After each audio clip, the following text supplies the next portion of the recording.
What's good, YouTube? It is me, the Artisan MC, on a on-call weekend where I'm sitting bored right now, and there's not enough content on YouTube to keep me entertained. Now, if you were checking my community tab, um, you'll see that I picked up a new book, but I'm not reading it right now because I left my reading glasses in my car. I'm not going back there to get it.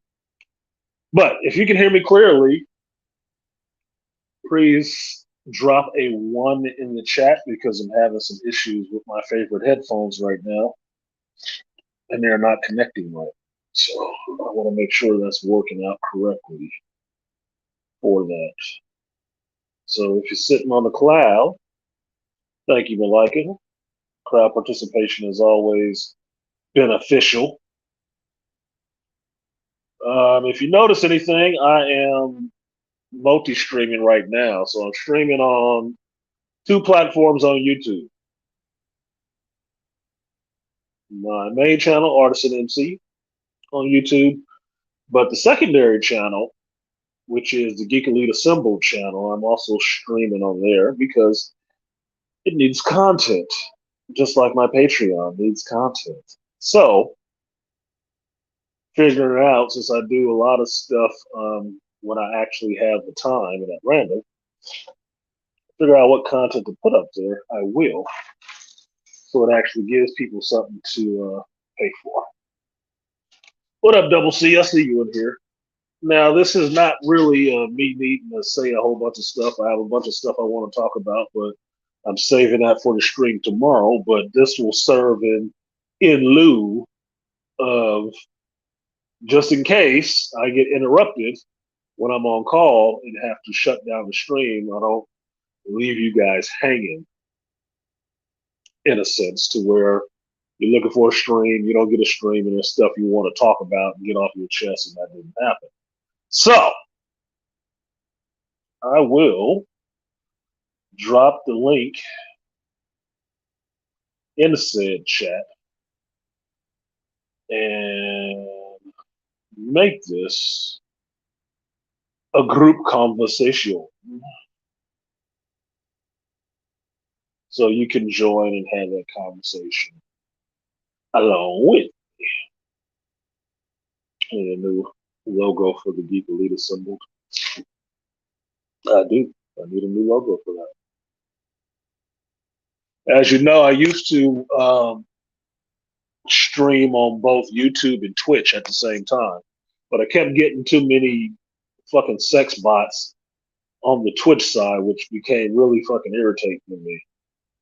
People wanting to come through and talk spicy that'll get me messed up on YouTube, and I just stopped doing it.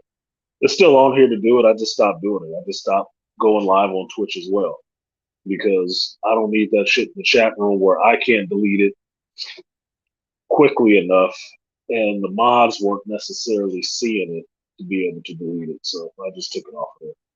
It was irritating me. I don't like being irritated in any form or fashion. So I took it off. So as you can see now, I'm chilling at work, waiting on the calls to come in because it's quicker for me to be here and respond to the call than it is to be an hour away and paying to go over a bridge to come back and forth. Because that's usually how it happens. So I was here late last night. I'm going to call about midnight. Somebody was locked out, and it was good that I was still here. I didn't even go home. I was just here hanging out because I know on Friday somebody's going to call. And I didn't want to get all the way home, get comfortable, and then have to come all the way back. And sure enough, right when I decided, okay, it's a quiet night, I'm going to go ahead and go to sleep, got the freaking phone call and had to go help this gentleman get back into his house. I assumed he was just out late and forgot his keys at home. And not that his wife had locked him out. So Didn't hear any static today, so maybe that's what it was. So, like, share, subscribe, support the stream if you feel so inclined. So, what are we on about today? What are we on about today? I was popping into a couple of people's streams today.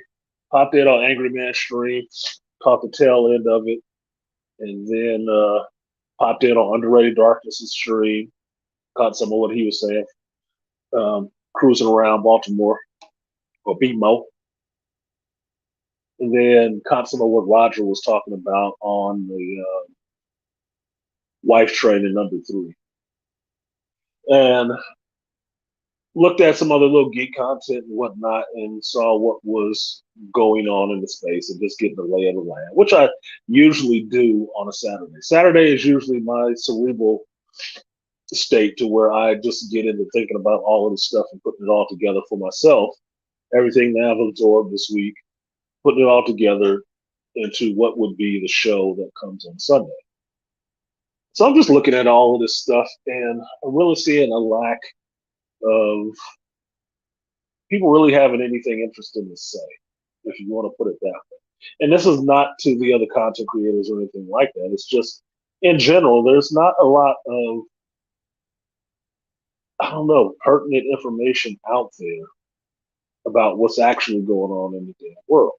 Everybody is over focused on, a little bit of geek stuff, but some stuff that's to me seems very much in the past. Like wife training for these women who are out in the cold, so to speak, right now. You can't train them to be wives. They weren't raised as wives.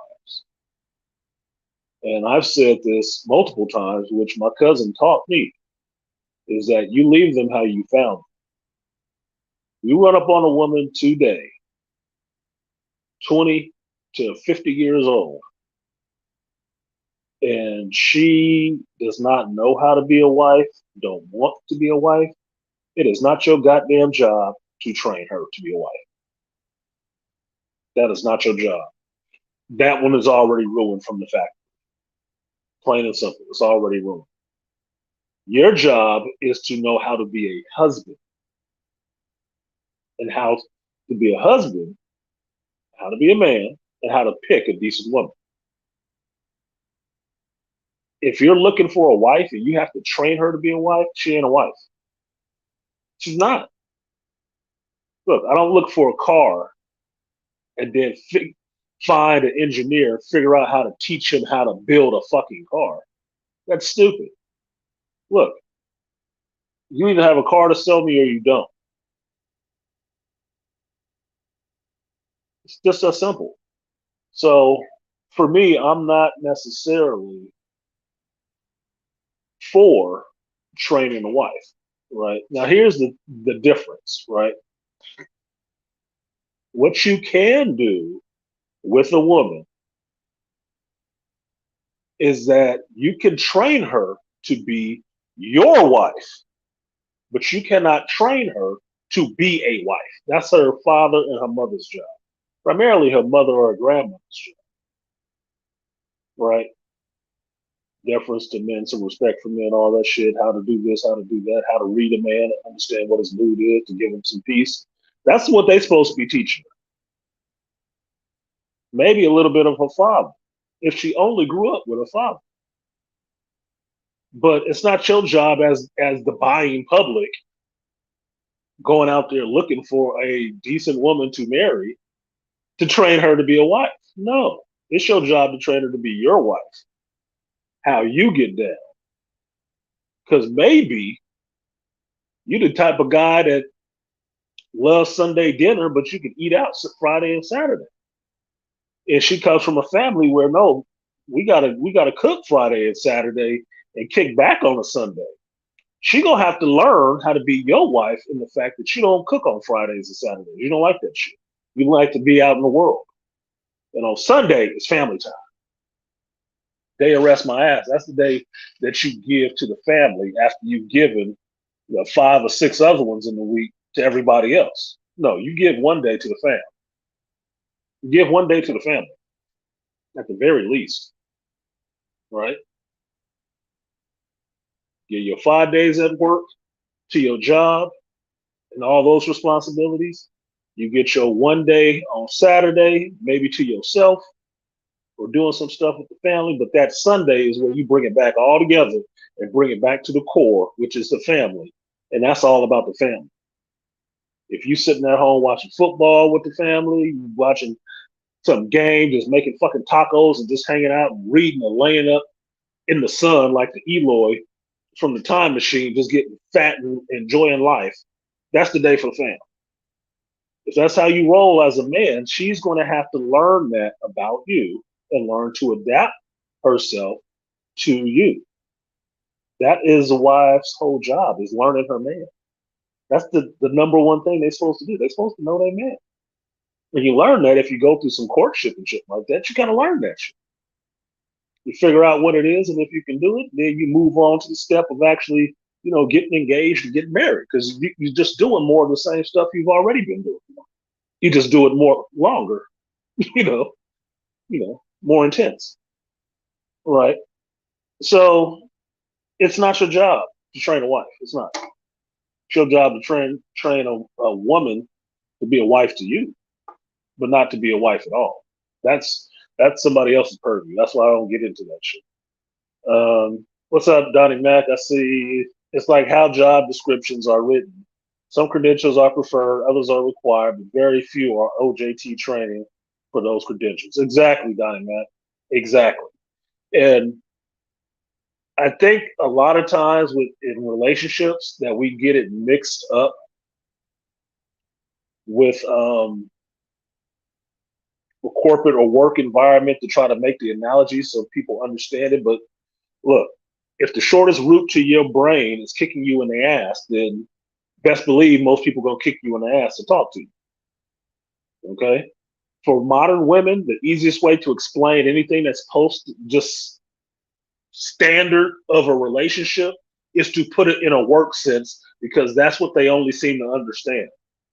That's the only place they seem to understand hierarchy, interpersonal skills, HR department. You got to do your job. You got to show up on time. You got to act like you give a fuck a little bit. Some deference to a dude. All of that shit. That's the only place they seem to understand it nowadays. Is in that relationship. They don't seem to understand it in the relationship side of it. Now,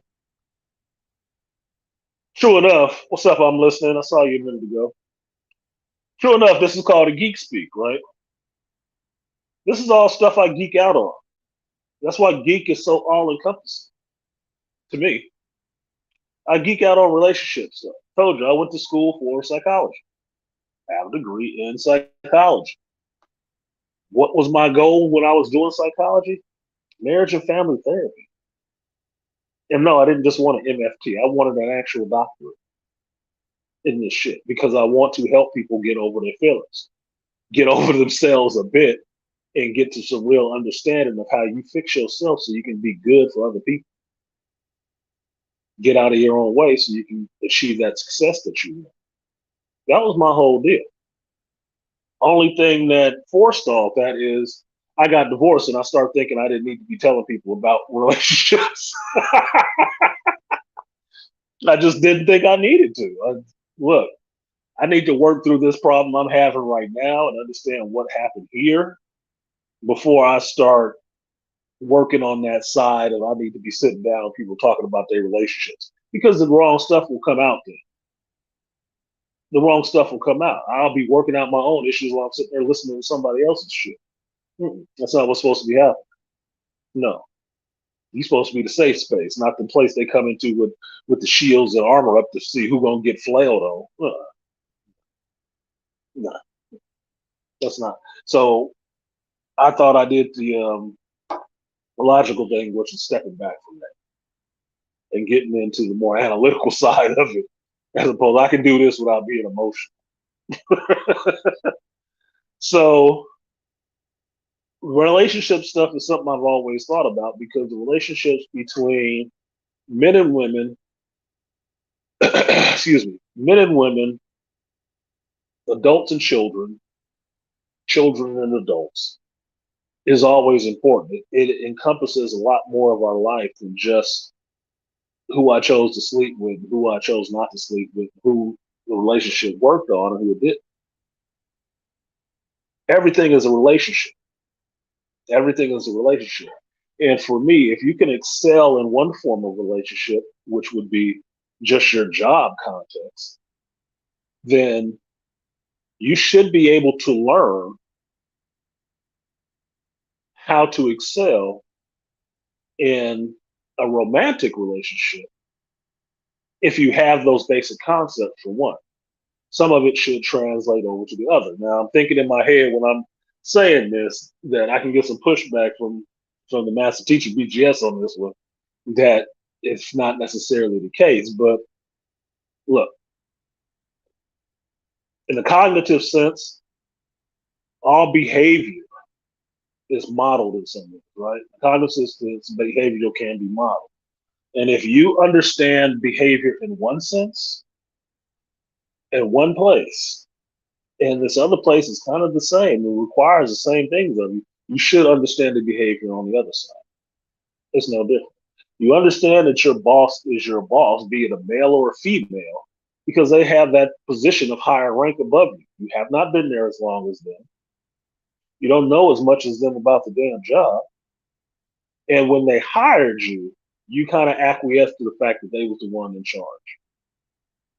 That also goes for a man picking you to say, hey, I want you to be my wife.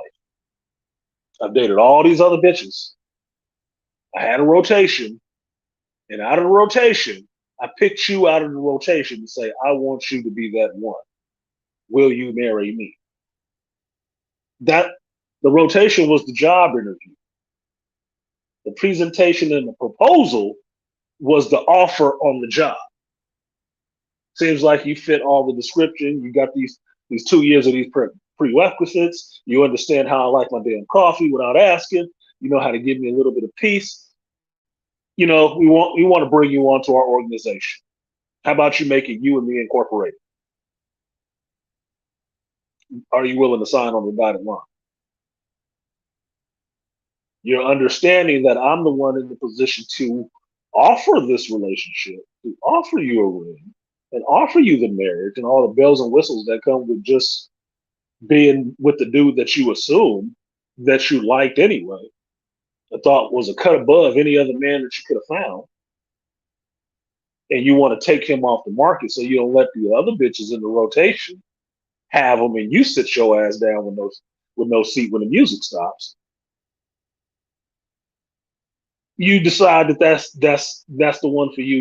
You ready to roll with that, and you want to sign on the dotted line. That means you're accepting of that man's leadership. That means you're accepting. What's up to my Scorpio brother, the nameless one? He who you he he do we he that we do not name.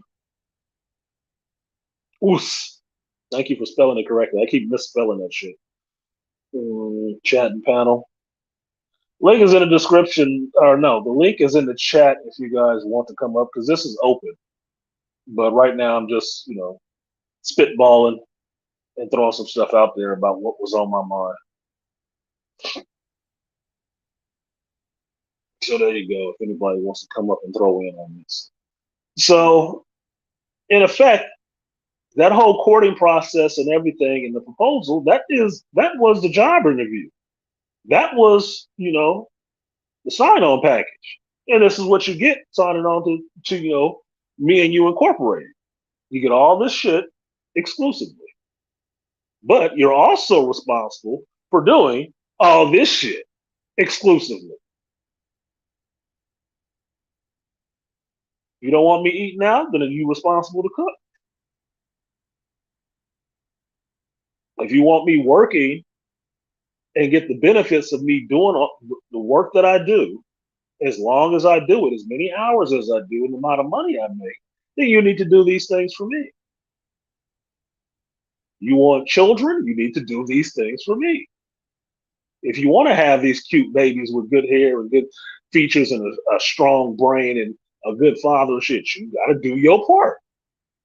And if you don't want me fucking other chicks, you got to do your part. You're going to have to be the most appetizing thing on my mind and the biggest source of peace for me. Have to. It's not debatable. If you're not going to be that, then you failed in your job and we're going to get somebody else to fill that role. It's very fucking simple. Men understand this shit clearly. Do. Because that's the world we live in. And my thinking is if you come on to being with a man, you're stepping into his world. He's not necessarily stepping into yours. You know why? Because you didn't propose to him. He proposed to you. The proposal was I can take you out of this little sympathy, trauma bond circle that you call your friend group of a bunch of single women with damaged vaginas and damaged egos and damaged emotional states. And I can pluck you from there and put you into a relationship where you don't have to deal with all that single woman bullshit, a la Peep She-Hulk. Right? What's good, Malika? Peace. What's going on, brother? How you doing? What's going on? So when a man does that, that's what he's doing. He's pulling you into his world. And if you don't think that, understand this way. If you're a female, you got a bunch of girlfriends, and all of y'all single or randomly get dick when it's appropriate for you. What happens when you find a man that you actually like and you start dating a dude that's really good? Who's the first person to get pissed off? Girlfriend. Your girlfriends, right? Why do your girlfriends get pissed off? Because they know you going into his world, not the other way around. That's why they get pissy. They don't want you to leave the coven. You can't leave the coven. Because if you leave the coven, they don't want to be the last one standing there. They would like it if they left and your ass was standing there, but they don't like to see you leave and leave them standing there because think of it this way. I said this many a times, working in San Francisco is the most depressing fucking sight I saw, which is it's pouring down rain. There is an ordinance that you cannot smoke indoors, and you got 3 people standing under a small 4 foot by 4 foot awning, huddled together trying to smoke cigarettes in the rain. So fucking pathetic. And every time somebody leaves, one of the people in the group feel a little bit more dumb. No, stay out here with me. No, bitch. It's cold. It's cold. It's wet. Nah, I'll throw these motherfuckers away. Can I say so, bro? That's always. Go ahead. What you got? Reminding me on the East Coast, I used to years ago in my early 20s, I used to work in a bank, right? And like when real bad fall and winter comes around, even when snow comes, people had to go downstairs out to lobby out to the little back pavilion, and they could go smoke outside. And I remember it's like 25 degrees, and you got people huddling and they smoking and they trying to get they quick puffs and drags. I'm like, wow, it's that bad. Yeah, I'm like, that tobacco you got you that hooked. I was like, wow. But then, like you said something, you kind of, and I kind of dig where you kind of equate. I don't want to interrupt you, but I just kind of remember seeing that, like, people huddled together and, you're huddling together to get that heat and you're smoking. But the thing is, if you could smoke inside, you would do it. But there's certain rules and regulations. I feel you, man. I don't want to deter your train of thought or your analogy, but go ahead, brother. Yeah, but you get what it is that I'm saying is that if you understand this concept of hierarchy and following somebody on your job, I don't see why you have all of a sudden a brain drain, a mental hiccup when it comes to, oh, this man I'm with, I have to do that with him too? Yes.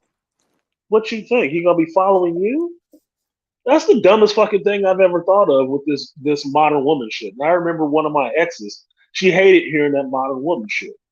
She hated hearing Kevin. She hated hearing Angry Man. And she hated hearing the term modern women.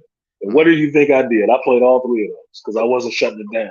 You know why? Not to piss her off, But it's not my job to make her comfortable in the world. It's Mm-hmm. not. That's not my job. My job is to be me and Mm-hmm. present the truest expression of me. So she can figure out if I'm dealing with him, this is who the fuck he is. These are the things he likes. These are the things he doesn't like. Can I deal with that? Yes or no? If it's no, she walks away. You say, well, had a good time. Thank you. Peace out. All right. Give me your sister number. Or she's like, no, I can rock with this. I like how he stands. I like the cut of his jib. I'm Mm-hmm. a rock with him. I'm a rock with him because I know he stand on something. That's it. Those are two fucking options. It's not really an option to try to get with him and say, well, I like these things, but let's see if I can change him this way to these other things. That's that. No, That's there's that no woman compromise there. sisyphus. Uh-uh. Yeah, that's not. No, look. I think it was Patrice O'Neill who said this, and it's a truism. And I didn't hear it from him directly. I just heard it in reference that if a woman figures out that she can move a boat a little bit, she'll keep pushing that shit forever. Yep. That's all they doing. They're waiting for the breakdown. They're waiting for you Mm-hmm. to break down. Because as soon as you break, slide off that square a little bit, then she don't like your ass no more. And you know what the Because you don't funny stand on shit. You know what the funny thing is? When Patrice O'Neill was talking with this, like somebody saying, "Why are you always on guard? Don't you drop your guard?" Like Opie and Anthony was saying, he says, "No, you never do that." He says, "Why?" He says, "When you drop your guard, that's when she changes, and that's when she knows she got you, and that's when she stops loving you." Right. And any That's what. dude that's actually been involved with a woman on a serious basis actually understands that. You understand that, look, no matter however you present when you first meet this chick, boss hog, big dick Willie, whatever the fuck you present as, super simple the world, you're going to have to play that shit out forever. Mm-hmm. That's going to be it forever for her because that's who she figures you are outside of her own internal intuition on who you are. If you change up anytime, become any ounce of less than that, now she figured you ain't about your shit. Mm-hmm. That's it. Pimps understand that. That's why they say you never threaten to beat a bitch ass, and then she do what you said you'd beat her ass for, and never kick her ass. Mm-hmm. You ain't shit then. Your word ain't about nothing. You don't actually stand on that. You just like threatening. Well, chicks don't get in for that. Chicks threaten each other a lot, but all of them ain't trying to get cut in the head about it. Mm-hmm. Sorry, y'all. I gotta go outside and get my charger because my phone was done. But that's the thing. You have to actually be who you are. That's why it's easier to just go ahead and do what the fuck it is that you do. Be who the hell you are. You like video games and shit like that. Look, just do it. Fuck it. She don't like And that can shit. At I least she know up front. and can I use another Patrice O'Neill quote that I had that I really started to understand? Do whatever you do righteously. Yes. And the problem is, a lot of people, when you hear that term righteously, they usually think of it in a more biblical sense. No, righteously means in truth, not in Yeah. your truth or somebody else. In truth, why do you do this? Why do you like this? It's because you do blah blah blah blah blah blah blah because of what you want. Okay, I respect that. I know this is kind of a bit of macabre, but if you ever see the profilers when they sit down with serial killers and they Yep. talk to them and they ask them like, okay, why did you do X, Y, and Z? And they said, the kid was there. It reminded me, she reminded me of this little girl that made fun of me when I was in fourth grade, and all I wanted to do was do whatever to her.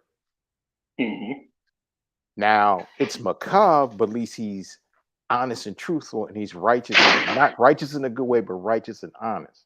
Like Patrice O'Neill Right. said, he was in an interview. He says, "Every day I get up, I always want to do things that are righteous." He says, everything that I do, everything from how the way that I am with my woman, how the way that I am with my mother, how the way I do my comedy, how the way I live my life is the way I want to do things righteous. That's why, like he said, he certain scenes, and when he would look at people, he was like, "You're full of shit." Like that's why he could debate women and stand there flat-footed and say this, and this, because and he could tell you're full of it. You're not righteous within ever what you want. You're just doing this because of A, B, C, D, E, F, G. And for at least 6, 7 years of this space being what it is, and it's growing into what it has grown into. When you have brothers like Dr. T.S. Johnson, BGS, The Grinch, and definitely Angry Man, and even yourself, and even with this topic, it's all about being righteous as a man and being unapologetically masculine and unapologetically you. Like when we talk about us being Gen Xers, where, when we were growing up, especially as young black men who were just nerdy, geeky guys, and we liked a certain things of pop culture. Like we said, when we wanted to go to a comic book store, we had to go out to a comic book store. When we wanted to go play Dungeons and Dragons, we had to go somewhere in our cities where it was these little trendy boutiques and stuff. If you were a black guy talking about whatever we talk about on Sunday, or just talking about a movie, or just breaking down the nuances of this movie, people will look at you like, what is wrong with you? But in essence, we were being righteous and true to who we were. And the funny thing is, for black men, we're not allowed to be righteous and true to who we are, because if you are righteous and true to who we are, like how you're saying, you're going to check a woman. Like, no, and not check her that you're arguing with her. You're checking her and telling her, this is my paradigm.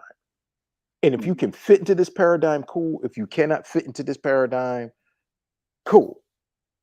Okay. This is who I am. So that's the part that I get to with just being yourself. Like Donnie Mack is saying in there, using the quote, "To thy own self be true." That's it.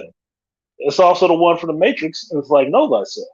Know who the fuck you are. Stop worrying about who this bitch is. You'll figure that out very easy. It's very easy, right? But what the hard part is figuring out who you are. Once you know who you are, what you into, what you not into, what you stand for, what you don't stand for, all the rest of that shit become real easy. It's real easy.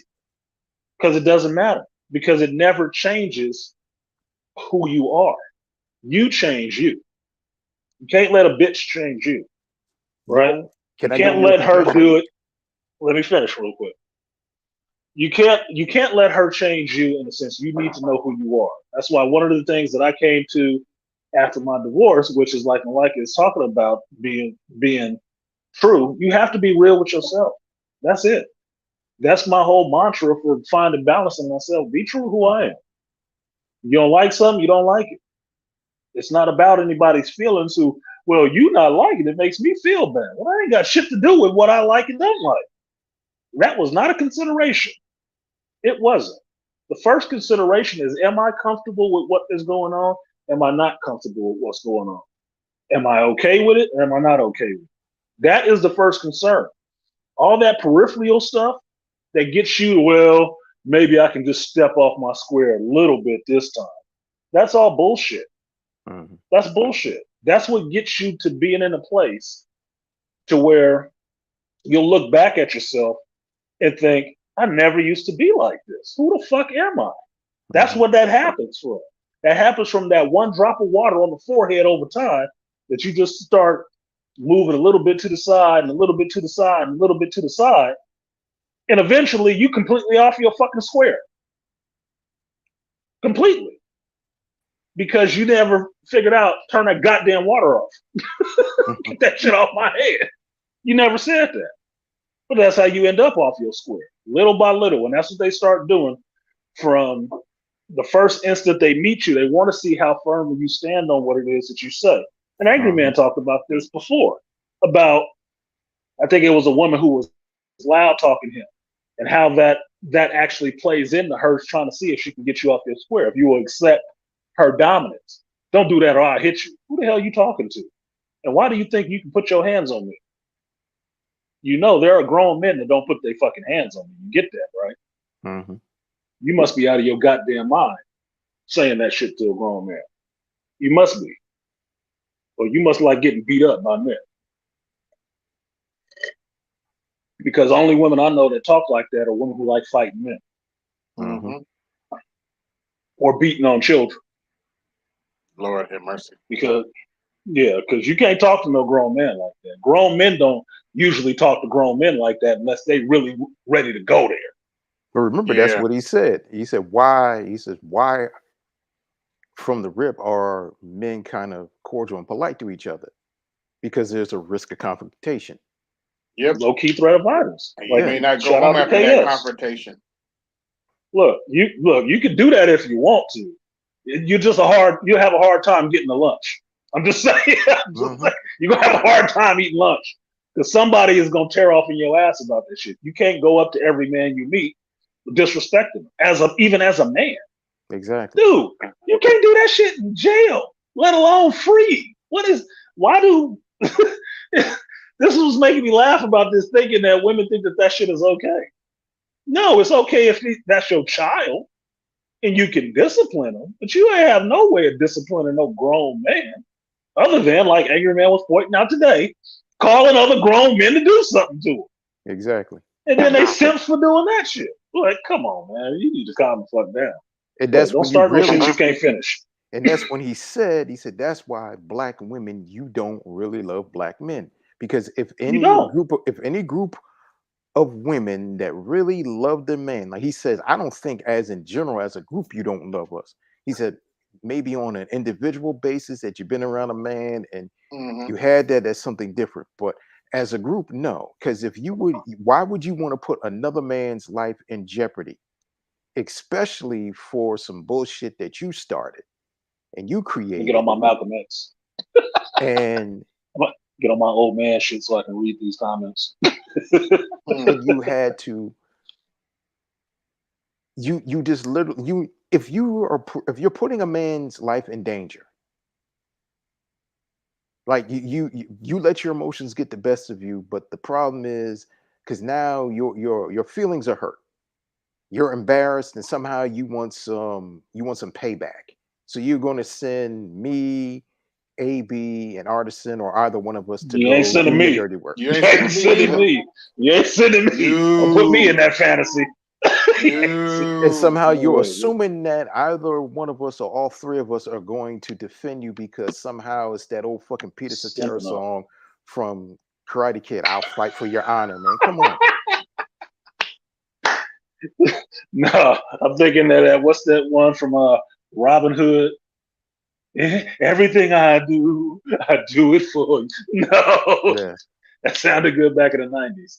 For a Robin Hood movie, that don't sound good nowadays. No, who are you? That woman was worth fighting for because she knew her place. She was feminine. She acted right. If he told her don't move, she didn't move.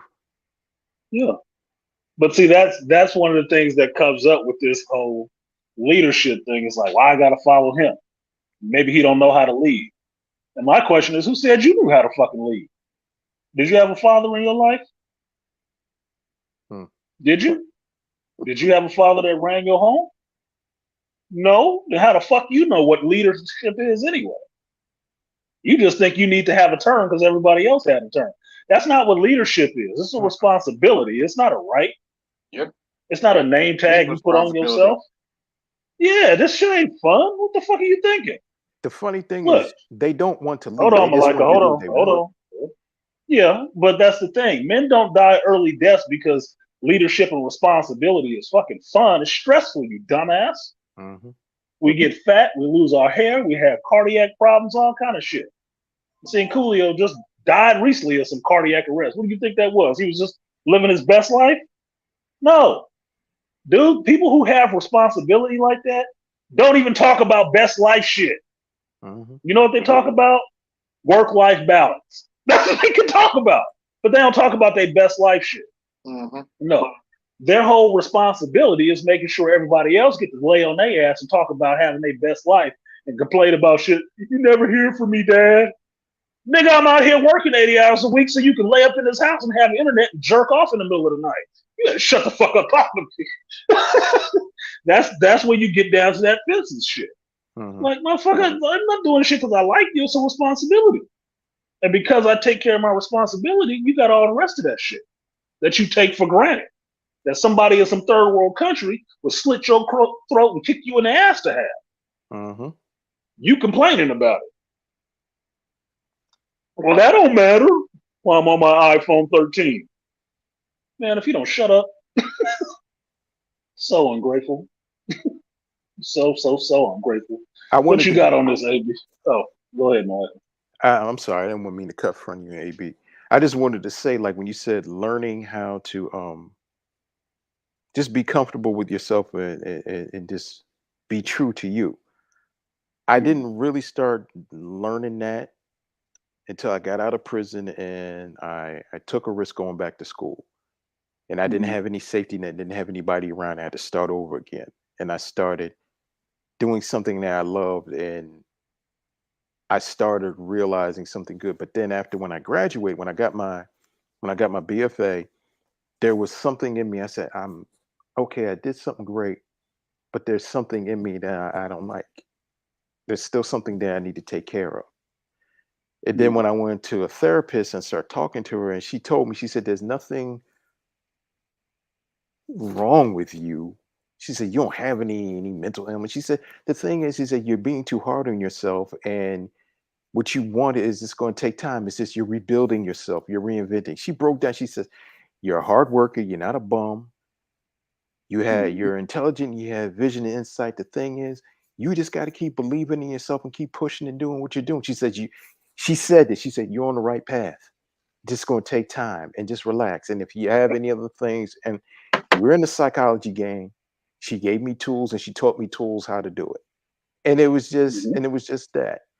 And like me and you, like we would talk, I would call you and just talk to you. And that was another thing. She said, call a friend, somebody that you could talk to. And I like how you let me vent. And then you say, okay, let's just do here's this. How we bring it back. Yeah. And I was like, you know what, here's man? How we bring it back. I said, you know what? Thank you, man. I said, that's what I need. And that was just cool. And that was real man shit. But it was just like, men will hear what you got to say. Like, okay, we're not going to say, oh, it's okay, dude, rubbing them on the shoulder. And it's like, all right, I hear you, Vin. Okay. Well, here's the solution. Let's do this. We ain't holding your hair back letting you throw up in the toilet and shit like that. But look, we will all right, get it out, homie. What you got? What you got? Okay, that's it. Okay, you got it all out? Cool. Okay, so what's the next steps? Exactly. Now we get to the analytical shit. We let you get that shit out. And for me, that's what getting to psychology was for me, is like giving people that avenue to have somebody to talk to who would actually listen to them and what they had to say. Because it started when I was a kid, and it started with kids. Right? That's why I always worked with kids when I was younger. Because I believe kids didn't get listened to enough because everybody wanted to write off their concerns as, oh, they're just fucking kids. No. Some of these kids deal with some very serious shit that grown folks couldn't handle. And they're stuck having to deal with it because they can't necessarily leave unless they run away, which causes a whole nother series of problems, right? So my thinking is, if you can work on this kid, you'll keep this adult from being fucked up and having to take them long trips on short couches, which is not a bad thing. You should do it. Even if you think you're all right, you think you're perfectly fine, good. Go to therapy and tell them how much you're all right. You might find out some shit about yourself that you didn't know, if anything. Like, nameless fan, that part.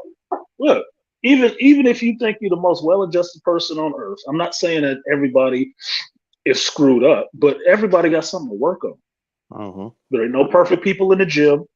There's nobody in the gym that think they're in the best shape of their life, no matter how big the motherfuckers are. How fit she is in the mirror, she still sees something wrong. Because there's no saints in church, not even a priest. He's not a saint. If he was a saint, his motherfucking ass wouldn't be there. You'd be praying to him, not looking at him. Okay? There's no perfect people on this bitch. So, since there's no perfect people on this ball of earth, have some sympathy, have some humility about yourself, and work on the shit that you find that you need to work on. Therapy is one of those ways. Even if it's just sitting down. I think about my therapist every once in a while that I had after my divorce, and it was a dude, and it was a white dude too, right? Which was funny enough for me, but I don't believe in getting necessarily mixing up them energies like that, right? I needed to talk to a dude. So I got a guy therapist, right? I don't need to talk to more women about dealing with a fucking woman. That's look, dude. Yeah. Yes, maybe later on, but no, because you can cycle through therapists. You can have a therapist for 3 to 6 months and then switch to a different one that will probably work a little bit better for you once you understand some shit. But look, I don't want you telling me it was all my fault in this bullshit. Fuck you. I need some masculine energy right now because the feminine energy is what got it fucked up. That's what got it fucked up. I need to get back to that masculine part, right? I think about that therapist sometimes. I still get emails from him. He cool as shit because even just to sit down and talk, it's not like it's completely fucking clinical, like you went to the doctor's office. It's a conversation between two people. And the longer you have a therapist, the more of a relationship you build with that person, that they learn you. They learn who you are and how to talk to you. That's what it's about. Understanding who you are. And them getting an understanding of who you are is able for them, because of their training, to feed that back to you so you understand yourself better. That's all it's about. It's about teaching you how to fix your fucking self. They're not there to fix you. They're there to help you fix yourself and point out the things that you are not freaking doing. One of the most revealing times in therapy I had was when me and my wife went to therapy. And we sat there with that older white lady, and she sat there and told my wife exactly the same shit that I had already told her for free. I didn't pick this woman. We picked her, right? Okay, you thought you walked into, a friendly camp. That motherfucker called you on the carpet, held her accountable. She didn't like that bitch no more. Oh, really? That's how it works, huh? That's why I don't get into a bunch of females in therapy. Too much cover for women. Too much cover. They look for cover for women. You have to be accountable to yourself, and part of being accountable to yourself is being honest with yourself. If you can't be honest with yourself and not look yourself in the mirror and say, I'm a piece of shit sometimes, but other times I'm awesome. All them other times I might be awesome. I've done some great things in life. Then you're not really being real with yourself. You got to accept the whole person, not the half that work. This ain't a salad bar. This is what it is. And sometimes it's messy. Y'all silent as fuck. What up, Habuki? I see you in here. Habuki. Habuki. Cabal. Don't let that brother, I was just listening to you, man. I don't want to be rude to interrupt. I know I have a tendency to do that. Yeah. Nah, it's what it is. I mean, I just like to let people get they full thought out before somebody jumps in on it. And it's hard to tell that sometimes when you're just listening to a conversation, it may be a little bit delayed on their end, or it may not be. Because I can say, at least for you, Malika, you throw out a lot of ideas, dude. A lot. Mm-hmm. A lot of ideas. It may be something that I want to jump on in right away. But it's like double dutch, man. I'm like, wait a minute. Oh shit, that wasn't it. Fuck, my timing off. That's it. I'm just waiting for the jump in. So I hate to have to cut you off sometimes. I was like, damn, I got 3 ideas lined up. And I think if I got 3, AB probably got 2. I gotta let him say something. I hate to stop him, but I need this shit to circulate. I gotta get it to circulate. My thoughts on my specific thoughts on this is I don't know what it is, Artisan. I turn 40 next year. My patience, my patience for trying to be something for a woman is almost gone. Is gone. Good. I'm like, I'm not doing it. No. I'm not changing for you, bitch. You either accept who I am now, or there's a door. You know what you can be for a woman, AB? A to the motherfucking B. That's who you can be for a woman. That's what you can be for her. Exactly. You can do that all day and twice on Sunday. Yeah. Easy. Easy peasy. Like, this is who I am. Yeah, this is who I Independent am. AB. I'm not doing that shit. I tried that shit in my 20s. It didn't work. I went Dude, 110% for a heifer, and she still treat me like a piece of trash. I'm you not want to doing hear it. you Go want to ahead. hear a goofy story from our past? 'Cause I believe this, that every dude got a simp pass, right? Every dude got a True. simp pass. Yeah. I can tell you about a time when I was in junior high school. I broke up with this chick named Tanya, Latina. Oh, the hell out of Tanya. Me and Tanya are still friends, so don't think this is some bullshit. This is ancient history now, right? Yeah. That motherfucker broke up with me on a class trip. I rode back from that trip for about an hour and a half on the back of the bus with my friends, bawling like a bitch, crying. Wow. We came back. It was around this time of year, right? We came back and there was a school dance happening that night. She was going to the dance. I was going to the dance. These are all my friends and classmates, right? Mm-hmm. I get back there to that dance and I've concocted in my head what I wanted to do. And I thought that what I wanted to do was I was going to change everything who I was to make her fucking happy. This is so y'all know I don't talk about this shit because I have not gone through any personal pain behind this shit. It's not fucking theory. I've lived this shit. I only talk about what I've done. Not theory, what I've done, right? Right. And I remember having that conversation with myself at this dance, waiting for her to show up and wanting her back so bad that I was willing to give up everything that I had fun with my friends and how I acted with my friends and all that shit. Like I told you, me and my boy Thompson was clowns. He acted like Pee Wee Herman. I acted like Eddie Murphy. We had a good time. He the one got me into comics and all that shit. I was gonna give up all of that shit just so I could have this chick back. And told her that shit while you slow dancing. And it wasn't there for her. It was like, no. It was another dude that she was into. Fucking Armando, some Latino dude. And that's where she went. And I was like, I was so heartbroken. But I had the lesson in that was you cannot change yourself for a woman. Nope. It does not matter. If you're not gonna be you, why would she fucking want you? She didn't want Armando because he was changing into something else. Armando was out there hanging out with his brothers who was banging and everything else. Oh, that shit was exciting. I was the nigga acting goofy at school with his homeboy. Well, that wasn't as exciting. You know? Like, ooh, that's your boyfriend?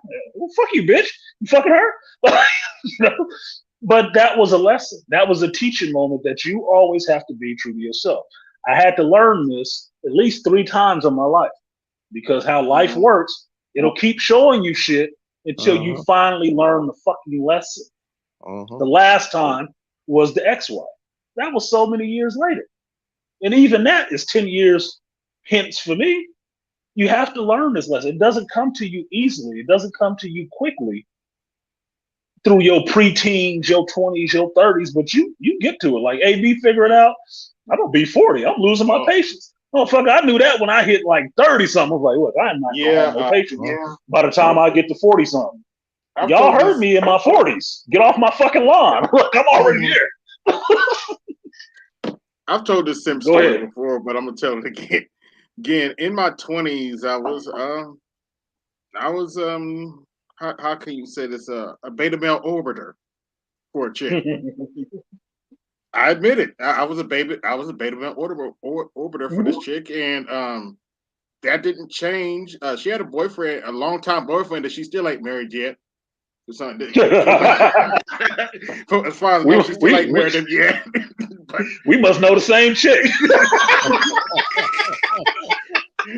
But anyway, around 28, 20, let's see, she's about probably around 29 or something. She got pregnant by this dude, and I was heartbroken and shit. But once she had the baby, and I held that baby in my arms, to their credit, something in me just clicked. Like, what the fuck am I doing? I'm like, what am I doing? What am I doing chasing after chick? She don't want me. What am I doing? And after after that, I don't know what it was holding that baby in my hand, but after that, I just started giving her the slow fade. I got a friend right now the same way. That's why I say we must know the same chick, right? Oh wow! And well, at least I know she it's was a not good just friend, me. but no, it's not just you. It's how black men are kind of raised in this culture. Yeah, So that's it's why how we we end up program. having. It's how we program. That's why we end up having the same stories because we go out into the world with this garbage in, and we start getting garbage out, and we understand like, okay, we got a syntax error here. We need to fix this shit. Wait a minute. Wait a goddamn minute. This ain't working, right? But I was kind of hurt over it for a while. I was all married and stuff. She was fine as fuck. But I look at her now, and eventually I did hit the shit. But it's like, so fucking what? That was like, oh, long overdue. You would owe to the coochie bank a long time ago, right? I had people accusing me that I was fucking this girl, everything. So I ain't never touched her. What the fuck y'all talking about? But whatever. I look at this shit now. This motherfucker's still doing the same shit now at 40 something years old. I think she's about 45 now. She's doing the same shit now that she was doing when I met her, which was like 31 or something like that. Okay. Maybe 29. Same shit. And still ain't really got no dude. But hang on to the most flimsiest of relationships possible.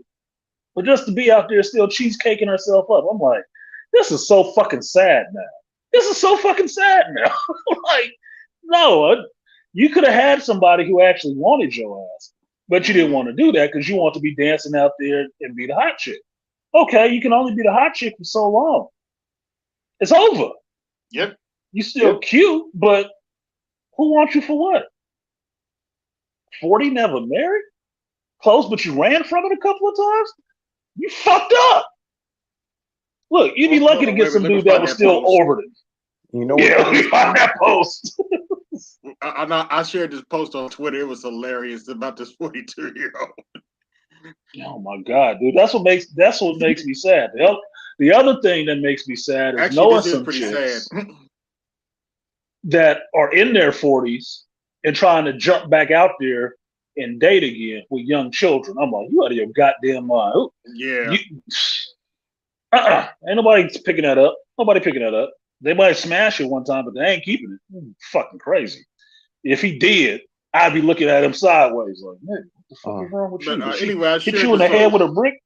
Yeah, I shared this on Twitter. This chick is 42 and ain't that pretty. She's like a 3 or 4. I kid you not. I want to see a 4. I want to see a 4. Do not match. Hold on, wait, but this is what she says. Do not match me if you're under 5'10". Oh, I read that. Fuck that. Oh, that big old Lizzo little sister. Yeah, right. I was like, okay, thanks for telling me. Next. Yeah, this is the. That's where I'm at now. Now you don't want.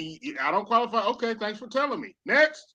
You think I'm boring? Look, I told y'all that. I still cruise the hunting ground sometimes, right? And looking at some of that shit that they put on dating profiles, this shit is fucking comical. It's a psychological evaluation every time you read one of those things. Like, this bitch is nuts. She is not living in this world's reality at all.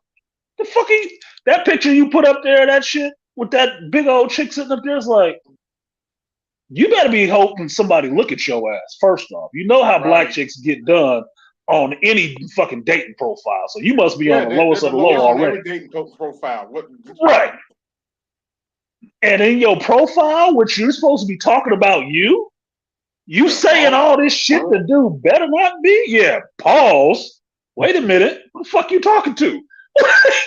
Dude, this is not a commandment. We don't have to look at your ass. God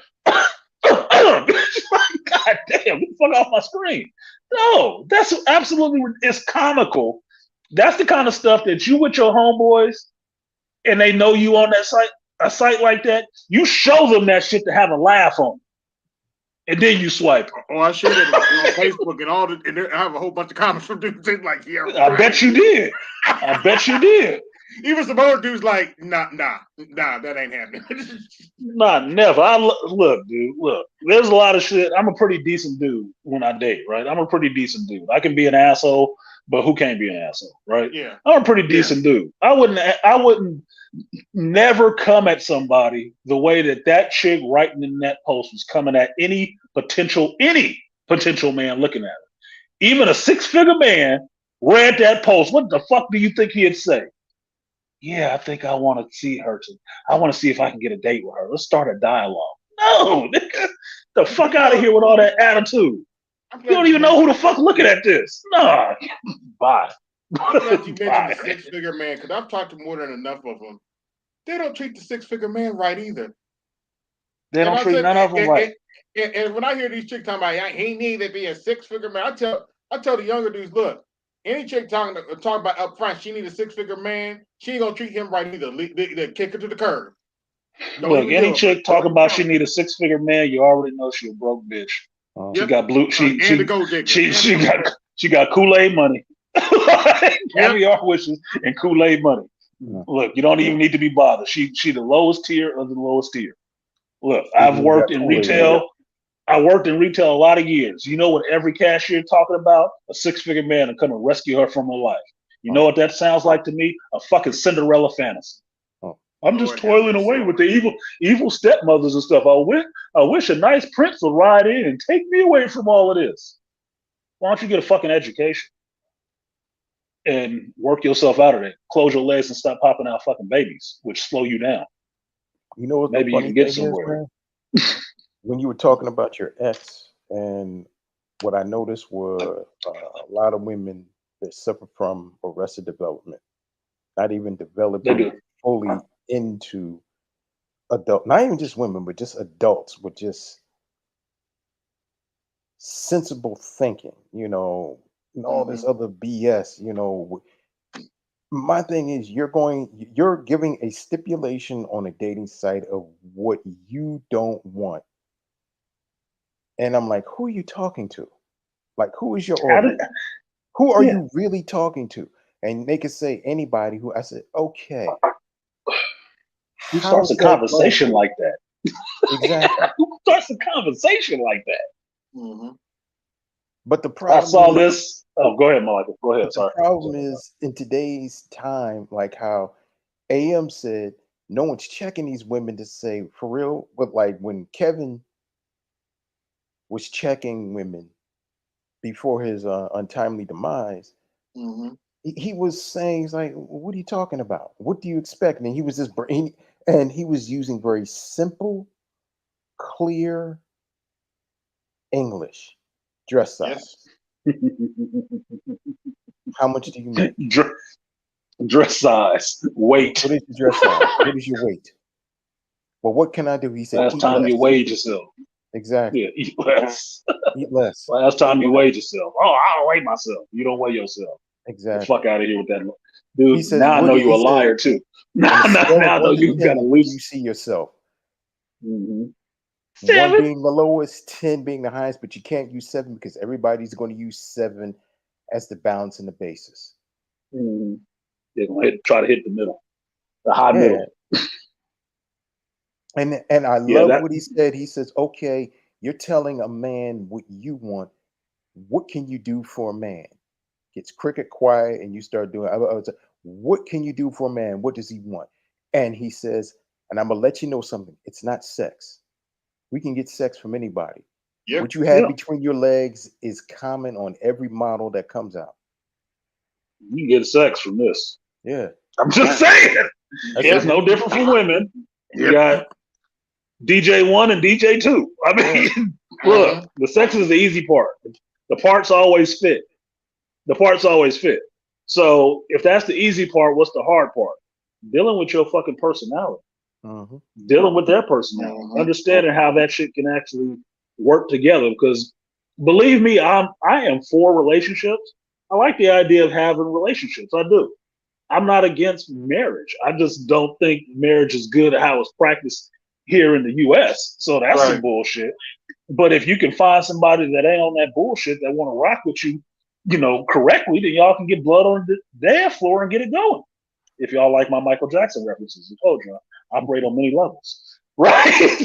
You can do that, but if you can't, there's absolutely nothing wrong with being critical of this shit. It's like, if you come at a guy with that same kind of attitude and you just doing it in the type fashion, I can see why you're not getting what you want. I can see why you getting the lowest of the low guys who just like, oh, she got some spunk, man. I'm gonna get in there and fuck on this bitch. Yeah, I can see why you getting there. They love that kind of shit because it's a low bar for them to achieve. They can argue with you and act all broly and get what they want. That's how you see skinny niggas with 400 pounders talking shit to each other, but still fucking like, ugh. Look, thank you for taking that one off the game table because now I can see everybody else behind it. Thank you. God damn. Yeah, smooth criminal. No one smooth criminal. I am. One of my favorite Michael Jackson videos. Knowing when to shut the hell up. That's the hard part. Well, that goes for both sides, right? True. I can tell you as a married man, you have to know when to pick your battles. You do have to know when to pick your battles. Mm-hmm. Everything ain't, Godzilla and King Kong in that bitch all the time. It's not. Sometimes you just be like, fuck it, it ain't even worth it. Because it's your stress. Mind you, you can be mad as fuck, wanting to roar like Godzilla in that house with this bitch. You know what she gonna do? She gonna be happy when you roar like that shit. She gonna leave the room and be smiling like, I got him. Look, he all emotional over me. You gonna be the one having a heart attack. She ain't having it. You have it. So you have to temper that shit. It's just like dealing with men. Some dudes you ain't gonna be rising up on and yelling at. You know better. Mm-hmm. Like, what was the analogy Angry Man gave? Who would you piss off? Martin Luther King or the dude from The Wire? And everybody knew, you ain't pissing off that dude from The Wire. Why? Because that motherfucker a live wire. You can fuck around if you want to, but he gonna light your ass up. Martin Luther King might try to talk to you and try to be Christianly about it. So you'll disrespect him. You might, shut up, Doc. You ain't even really no doctor, man. Shut the fuck up. I think I should just turn the other cheek. Yeah, turn the other cheek. And when you do that, spin around in a circle like kicking in your ass. Come on, man. You know better. Even as a man, you know better. But some people get perverse joy out of that shit because one thing I can tell you that most dysfunctional women love is to have an emotional reaction out of your ass. I can tell you one of the things they hate to death is when they can't get an emotional rise out of you. That lets you know what kind of succubus you're dealing with. Exactly. If they can't get an emotional rise out of you, they get fucking pissed. And trust me, I know this for a fact.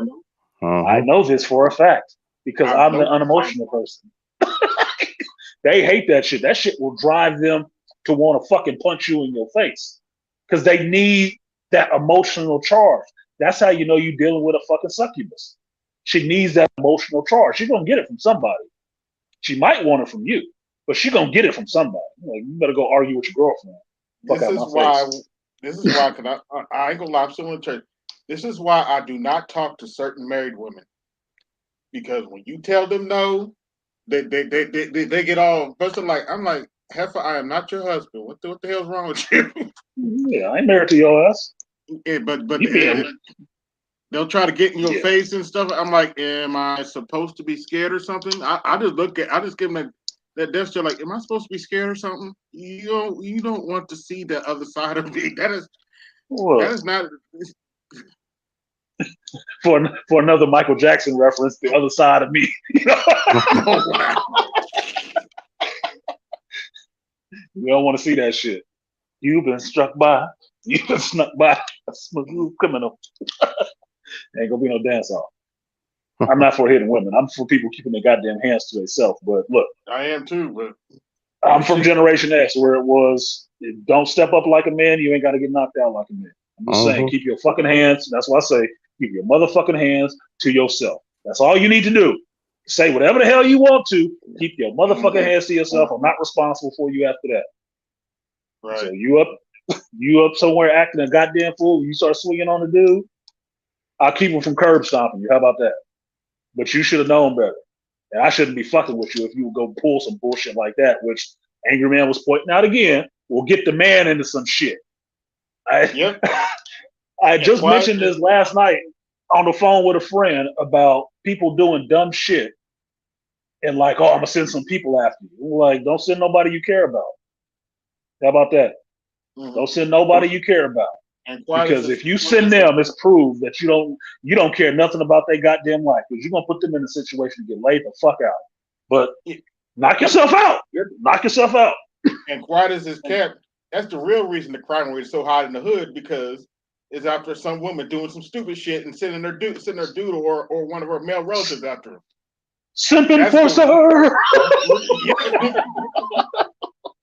Even with the drugs, it's because of some bitch doing something and dude end up getting whacked because of it. But nobody want to really talk about that. Look, Donnie Mac, what's my son's mother's favorite word she hates? No. It ain't bitch, it's no. No set her off. Because she was spoiled. She was the baby in her family, the only girl, and was spoiled. She got everything she wanted because her mother was like kind of domineering over her daddy. So what do you think she hated when she was dealing with me? No.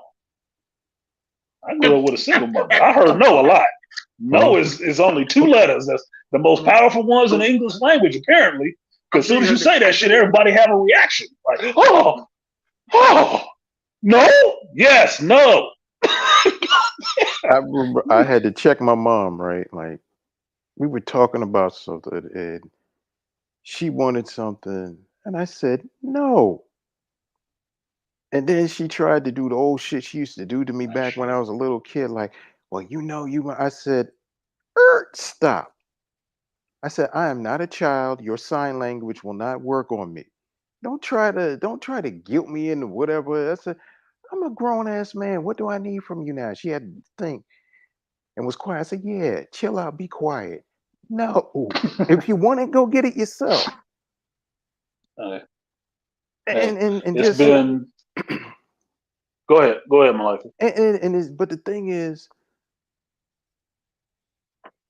I remember either I said it with you, and I think I might even said on Angry Man, I said, black men were not, no, also said on Dr. T, I said, black men, no is not in our vocabulary. Within the gynocracy, you're not allowed to say no. Mm-hmm. You're not allowed to say no. If you say no, it's like, no? It's like, what? Who taught you no, nigga? Who taught you the word no, nigga? Pretty much. That's when you start seeing all the normal people start shaking and transforming like Agent Smiths, and you see all these black women with black suits coming out. Do holy water on their ass. And they start saying, Mr. Mebane, you have faulty programming. We have to talk to you. Yeah, Mr. Mebane, we need to reintegrate you to the matrix. It'll be okay. Just come with us. You'll be like, no. And all of a sudden you start seeing them multiply again. Okay. Remember, like in They Live, you started seeing like the aliens talking into their watches. We have one. Mm-hmm. Got one who can see. Yeah. Or like Donald Sutherland at the end of Invasion of the Body Snatchers. Mm-hmm. You got a black woman or a strag screaming at you, or my mom or your girlfriend or your wife screaming at you like, yeah. And you're like, okay, oh, what the hell is this? Pointing out a broken one. We got a broken one. Yeah, that no shit. Here's how I'll tell you how black men learn the word no. For any hood rat chick that ever watched my show, I don't think I have any. But if you ever came across this on a replay, this is how black men learn the word no. You say it. You say it to your sons all the time. Mm-hmm. All the time. You say it all the time. Yep. You always tell them no when they babies. You always tell them no. When he in the store and he wants something that he's kind of enamored by, and you there to get your feminine products or whatever the fuck, and he sees something that he like, what do you tell his ass? Yes? Not right now? We on a budget? No. No. I see it. Have y'all seen it? I've seen it. I go to a lot of goddamn stores. I see people talking way crazy to their fucking kids. Young boys especially. So what do you think they learn? Cussing them the fuck out like you about to take him outside and fight with him like he another grown ass person. Motherfucker 5. Yeah, he wants some bubble gum, you dumb bitch. No. I was like, God damn, don't do that shit for me. I've been here just trying to buy some shower gel. I don't want to see that shit. Like, God damn. But that's where they learn that shit from. That's where they learn it. That's where they learn the word no. No is a powerful word. Apparently, 2 letters. 1 consonant, 1 fucking vowel. But it's so powerful that it can make people change their whole fucking personality. Like you would just hit them with a sledgehammer or something all of a sudden. Oh, baby, I got you this. I got you this. I'm going to go out with the girl tonight. We're going to go to the club. It's just a girl's night out. I'm like, hell no. What? You're trying to keep me trapped in this house? No, I don't want you going out with your hoe ass friends.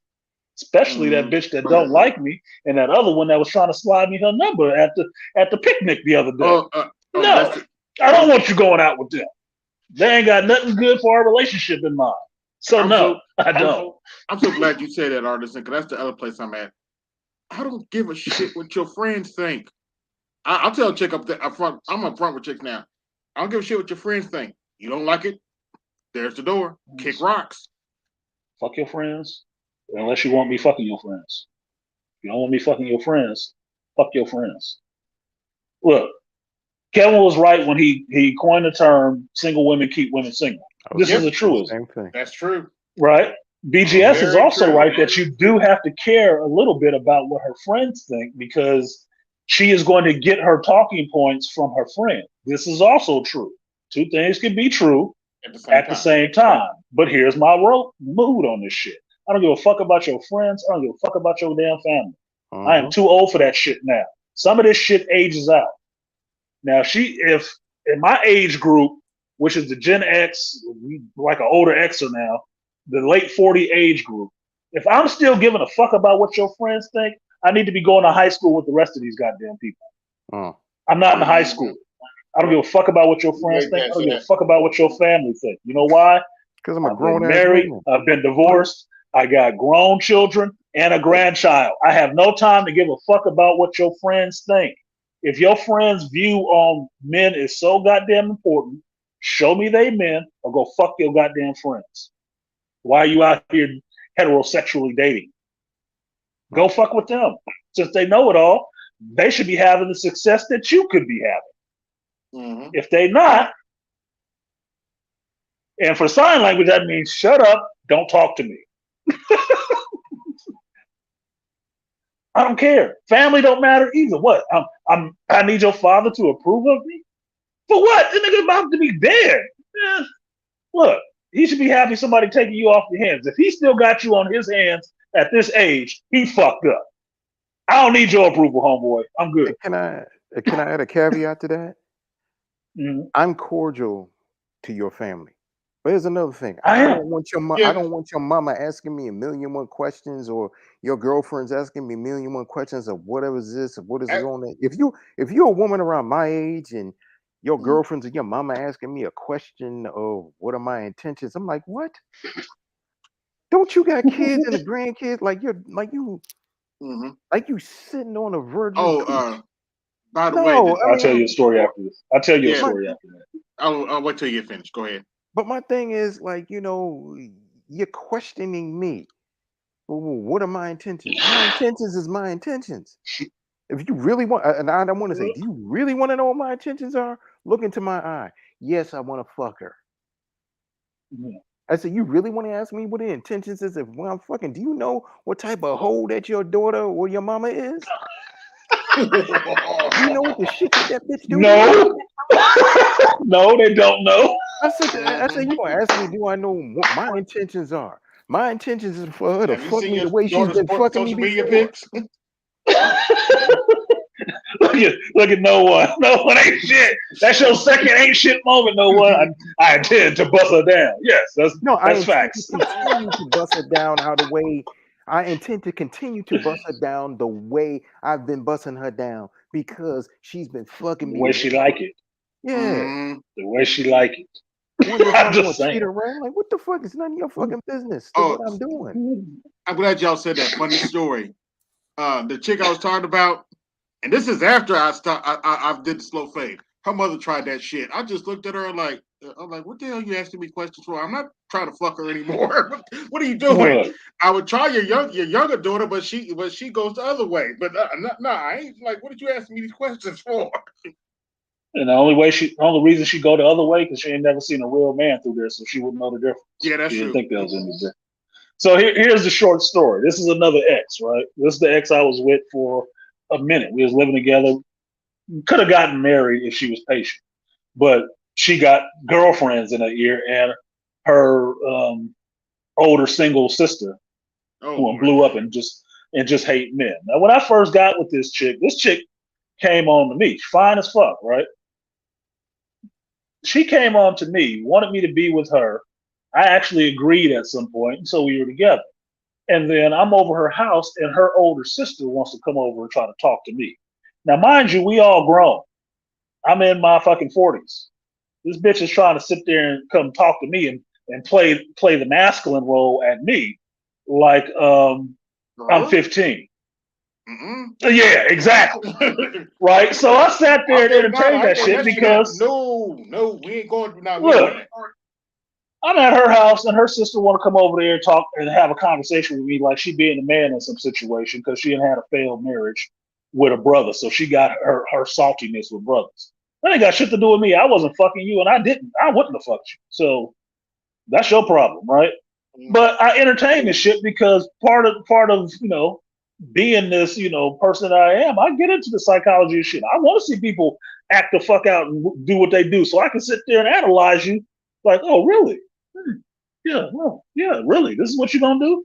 So it's a learning. It's a whole study session for me. And I sit there and listen to this big old 200 fucking pound evil attitude ass bitch try to sit there and try to out masculine me. And I'm laughing at this shit in her fucking face, which is another thing women hate. They hate to believe, no, that you ain't taking them fucking serious. They hate that shit. Now she's saying all this shit, and I asked her simply, because I let her run off and say what she wanted to say, okay. And I asked her, why do you think what you think matters? Well, well, what? Because mind you, I don't never have to really yell and raise my voice at people. I was raised by some motherfuckers with sharp tongues, and I got a switchblade in my mouth. I got a butterfly knife in my mouth. So I could say some shit that's a soul crushing shot and never have to raise my voice an octave. And I do that shit. I'm a Scorpio. I do that shit. Just to see what it looked like when you take that poison. I sit there and watch you and let it work. She had a whole fucking conniption that she had to get up and leave. Why? Not because I said anything disrespectful to her. I asked her why did she think her opinion mattered in her grown sister's relationship. And where was her advice when she was with that ex-husband that was kicking her ass? Where was that advice? Because I'm just the new dude here. I'm just the next one in. Next one to put it to her. I might not be here for the duration, but I'm here at the moment. Do you think that's gonna work? It was the same thing with her son. Like, oh, that's my auntie. Don't do nothing wrong to my auntie. Look, little nigga, shut the fuck up. Who was you talking to? No, these motherfuckers got their shit twisted.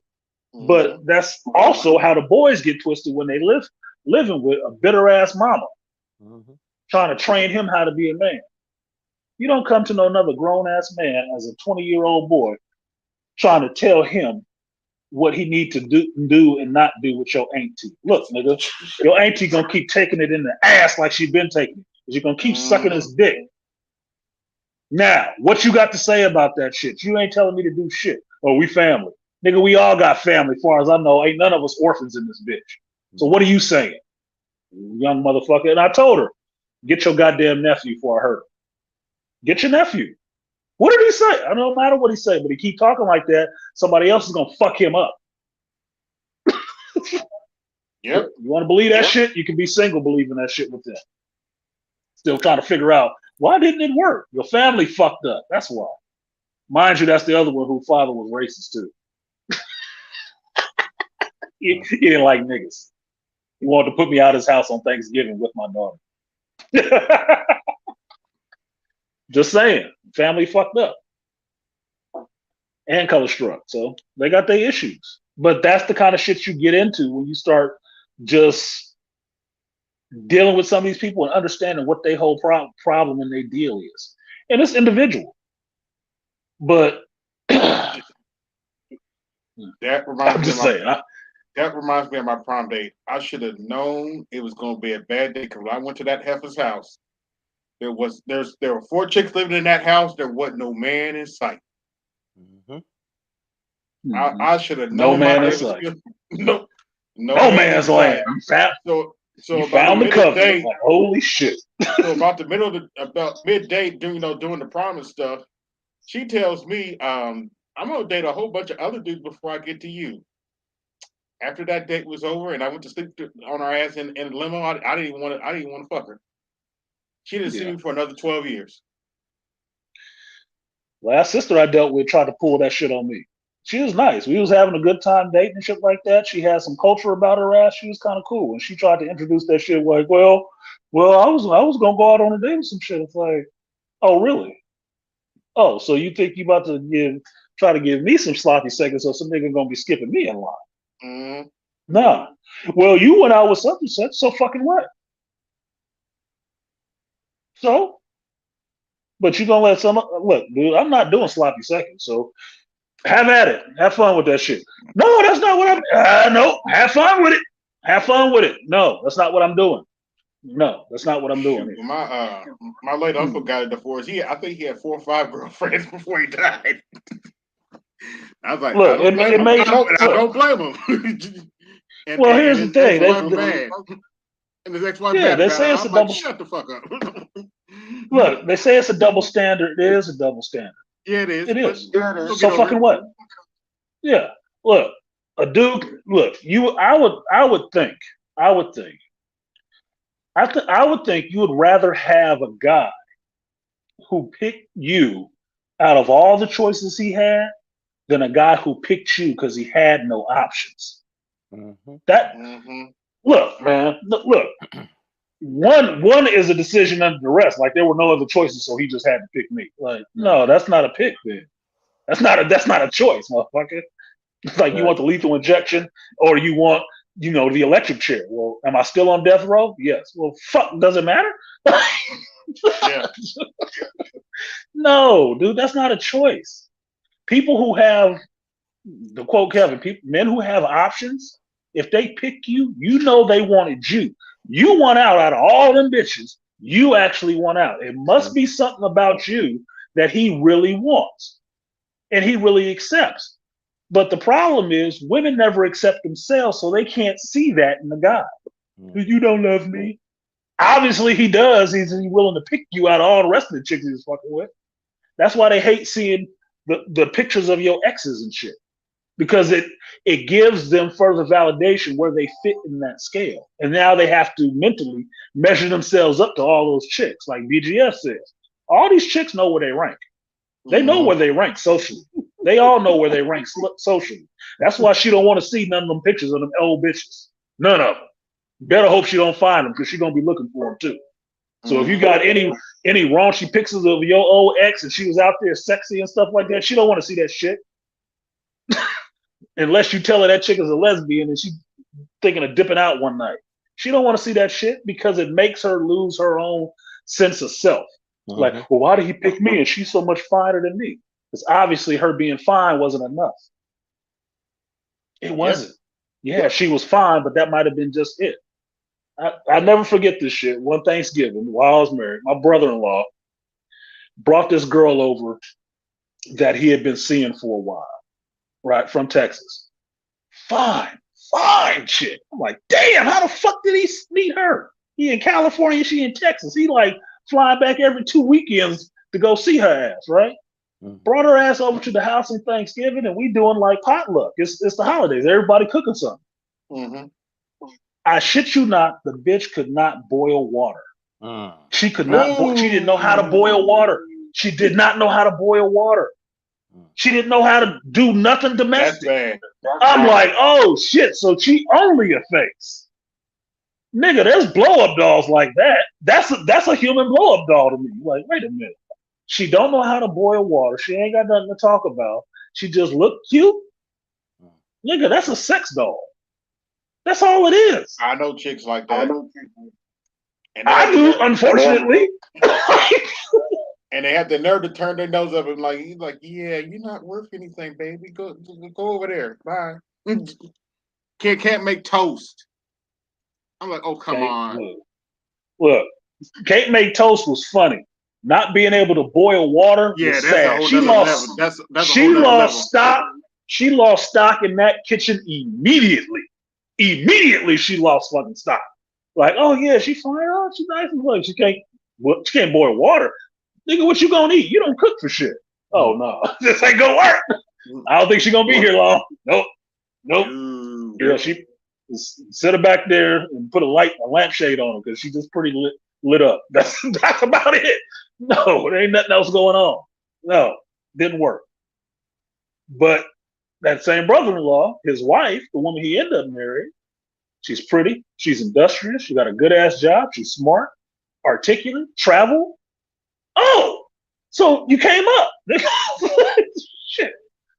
But does she look as good as the other girl? No. The other girl was fine. Doesn't matter. But it doesn't matter. Because when a man gets to deciding, pretty gets you in the door. That solves the one thing that I saw you from a distance and that made me want to talk to you. That solves that right there. That, okay, I'm visually attracted to you. Everything afterwards is the important part. Mm-hmm. The visual part is 5% of it. The other 95 is how you talk, how you deal, and all the rest of that shit. That's the important shit. That's why people will say, well, I'll take an adjustable 5 or adjustable 6. Because you can put on some makeup and step up. But you can't put on no personality and develop that shit overnight. It doesn't happen. It just doesn't fucking happen. You got to have that shit first. You can work on the other shit. Look, you can be a big nose bitch with an awesome personality. It's fun to be around. You can get a nose job. And your man wouldn't even give a shit. He might want you to keep your ugly nose, so keep these other niggas away from you. These predator motherfuckers out there. Oh, she looks like she got a big ass and a big nose. I don't have one of those in my collection. You know, keep them away from you. Yeah. But other than that, you good. You don't got to worry about the rest of that shit. The rest of that shit don't matter because you got the 95% of it. That's the most important. Your personality and how you fucking deal with me. Shit, you can rock with that. That's the best thing going. No one. Boil water. Damn, she can't even do ramen. Yeah, no one. She can't even make a ghetto surprise, man. Can't even make a ghetto surprise. You can't even have ramen? You can't make no ramen? What the fuck? What you gonna do if we go to Japan? Fuck. Gonna be fucked up out here. No. They didn't raise her right. Like I was saying, it's not your. No, they didn't, because like I started this shit off saying from Roger's stream, you don't train a wife. You train the wife for you, but it's not your job to train her to be a wife. That's her parents' fucking job. It's her parents' fault that this grown ass woman don't know how to boil water. And she ain't got enough gumption in herself to fucking want to learn. That's their fault. That's not your fault. It ain't your job to pick her up at 30. She fine as fuck. And then, I got to teach her how to boil water. No, don't do that. I ain't doing that at 20. No, she's defective, motherfucker. There's a bunch of shit, a bunch of programming she didn't get. But you buy a computer and it got everything on it, but ability to attach to the internet and any kind of word processor? No. What am I doing with this bitch?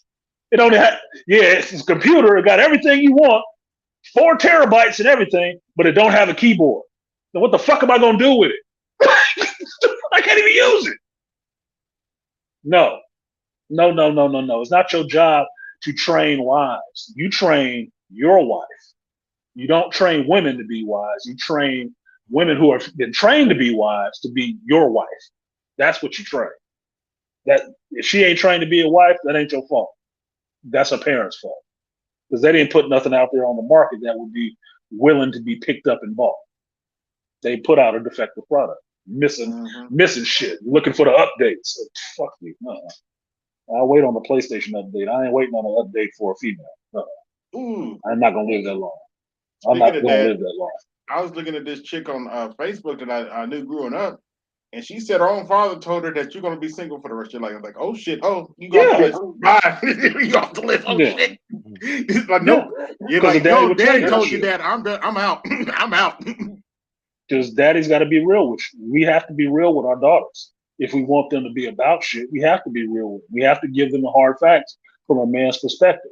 And that's what a lot of these women run from. They don't want to hear these hard facts. That's why they keep themselves dipping in the estrogen cesspool. Yeah. Like, no, just tell me everything that makes me feel good. Look, motherfucker, the world ain't about you feeling good. It sure ain't. It's not. It ain't about men feeling good either. Trust me. You think that shit in the Ukraine is a good time for men right now? Oh, no. No, you dumb motherfucker. Look, it's not a good time for anybody on this bitch. It ain't a good time for Russia either. You hear about all them dudes trying to get out because they don't want to get drafted. Look, it's not a fun time on planet Earth. You can eke out moments of happiness and good times. You can. If you're with the right person, you can eke out a lot of years of that shit. But it's not going to be that all the time. That's what gets motherfuckers tripped up. Like, oh, I got bored. Motherfucker, look, read a book. It's not supposed to be exciting all the time. That's a drug high. I don't do drugs. Mm-hmm. That's a drug high. That's a roller coaster that never lets you come down. No, that's not how life works. That's not how your emotions fucking work. Your emotions eventually subside. Halloween is coming up. You can test this shit. You can test it for yourself. Right? Go to a haunted house and walk into the first thing that scares you and notice how long it takes for your feelings to come back to normal that you're not scared anymore. Mm-hmm. You weren't surprised anymore. It goes up and it goes back down. That's your baseline. The down part is your baseline. These chicks dating think everything is supposed to be the peak and never have a baseline. Well, that's impossible. That's impossible. You can't have that. That's scientifically, biologically fucking possible. If your emotions were at that high rate the whole time, you'd fucking die. You'd die. You'd be overstimulated. You wouldn't be able to function. Your brain would be flooding your system with so much extra shit, dopamine, cortisol, all of that shit. You would probably die. You would. But it does this up and down to keep your ass in some kind of balance, some kind of flux. You goofy motherfucker. That's why you can't be way up here all the time, and you can't be way down here all the time. You got to find the middle. You got to find the balance. Then you can fucking function. Other than that, you ain't functioning. And no, Donnie Mac, yes, no hot water cornbread, sacrilege if you black, sacrilege. You don't know how to make no hot water cornbread? Oh, man, look, call your mama. Call your auntie, call your grandmother. I'm going to call your grandmother so I can tell her to go smack your mama. Somebody fucked up. And BTM, I saw you in here. I didn't shout you out earlier, my bad. But yeah. Yeah. I got the water mouth right now. I got the water mouth. It's like some smothered chicken and yellow rice and cabbage. She even got the vegetables on the plate, y'all. Motherfucker. Yeah, my I fucking hate Toya. I fucking hate Toya sometimes. I swear to God, I hate Toya. In a good way. Like, this motherfucker cooking some decent fucking food. Jesus Christ. Let me turn that shit off so the rest of us don't get hungry. Look, no one knows. Thirst trapping. Look, thirst trapping. Yeah, she thirst trapping with a plate. That's the actual definition of thirst trapping. A chick holding a plate of some good cooked food. A home cooked food. Thirst trapping. To be fair, that's proper thirst trapping. That's proper thirst trapping. Thank you, AB. That's the only thirst trapping I like. That's the fair. Look, say it in your English accent. A proper thirst trap. Like a proper thirst trap. Proper thirst trap. Remember a proper thirst trap. Brother Divine and what was that Terry McMillan movie? When she went up to Gregory Hines and she was saying, "No, I'm just making some cornbread, some collard greens, some baked macaroni and cheese, some baked chicken, some smothered pork chops, and some black eyed peas and some pound cake." Oh Jesus! I had no black eyed peas in a minute. I would actually smack the shit out of somebody if they could cook me some black eyed peas. I would. You can point them out. I'd think of it as a hit. I'd pull a hit for you. Like, who? Them? You making them black eyed peas? They're cooking right now? Got it. Suck it up, nigga. You can eat some of this too. fair plate with you. Yeah, I had no black eyed peas in a minute. That's my fault, bro. You just be Certain sitting shit I there. didn't know him. When I hear it, this is the thing. This, if you get fucked up on the food thing, when I hear it, when I hear the name of it, my body reacts to it like, oh shit, man. You say Like, yes, oh my gosh, yeah. I make yams. That's one of the things I had to make. I had to make yams. I make my mother's recipe of yams. Fuck you. I have to have some yams, right? Yams, black eyed peas, some fucking greens, some baked chicken adobo will make my mouth water. If y'all ain't fucking with no Filipino people, figure out what some chicken adobo is. You'll fuck somebody up over that too, because it's just chicken. They like they Pacific Island black folks. Okay, they'll fuck up a chicken. Chicken run from them just like it run from us. Okay, dude, it's just certain things that'll make my mouth water thinking about it. Like you said, like Donnie Mac said, hot water cornbread. All I thought of was my mother making hot water cornbread in a little baking pan, and it'd be like 8 of them bitches just lined up all golden brown and shit like that. Like, oh my god, I'm ready for this. Sweet potato pie. Yes. By the way, I laugh when people thirst. say talking about Patty sweet potato pies. Like Patty ain't got shit on me. I got my grandmother's recipe. In other words, Patty ain't got shit on me. Yeah, fuck Patty. She ain't got shit on me. Yes, a proper thirst trap. Yeah, I heard they used to do that back in the day. Come over with a pie. Yeah, that was the old school proper thirst trap. Like, look, who remembers this line? Like, the way to a man's heart is through his fucking stomach. Look, if you feed him, he will listen to whatever the fuck you talking about for a while. Yeah, because he didn't. But that's where that old school, courting just went out the goddamn window with, oh, I can just get sex like a man. Why do you want to fuck like a man? You know, we don't like all them bitches that we fuck. Did you ever know that shit? We don't like all them bitches. That's why we settle on one that we want when we try to keep her ass. We don't like all of it. It is a biological urge. Sometimes it's not even shit that we fucking want. It's like, oh, dude, why am I getting an erection around this bitch? I don't even like her. Mm-hmm. Look, it's nothing worse as a man. This shit has happened to me, so I'll share this with y'all. For any woman who didn't get ran out of here already, because Scorpio misogyny is strong with me. Okay, look, there's a chick at one of my old jobs, right? Hood rat than a motherfucker. Hood rat as hell. Tatted up, big nails, horse mouth teeth. Talk like worse than me, like a goddamn sailor and a half, like she did 2 tours on the ship, just came back and got her cutlass hanging on her hip, flaming red hair, all kind of shit, right? Everything I'm not fucking attracted to. Everything I'm not attracted to. My fucking dick would tingle every time I walk by that bitch. I'm like, what the fuck is wrong with you? No, nigga, no, we not doing that. He would tingle. Yeah, shut up, nigga. Who's talking to you? Shut the fuck up. Yeah, I talk. Look, I told an ex that shit before. It's like, oh, he likes me. He don't like you. He a dick. Don't listen to him. Don't listen to him. He a dick. Look, he know what he like. That's it. I wasn't liking that bitch. Like, no. You have to have that conversation with yourself. Like, nigga, look, you get to fuck the inside of it. I gotta look at the outside. No, I'm not doing that. What the fuck is your problem? Exactly. I got to deal with that mouth and all that attitude. Nah, dude. For you to be happy, shut the fuck up. No, shut up and go back to sleep. Go back to sleep. I'm talking to you. But that's what it was. It likes what it likes sometimes. Sometimes it has a mind of its fucking own. We learned that when we were in puberty in school. Okay? Mm-hmm. You getting your sense as a man comes when you can turn down the volume on that motherfucker talking to you, and you can think with a clear head, like, oh my God, this is so much easier. We don't need her. We don't need her. We don't need to want her. You're like, yeah, whatever the fuck. I want it though. Yeah, but you like meat, nigga. Like, I'm not surprised. You don't care as long as you eat. No. Half the chicks that we fuck, we don't really like that.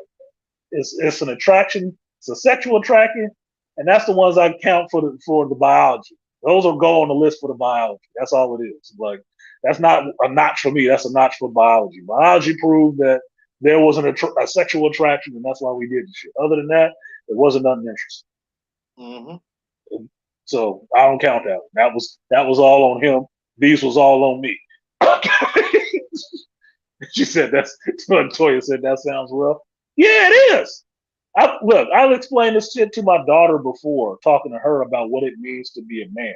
It didn't sound fun to her either, because that's the part we don't talk about. These women running around here thinking that they want to be men.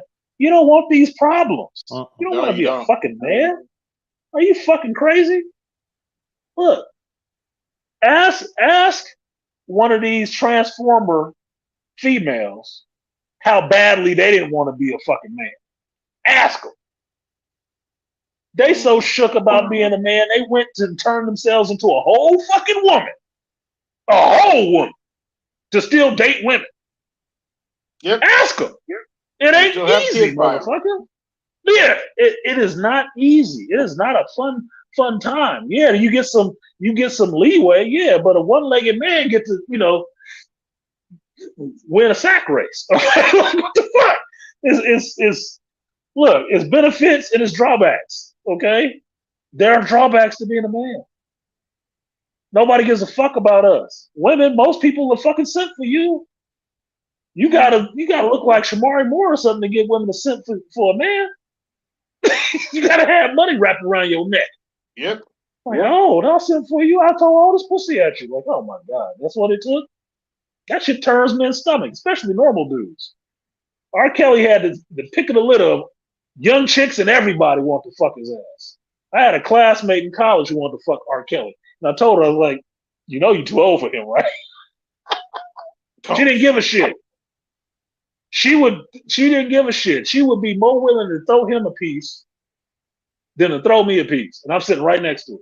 That doesn't surprise me though, because they talk about he enslaved us. Like wait a minute, all these heifers over 18, they wanted to be dead. Get the fuck out! This is the next story. This is stupid. He peed on her. No, she wanted to be pissed on. She was there. He didn't grab her up somewhere and drag her up there. Get the fuck out of here. And yeah, no one. I wasn't gonna say the name, but you know what I was thinking of. You know what that means? You're a dirty motherfucker. Speaking of which, you are not shit. To this day, I will stand by this. That documentary was a mistake by these knuckleheads, because that was a huge mistake, because that showed the parents' involvement in this goofy shit. And nobody points that out. I pointed it out from huge mistake. I pointed that out from jump. It's like, oh, he just got all these kids. I said, where their parents at? Where their parents at? That's the easy question. Where are their parents at? Oh, their parents was pimping them out? So why aren't they in jail? Yep. Isn't that wrong? Isn't that, isn't that like, I don't know, prostitution or something like that? Doing something to a minor? That's their parents. Oh, they took money? Oh, they took money for that shit? So they were selling their kids? So why am I talking about an Epstein when I got people right here pimping out their own goddamn kids to celebrities? They're not going to jail? So they get the money and get to go free? And you got to listen to them on a documentary? Oh, fuck you. Let's take care of the source of this problem, okay? Let's take care of the source. Like trying to stop the water after this and come out the fucking hose. Why don't you turn off the faucet first instead of blaming the hose for spitting out water? Stupid shit. Yeah, robots in disguise. Yeah, Donnie Mac. You know what I was talking about. Look, strong. Yeah, only the strong survive. Only the strong realize. Y'all shocked Toya. You still there, Malika? Or you thinking about baked chicken? Man. I'm still here. You got quiet when we talked about food. I said, Malika thinking about the menu tonight. I'm cool. I already ate, man. Yeah, I had some steak, nice garden salad, and some guacamole, man, and I'm good money. See, I fucked up because I went and got groceries and I had something on my mind to buy and I forgot. I left with everything but that. I was like, God damn it, I gotta go back to the fucking store. I forgot the goddamn chicken. I was gonna make some chicken breasts and this yellow rice. That's why I was pissed at Toya for talking about the yellow rice. Read my goddamn mind. Get off my fucking frequency. I was gonna make some baked chicken with that yellow rice, and I didn't get the salad. I forgot the fucking chicken. I got everything else. Forgot the goddamn chicken. I'm like, oh, I had a now I homemade gotta go all the way burrito. back. I had a homemade burrito day, and it was delicious. Hey, it is what it And I is. got enough to make another one for tomorrow, so I'm good. Yeah, well, fuck you. I'm doing garlic. I got to do garlic noodles tonight, then. Because I got to go back I'm to gonna get make chicken. me some salmon tomorrow, man. Oh, It's shit. Yeah, I nice. fucks up some salmon. Yeah. I fucks up some salmon. That was one thing when I went to Alaska I didn't get to do. Go fish for my salmon and catch that salmon and let them bring it up on the beach so I can cook that bitch right there. That's the one thing I didn't do. I was like, ooh, don't let me get it that fresh. That freshwater shrimp, man, you be like, shh. Ooh, Just Yeah, shut I up. wasn't getting it. You would have liked that shit too, Malika, I think, because what they did was it was a cruise, right? You pulled into, I think it was Ketchikan. I think it was in Ketchikan. Pull into the harbor on the ship. Get off the ship. You get onto the seaplane. Seaplane flies you up to this lake or further up the river somewhere, right? Get off the seaplane. Get on your hip waders and your rod. And you get to wade out into the river and catch your salmon. Catch your salmon, right? You can either, I think it's like 3, you have a limit of 3. You can either have them box it up in ice and send that shit back home for you, or take that shit up on the beach like a Gordon Ramsay. They got a grill and shit like that set up and cook that bitch right there. I was like, I want that experience. Exactly. I wish I would have knew that was on this fucking cruise. I would have budgeted for that shit. I would have did that in a minute. Are you fucking kidding me? I was like, dude, that's the freshest you can get salmon. It don't get no fresher. It don't get no Alaskan fresher. freshwater salmon. Woo. Oh my god, dude! I was hungry seeing that shit. Now be the looking at fucked my up part, woman. we didn't know. I didn't know, and she didn't tell me that shit. No, I would have. If I'd have known that shit, I'd have been ready.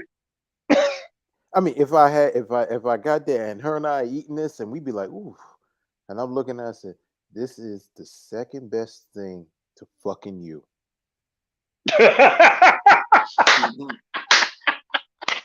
You was gonna have a fight that night.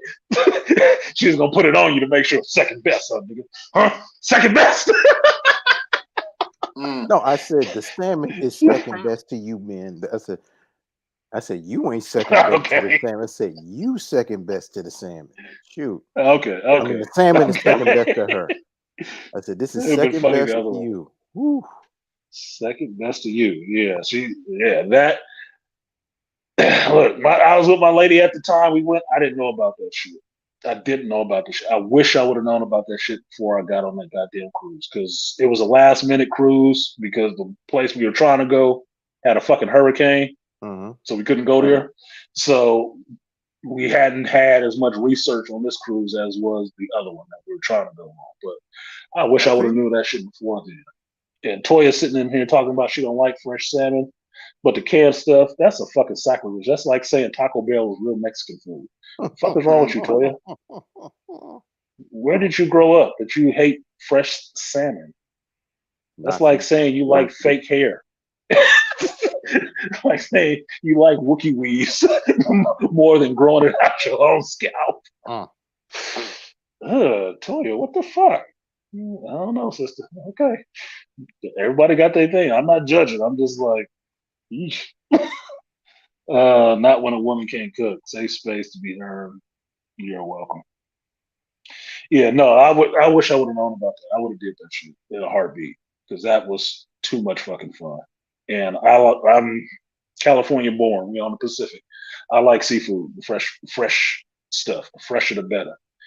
And fucking Gordon Ramsay pissed me off, because that's one of my favorite chefs.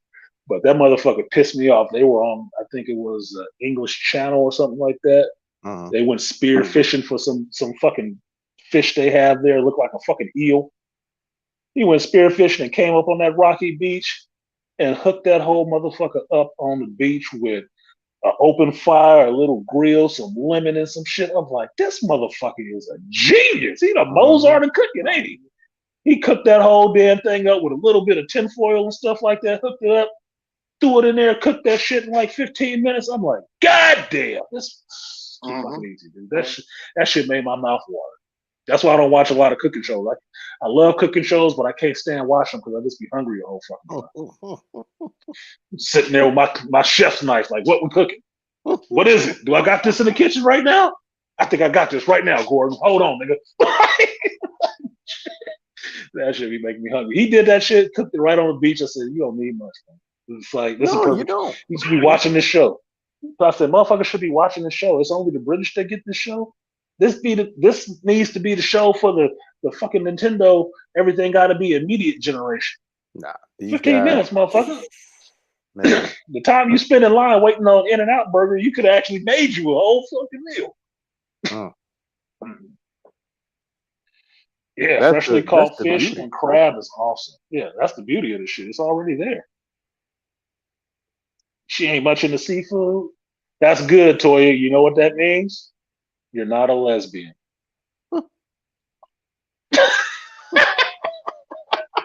There's a dirty joke there. Don't get me being scorpionic.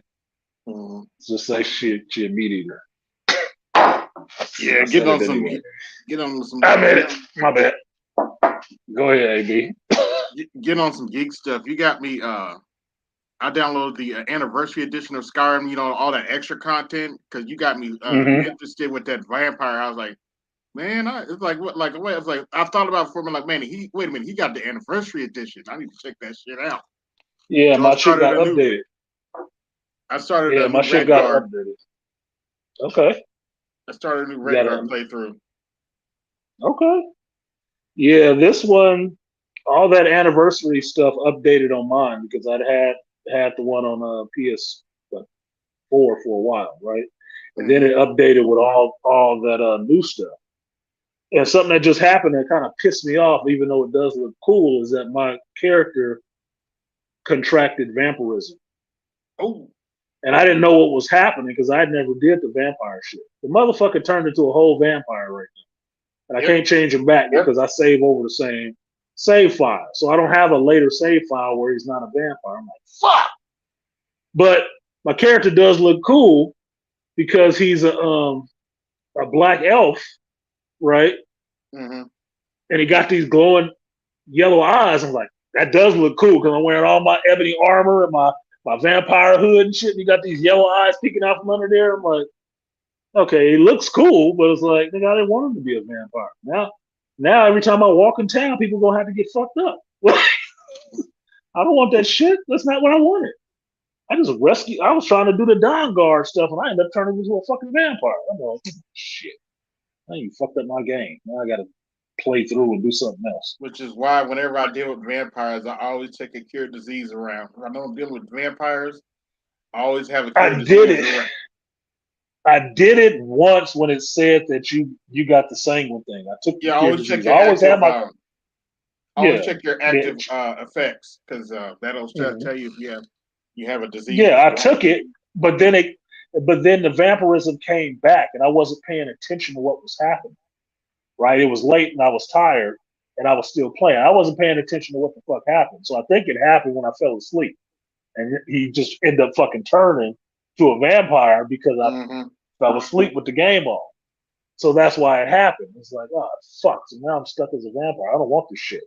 So I'm trying to get rid of the vampirism and get the little vampire daughter out of my fucking group because she'll get you caught when you're trying to sneak around and shit because she'll sneak for nothing. So I did that part. I have to get back to it. Yeah. So what's her name? Serena or whatever the fuck her name is. It's like, dude, I just want to drop this bitch off. But I hit the glitch because I found her daddy's castle before I ever did the mission to find her. So when I found her and brought her back to that castle, it wouldn't fucking open. I'm like, I don't want to keep this bitch with me the whole time, dude. I'm just trying to finish this shit off and move on. But once you do that, then you have to get turned into a vampire or not come back to the castle ever. It's like, well, I want to explore the castle. I got to know what's in this bitch. So now I'm a fucking vampire. Short geek story, y'all. Geek problems. Oh, by the way, one of my favorite lines in that game was, "You a dark elf lover?" And you know what my answer to that is? Yes. Last few times I do Skyrim, I always wipe a dark elf. I don't know what it is about them. They're cute. Oh, my son is texting me about Ford's wedding. Now I gotta check this little motherfucker because he didn't say, "Hey, Dad. Hey, are you coming to Ford's wedding, nigga? Who raised you? Better be cordial first. Say something polite. Oh, Hey, Dad. Hello, Father. Something. You answer me fucking questions like I answer you. Fuck you. I miss my boy, but goddamn, manners, nigga. Geek stuff. I got caught up on all the 3 seasons of The Boys this week. Congratulations, Donnie Mackie said. Impressive. Uh-oh. I saw you. It's a real person. What up, BTM? Hey, she got her big phones on. I thought she'd be eating your food. Don't come up here with wiping your mouth like, oh yeah, dinner was delicious. I just that finished. rice out of her teeth. Look at that. Yeah. It was so good. Was it now? He don't like you anymore. I want to hear that shit. Yeah, I want to hear that shit. It's Saturday, and I was gonna stop and get something on my way home, but then I was like, I want to eat something that I cooked, and so I was like, I just gotta come home and make something. And that's what I did. Mm-hmm. That's how it worked. Cause you ever be like thinking you're gonna pick something up and you circle around and you're like, I don't want any of this. Mm-hmm. Yes, that often happens to me a lot. Yeah, and so I'm like, I'll just go home and cook. Yeah. Often, but I'm always gone. So if I want to cook something, I have to actually go pick something up because I'm usually gone from home primarily. I'm at work, right? So I'm usually picking up stuff. But sometimes I don't want any of the shit that I'm picking up, even if I try to get it from a place that actually cooks real food. It's not fast food. It's just real food that they cook. Mm-hmm. Sometimes I just feel like fucking cooking, and I have to go grab some shit from somewhere to bring it home to cook it. On those days, I really want to eat some really home cooked food that I made, and it's like, wow, that tastes so much fucking better. Just so I hate you, I like you, but I hate your ass altogether, all the same. Both things can be true at the same time. We were on the same wavelength. You were gonna make yellow rice anyway, so I was gonna make some yellow rice. I'm here on call. I was even gonna buy a rice cooker for the job. Like, fucking, I'll buy a rice cooker for $20 and throw it in here. These motherfuckers won't know what it is. Just so when I'm here over the weekend, I can cook me up some rice real quick or make some other shit. They wouldn't know what it was. They're like, what is this shit? Don't worry about it. It's a fucking crock pot. Would you believe me if I told you I could not use a rice cooker? That's the easiest shit ever. I always screw up the rice whenever I try to use a rice cooker. But if I can use a stove, it comes out perfect. Hold the fuck up. You can boil water, right? I can, yeah. Okay. Rice cooker is easy. What kind of rice are you using? Look, I'm about to be real nerdy now. Usually, it's usually either long grain or jasmine. Jasmine, okay. Mm-hmm. Jasmine will work. So, you know the little cup that comes with the rice cooker? Mm-hmm. 1 cup of rice, 1 cup of water. Oh, I thought if it was you want it, that's my problem right there. I thought it was 2. You can go a little over. Okay. You can go a little over, but it's gonna make your rice more mushy because it's gonna soak up more of that water. My main thing is I don't want the rice to stick to my fucking bottom of the pot. Right. Because I don't want to scrape it all up because it has a non-stick coating on it as well. Mm-hmm. Once you start getting in there trying to scrub all that damn rice out, you fuck up the coating, and now it's gonna burn every time you put rice in there. You're gonna have that little fucking crust on the bottom, which is burnt rice that you gotta peel off of there like old charred skin and shit. I don't like that. So yeah, 2 cups will do it. It'll make the rice float, but it will settle. So you have to stir it occasionally while it's cooking to keep it from sticking to the bottom. So that's it. It's easy. You know how to do it. You just, little shit. I just like it better when I do it on the stove. Yeah, the other thing I learned this from a Chinese woman. You wash the rice first too. Yeah. Put it in there. You wash it. Get all that white off of it. Drain that water, and then put new water in there. in the rice cooker with the rice. It tastes better too. Yep, tastes a lot better. Yeah. What up, Beast? What up, man? Y'all reminded me that I got a bunch of shit that I just bought today to cook for meal prep. So I'm like, God damn! I just thought about it. I gotta get some fucking rice. Yeah, everybody remember their meal prep plan. That's what I forgot. I forgot the chicken that was on my list, and I forgot the rice that was on my list because I didn't buy the rice cooker. It's like, why am I buying a rice cooker for work? I got one at the shop. Fuck that. Like, am I bullshitting? Look, grocery list. Look, I wrote mine down in a notebook, and I was hoping they had the flank steak. I was like, all right, I need flank steak for this Korean barbecue that I need to cook. So as long as they got that, the mission is complete. Everything else I can find at another store. I just want to make it clear to anybody who watching this on the replay, when I tell these people that I hate them, since we're in such a sensitive society, I have to explain this shit. When I tell them that I hate them, I don't really hate them. What I actually mean is I'm envious because they're having a decent fucking meal. That's all it means. So fuck Beastly Nerd for telling me about all this tasty food. Yeah. Because it sounds delicious. I'd want to eat that shit, and that's what I'm telling them to go fuck itself because I'm not eating that tonight. That's all it is. It's envy. Well, I'm not eating, it's envy. I'm not eating it either. I gotta cook it for tomorrow. Yeah, you talking about some barbecue and shit. What kind of flank steak you getting, man? I got. It was a lean flank steak beef. That's what the recipe requires. Okay. Because it's like I'm trying to cut weight and get down a little bit. You know, got goals. You know, you got to stick to them. Yeah. Mm-hmm. Or you can give them up. Like making flank steaks. You can get that shit up. Not good. Look, no. So I go get my own flank steak. Look, this is Texas, goddammit. We got steak all over this damn fucking steak. Yeah. Texas, you can't escape beef, can you? Like, you say you're a vegetarian in Texas, they kick you out, right? Like, I don't eat meat. The fuck you doing here? Yeah, they moved to fucking California for some reason. Wow. Like all the ones I know, all the ones I know that I went to school with, they somehow ended up on the fucking West Coast. I'm like, how the fuck y'all left Texas? You go to goddamn California. Yeah, like we don't eat steak out here. Like, y'all tripping. It's a lot of food out here to be trying to be discriminatory against one type. Now I did hear they got vegan Mexican food out there. And I know a bunch of Mexicans like they ain't happy about that shit. Like, what the fuck is this bullshit?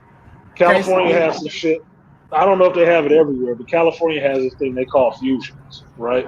So they'll do that. You'll get a fucking Halil Mexican spot owned by Arab people. Like, make that make sense. Like, how y'all know how to make Mexican food? And it's halal, right? You'll have Mexican fusion with cucumber insides and stuff like that, and there's no meat in it. It's like, that's a sacrilege. You don't make Mexican food with no meat. I'm sorry. But there's a lot of different food types here, and people start mixing stuff together just to try to make something different and make it their own. Like, that's the main part about California. Everybody trying to be special at something. Like, no, I did it this way. I had sex on a Tuesday in a thunderstorm. That makes me different, right? But no, it just makes you a dumbass is doing everything on Tuesdays in a thunderstorm. Why would you do that? We got potato salad with raisins in it. Good Lord. Yes. That's from that one white friend who had potato salad at some black folks' house, and they tried to make it their way. I'm going to mix it up and do something my way. Raisins. That's not how you mix it up. People put raisins and carrots and potato salad. I'm like, no. Ooh, Lord, help us. Who made this? Must have been some white people. Look, thankfully, I've seen that before, but I know nobody who personally, no one personally who is white who makes potato salad with raisins in it. I hope this boy wedding wasn't today because I don't have that invitation. I don't think it was today. And Ford is your boy. Well, my son is my boy, but he asked me a question about Ford's wedding. And I don't think it was today. I thought it was the week after. If so, I just missed his wedding. Whoops. Which will be disappointing for Ford. Yeah, it'll be disappointing for Ford because I wasn't here, but I wasn't looking to see any of the other people that was there outside of my son. Fuck. I hope it wasn't today. I hope it's next week. Otherwise, I fucked up because I took this week to cover another guy because he didn't really want it, and I took the money because I wasn't doing anything this week. So hopefully, I didn't forget his wedding. But if I did, well, I forgot his fucking wedding. It ain't my wedding. I don't gotta be there. Damn, artisan. Send him a nice Look, dude. Yeah, I'll send him a nice gift. I give him a strap on for his wife. You know what? But nigga, you ain't look, shit. look, I cannot be shit sometimes. That's fine. That's perfectly fine. I've earned the right to not be shit sometimes. Okay. Look, some of the people I didn't even want to see. I really didn't want to see. And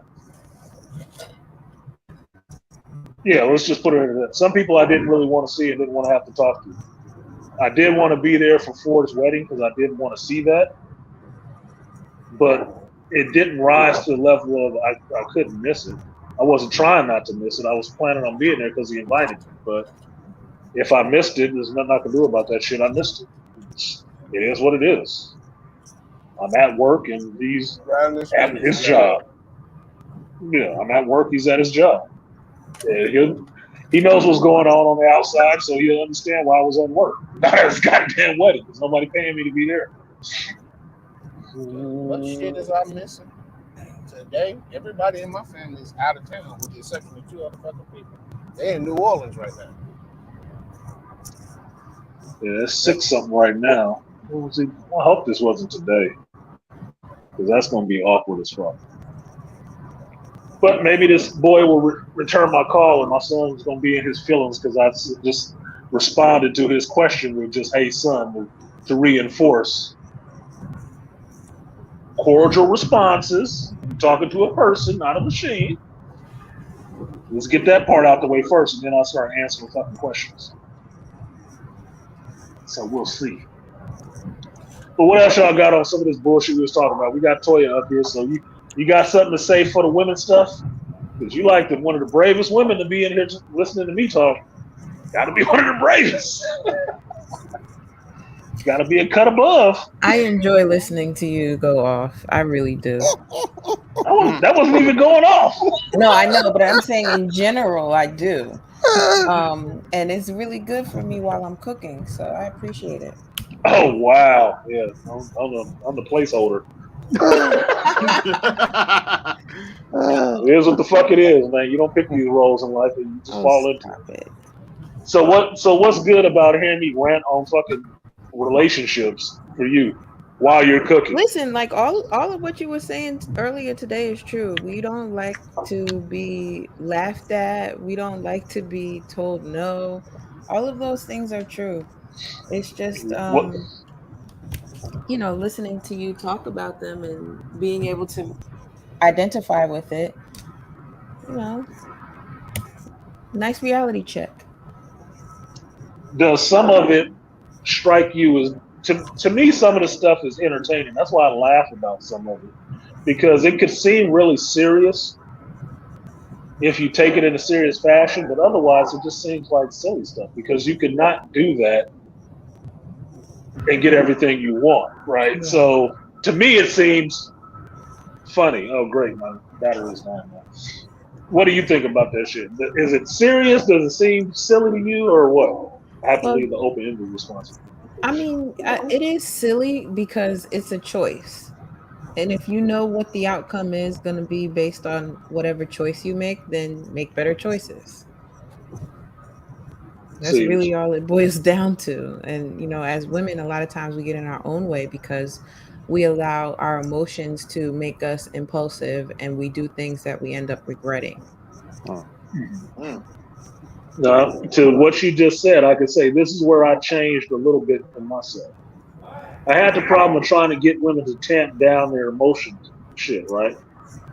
They don't know how to do that. They're not trained how to do that. Just like men are not really trained how to be in touch with their emotions and articulate that shit without punching somebody in the face. There's two ways that we're not trained about emotions because I can't point to one dude that said, yeah, my mother taught me how to control my emotions or my father taught me how to control my emotions. You can get taught how not to have them, but you don't get taught how to control them or articulate them, which is what those two halves are supposed to do, right?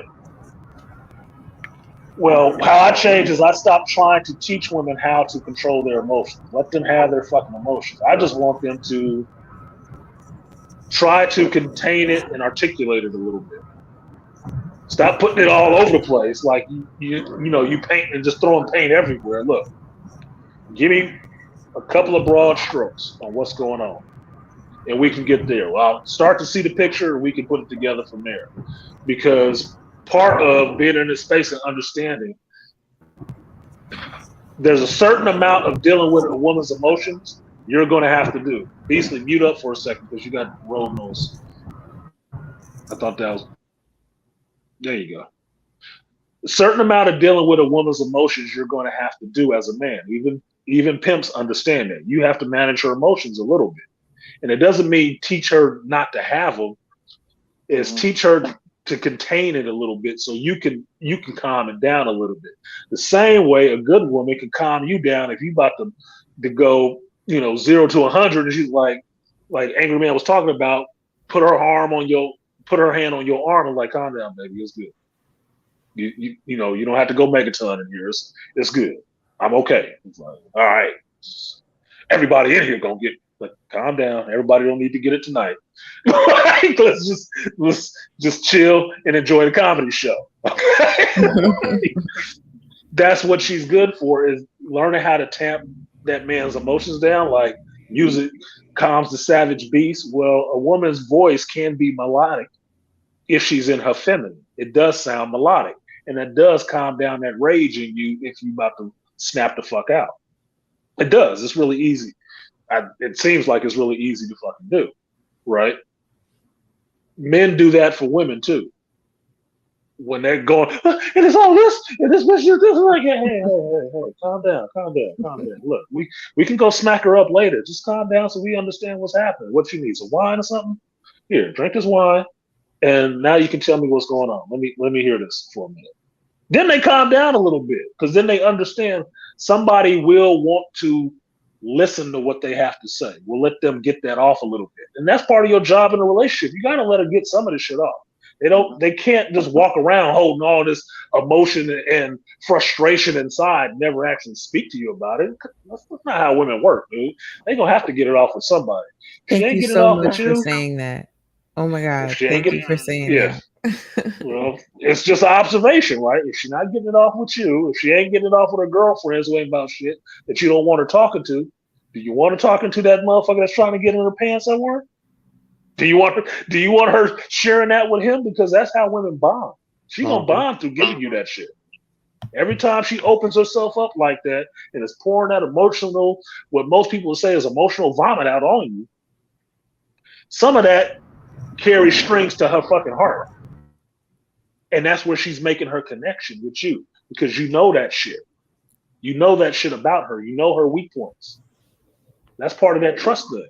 If she giving all that shit to you, she feel more tied to you. She don't want you telling all her bullshit. But it's likewise. I mean, what's his name that's married to with the boy who don't know what he want to be anymore? Gabrielle, I'm not Wade. Wade. Yeah, Wade. You don't think his chick don't know all his secrets? Don't know where he like to be pegged and where he don't? You don't think she know that shit? You be out of your goddamn mind. No, that's part of your job. Part of it is part of your job. The overness of it, where it gets ridiculous, is the part that's not your job. That's their part to fucking control. They're supposed to control it in a sense that they can talk to you about it. And their job is to understand why they got all this building up like that. That's their part of the job. My only thing is I try to make people do their part of the job. I'm gonna do my work. I do and have done the work on myself. You got to do your part. It's not my job to be up in your head piloting you like fucking Krang and the robot on Teenage Mutant Ninja Turtles. I ain't got time for that shit. Okay, you need to control yourself enough to understand what's going on with you, so you can articulate that shit to me, so I can try to help you work through that shit. That's the relationship. That's what relating is about. Understanding who you are, understanding who I am, me understanding who I am, and me understanding who you are, and how we work together is how we relate. And if that works out well, we can have a relationship. If you can't relate to each other, you ain't got no ship in it. It ain't floating nowhere, motherfucker. It's the Titanic. It's gonna And crash. that's the thing for us men. If we know that you have a problem, we're problem solvers. We're naturally problem solving. And the thing Let us do is, that for us. and the thing is, if I'm dealing with a lady or dealing with a woman that's my wife or my girlfriend, she's gonna come to me and she's gonna say, Malika, blah blah blah blah blah, and I'm gonna be like, okay, well, let's do this, this, this, and this, and this. And one of the biggest problems, and I had said this to a female. I said, a lot of times, and I said, especially with a lot of black women, you don't want your problem solved. You just want somebody to take care of something for you. I said, taking care of for something, that means I'm doing it for you. Problem solving is meaning that, okay, I'm giving you ideas and I can help you with something, which sometimes on the line, if I'm not around, you know how to take care of this. My thing is every time a situation keeps coming up and you're asking me, could you do this? I said, didn't I tell you how to do this and this? Yeah, but I don't feel like doing this, or you know how to do it better. No. See, here we go again with the no. Then we have the arguments. See, you don't want to But hear the no. that's the deflection. Yeah, that's the deflection, because you focused on the no more than you focused on what you're not hearing. Because I'd say this, not to cut you off, Malika, but I'd say this, just because my headphones is about to die in a minute. I'd say this: the biggest problem between men and women is men want to be listened to, women want to be heard. Yep. But it's the same problem in different directions. That's all it is. Yep. Because as a man, if our natural state is to be analytical and figure out your problem, and women's natural state is to have a problem and want to express that problem to somebody and not have them solve it, you got to meet in the middle somewhere. I can let you blow off steam talking about the problem, but you also have to understand that you bringing that shit to me is going to result in a solution, because our thing is to alleviate that drama. You want to live in it. I don't want to live there. Exactly. I want it to be headphones dead. Uh-oh. His headphones died.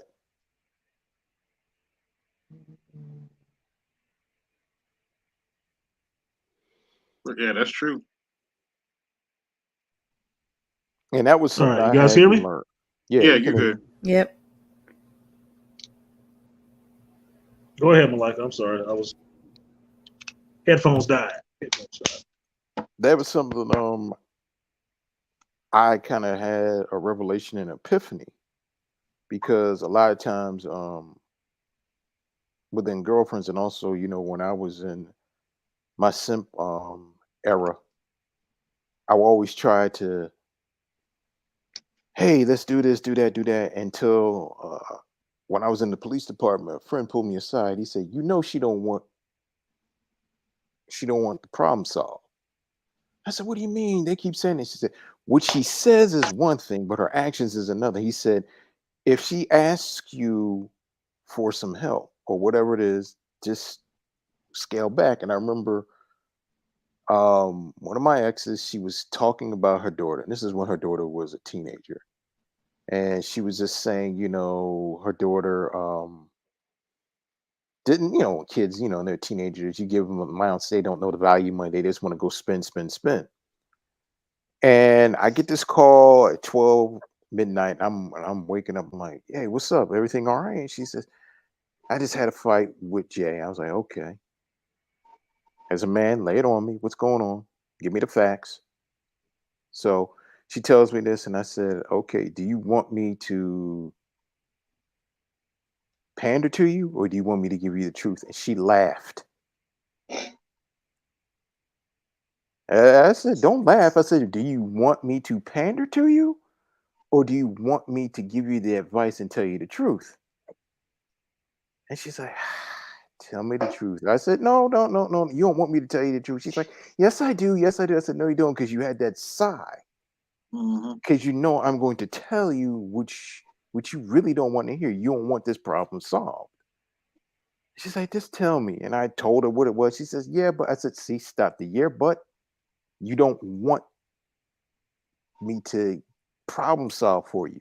You just wanted to vent and want me to just pander to you when you're venting. And she's like, I said, there's a twofold thing when you're coming to me or when you're coming to a man. Is either that you want me just to listen, or you want me to solve this problem right away. Or not right away, you want me just to solve the problem.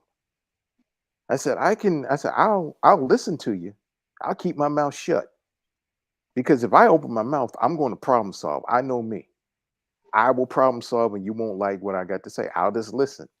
And I'll just nod my head and I'll keep a blank stare on there. I'll give you a poker face. That's for anything. Because if you want to vent, I'm like, all right, cool. All right. And if you're venting, that's cool. But that's the thing where I had to learn and ask that question and just realize that's the nature of women and not to take it seriously. You're still in your nature of being a man that, you want to solve the problem. But sometimes a lot of women don't want their problem solved. And you just got to handle that and deal with that. Well, that's why I say they want to be. Can you guys hear me? Yeah, we can. Yeah, you good. Okay, good, because I had to switch these AirPods.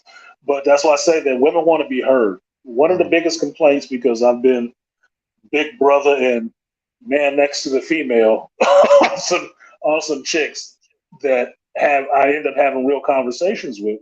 One of the most thing that they complain about is not being heard by the guy that they're with. That's the most thing they complain about. He doesn't hear me. He doesn't hear me. Well, what are you saying? Does it sound like the same refrain that he don't want to hear?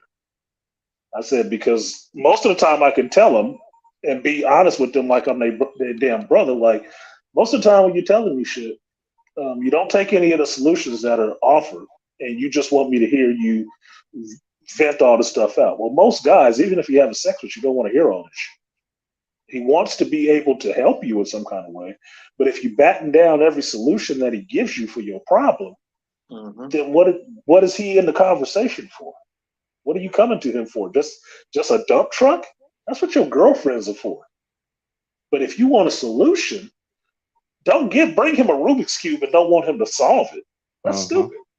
You got to understand what a man is. And a man isn't an emotional dumping ground for everything. You have to let him be who he is and what he wants to do as a man and as your man. He wants to alleviate any problems that you have. He wants to do that. Now, men do this with each other all the time. If you come to me, Malika comes to me and tell me, man, this is happening. These motherfuckers doing this, that, and the other, whatever. I would tell Malika the same shit I would tell a female. Look, that's what you do about that. You can do this. You can try this. You can try that. Right? Now, what a man will do, instead of being pissed off, oh, you just try to solve all my problems for me. No. He'll look at which one of those he thinks will work for his situation and take it and act on it. Even if it's a fourth solution, which is none of the three that I offered, he'll say, that might work. I'm gonna think about that. Thanks for your help, man. Even if he don't use any of them, he will accept the fact that I offered him a solution or tried to point him in the direction for the way out of his problem, so he doesn't keep having to have the problem.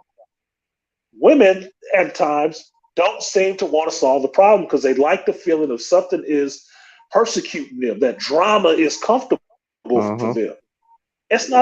Drama is not comfortable for men. That's why we try to eliminate shit. Exactly. Why do you think men kill? Why do you think men kill and women, capitulate? Men want it over with.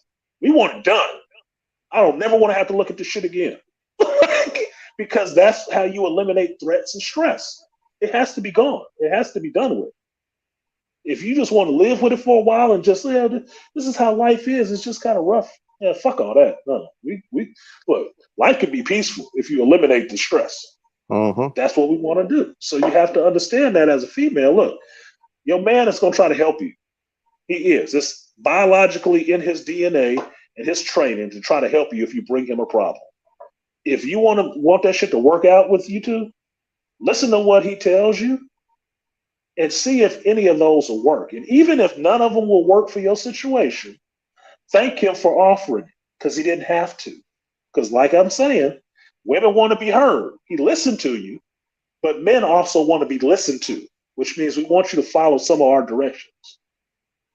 Not all of them, because we don't want robots, but you need to actually move on some of them to do this. Because everything he's giving you is just for you to alleviate your problem. If you don't want to alleviate your problem, don't bring it to him. Don't bring it to him. Just keep talking about it with your girlfriends. What up, Ray Hama? They want to stay in endless loop with their problems because they get comfortable with the drama, Ray. I pointed this out many times. Women, romance novels, fantasies, and the stories stuff as they don't call sell to men. Yeah, they don't sell to men. They sell to females because they like the revolving drama in a sense because that feeds their emotional battery because they have to keep getting that. Like I said, if you want to figure out if you got a succubus or not, don't give no emotional responses to her ass to see how she acts. If she acts like a drug addict going cold turkey, then you know what she is. She's an emotional vampire. She needs that shit. If you're not giving it to her, she's gonna find it or create it. But women need to have that emotional recharge coming from somewhere. It has to cycle somewhere. You got to understand that shit. Yep. That's just part of understanding fucking women and being able to be in a relationship with them longer than, I need some juice. This is why soap operas have been around for as long as they have been around. And they will continue to be around. Same characters too. Yep, fucking same characters.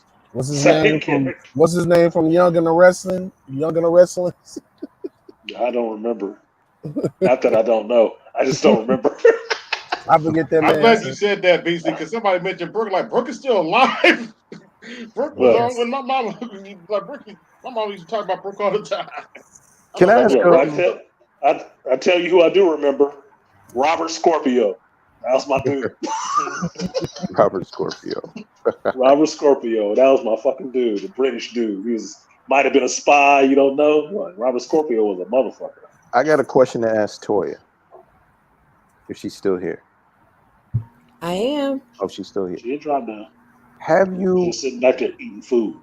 Have you ever noticed that in like with women in your circle, family, friends, associates, co-workers, that they thrive off of the energy and the drama where, you know, if they have a man in their life, or it could just be a male co-worker, and if it's a certain thing that needs to be done, he has the idea and he plans it, but they kind of like, you know, they kind of short circuit, like, you know, well, here's the plan, but they really don't want to deal with the plan getting finished, and you're like, well, why you want to keep the drama going on? And is it something you realize, like, well, what the heck's going on? Have you noticed that? I for sure, because women like drama, and so anytime you can inject some drama into something mundane, they will never miss the opportunity. That's that excitement over fulfillment. Yeah.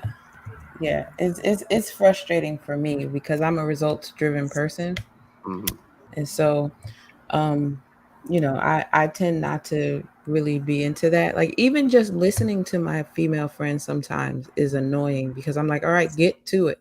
Get to the point. These are the ones you look for, gentlemen. Ask her about her girlfriends. You say, I can't listen to this shit all the time. Hey, you want to go out? Right. You want to go out?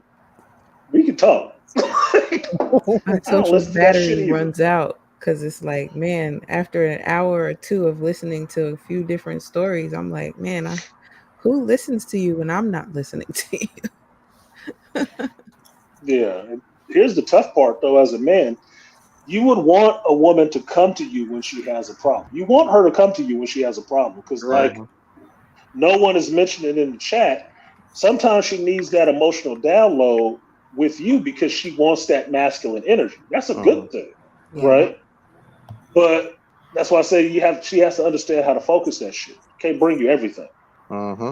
Everything is not there for the masculine touch. Just like everything ain't there for the feminine touch. It's just not. It's a balance.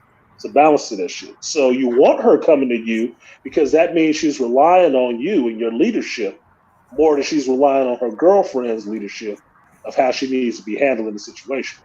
Mm-hmm. Because trust, if she getting relationship advice, who the fuck you think she's talking to? I'm sure she's not talking to her father, Mm-hmm. but I'm definitely positive she's talking to these girlfriends, the same ones who ain't got men. Mm-hmm. Nope. Just as Brother. misguided as she is. Mm-hmm. Yeah, blind in the blind, blind leading the blind in a room with no switches. Even results, look at no one. No one ain't giving no quarter. He said even results they driven women got the drama chip. It's Mm-hmm. part of women. They have emotions. You're not stopping that shit. Women have emotions and they can get overwhelmed with their own emotions.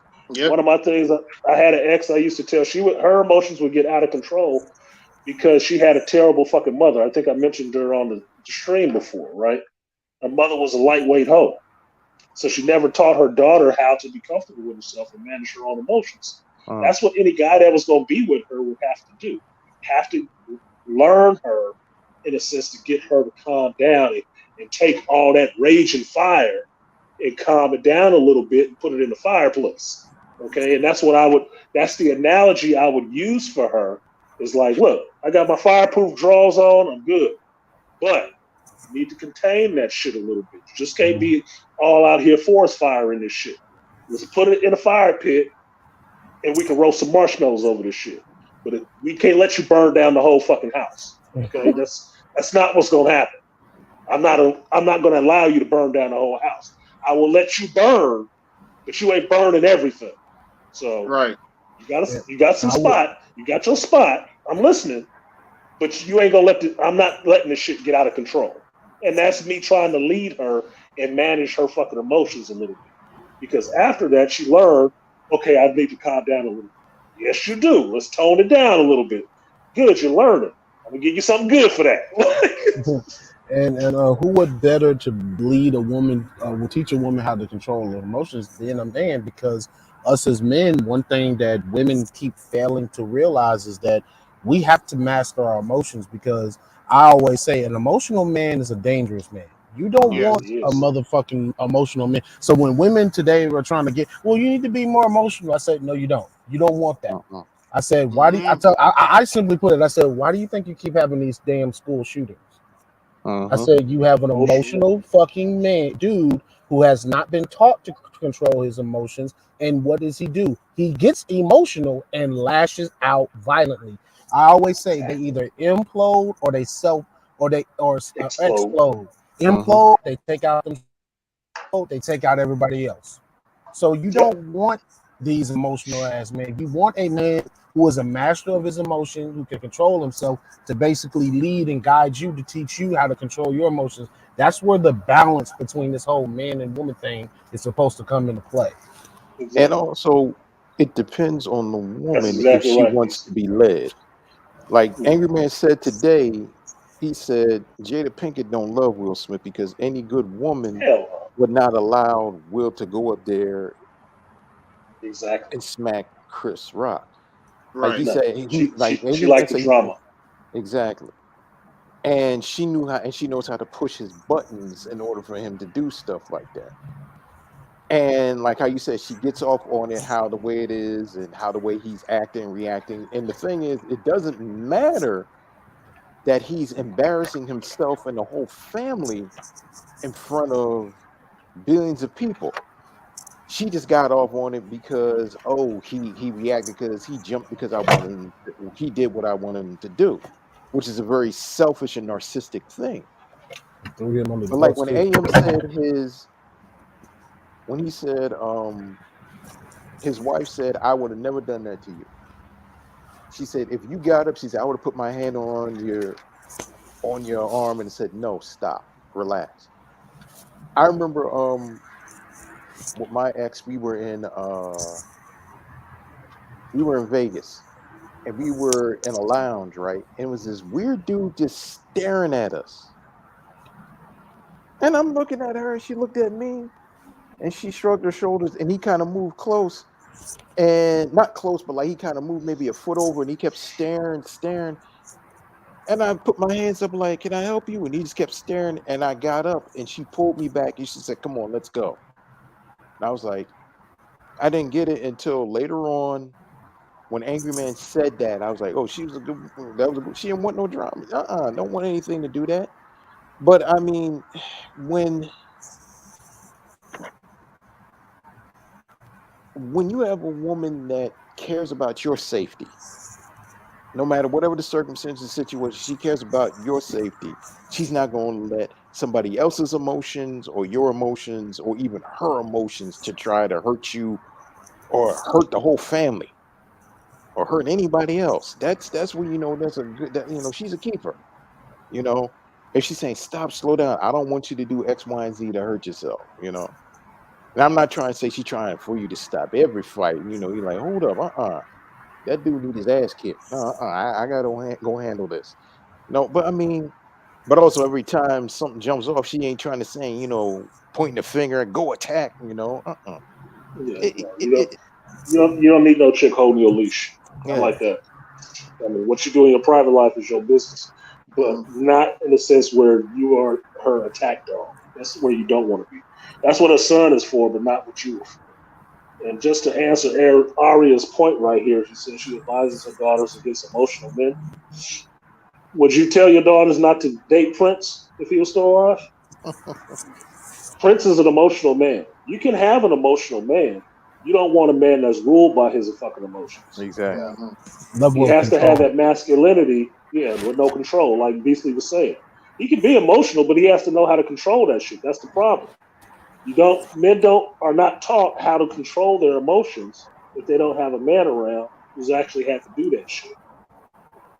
I'm gonna He say has to be this. taught how to control his emotions and not let it run the roost, and that's what turned him into a whole femboy. Like, well, I just need to be a woman now. No, you need to calm the fuck down. You understand you got emotions too. Mhm. I'm gonna Go say ahead, Beasley. I'm gonna say this, and this is one of the reasons why this resonates so well with nerds. With great power comes great responsibility. There is a reason Yeah. that quote resonates with so many people, whether you are a fan of Spider-Man or whether you're not.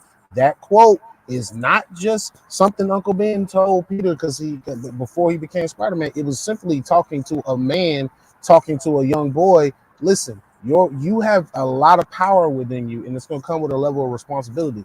You need to learn how to control it, because if you don't, a lot of people can get hurt, a lot of things can get destroyed. And this is why and like going back to what I said, y'all don't want a society of emotional ass men. You're seeing that No. now. How is that working out for you? You're Uh, complaining now. I see a bunch of YouTube female chicks now all of a sudden talking about real men this and real men don't like, Toxic masculinity that. and trying to correct the women now all of a sudden. I said, oh, and a lot of these chicks are like reformed feminists. I'm like, oh, that shit didn't work out for you, like a Yeah, lot of toxic dudes told masculinity you. didn't work out for you, did it? Yeah, it didn't work out, huh? Now you're trying to correct these women because you see this shit's about to go off a cliff, and you want somebody to pull the reins of the damn horse because your ass ain't strong enough to make that motherfucker yay to hold down. Yeah, you ain't masculine enough, are you? Masculine enough to slap aside. Well, it definitely was. He really wanted you here, and I expect to see you as well. Okay, I did miss Forrest's wedding. My son is disappointed. What's today? Got to get off my phone. Speech is coming. Shit. Yep, it was today. It was today because Forrest's birthday is on the 13th. Forrest's birthday is the 13th, and he's turning 29, almost 30, and he's getting married October 1st. Ouch. And he really wanted me to. My son is telling me, hey, he really wanted you to be there, and I wanted to see you too. Motherfucker, well, you should call sometime.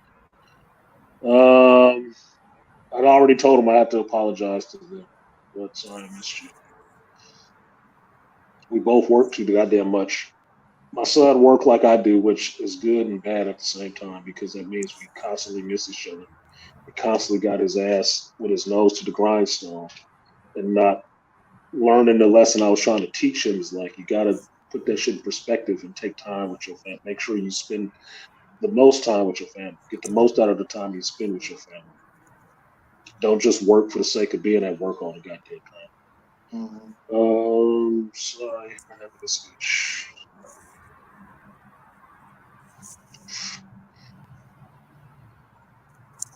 Yeah, that's okay. That means ex-wifey was there without the husband. Oh, well. That's okay. She cool with me. I hate that dude though. That motherfucker could die. But yeah, it is what it is. So yeah, Ford is disappointed because he really wanted me there. Yeah, that's nice. Sorry, really wanted your ass working in the shop too though.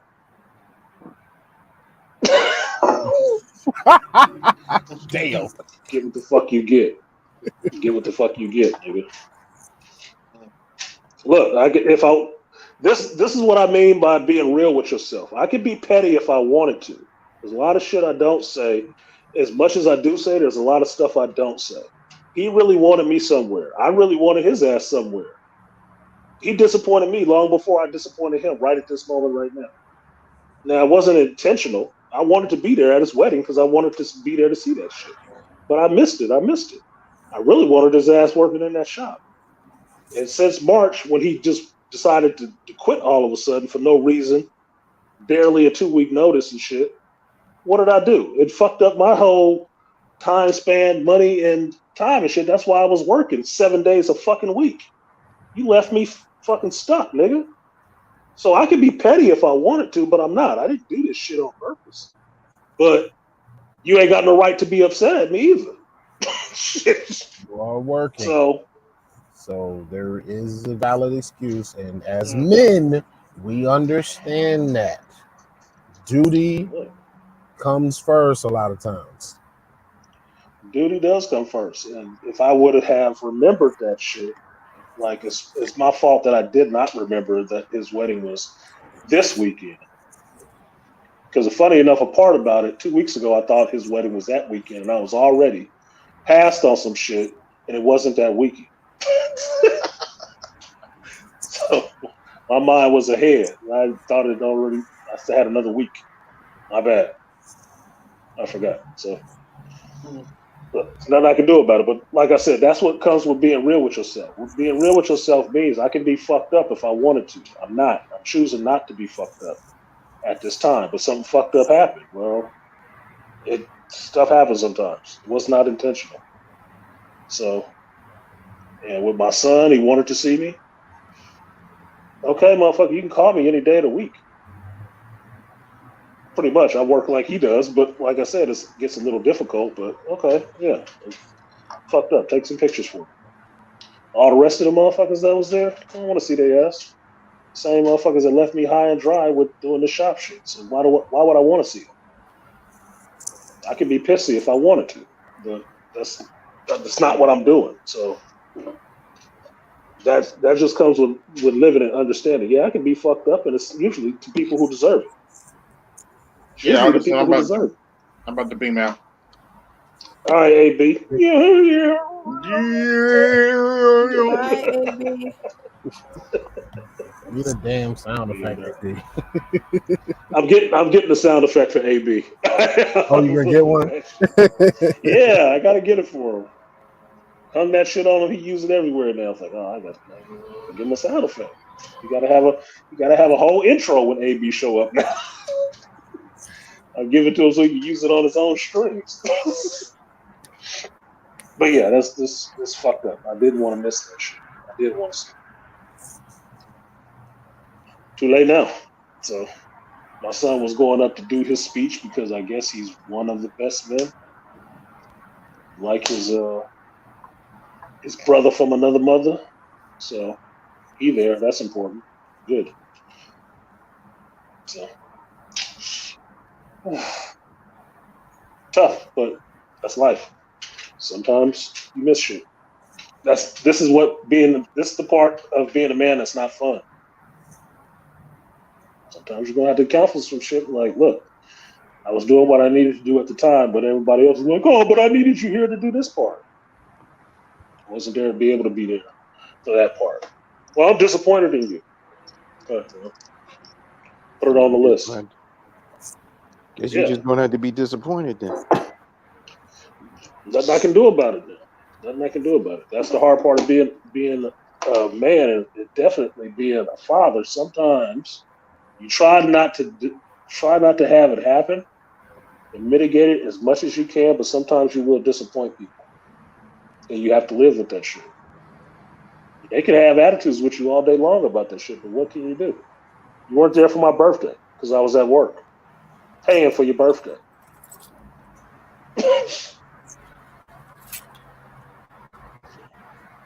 Sucks, but it is what it is. Shit I can do. So, not to bring it all down, get back to talking about these fucked up relationships.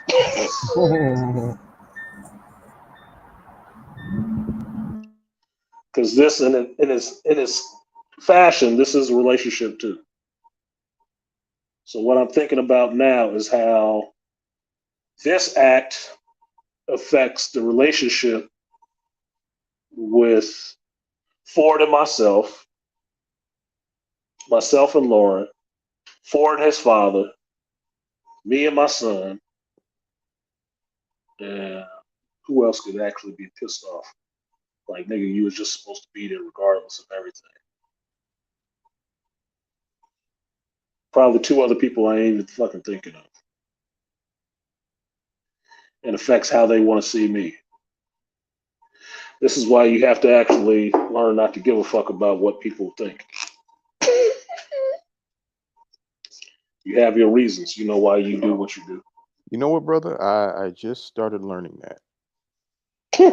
No, for real. And I really, really, I should say probably in the past 5 years, I started really learning how to do that. Mhm. And I gotta say this, and this might sound cruel and funny. It kind of feels good, you know, not giving, you know what for what anybody thinks or says. And not being malicious about it, but I used to always worry about, I used to be that people pleaser, worrying about what what do people think if I said this, if I did that, will this person like me? If they don't like me, is there a problem? And it's like, who cares, dude? Like, really, who Yeah, cares? well, You know, what do you, and it was, and I remember I had a thought and I said, what do you owe this person? What they really, and what do they really owe you? And I said, nothing.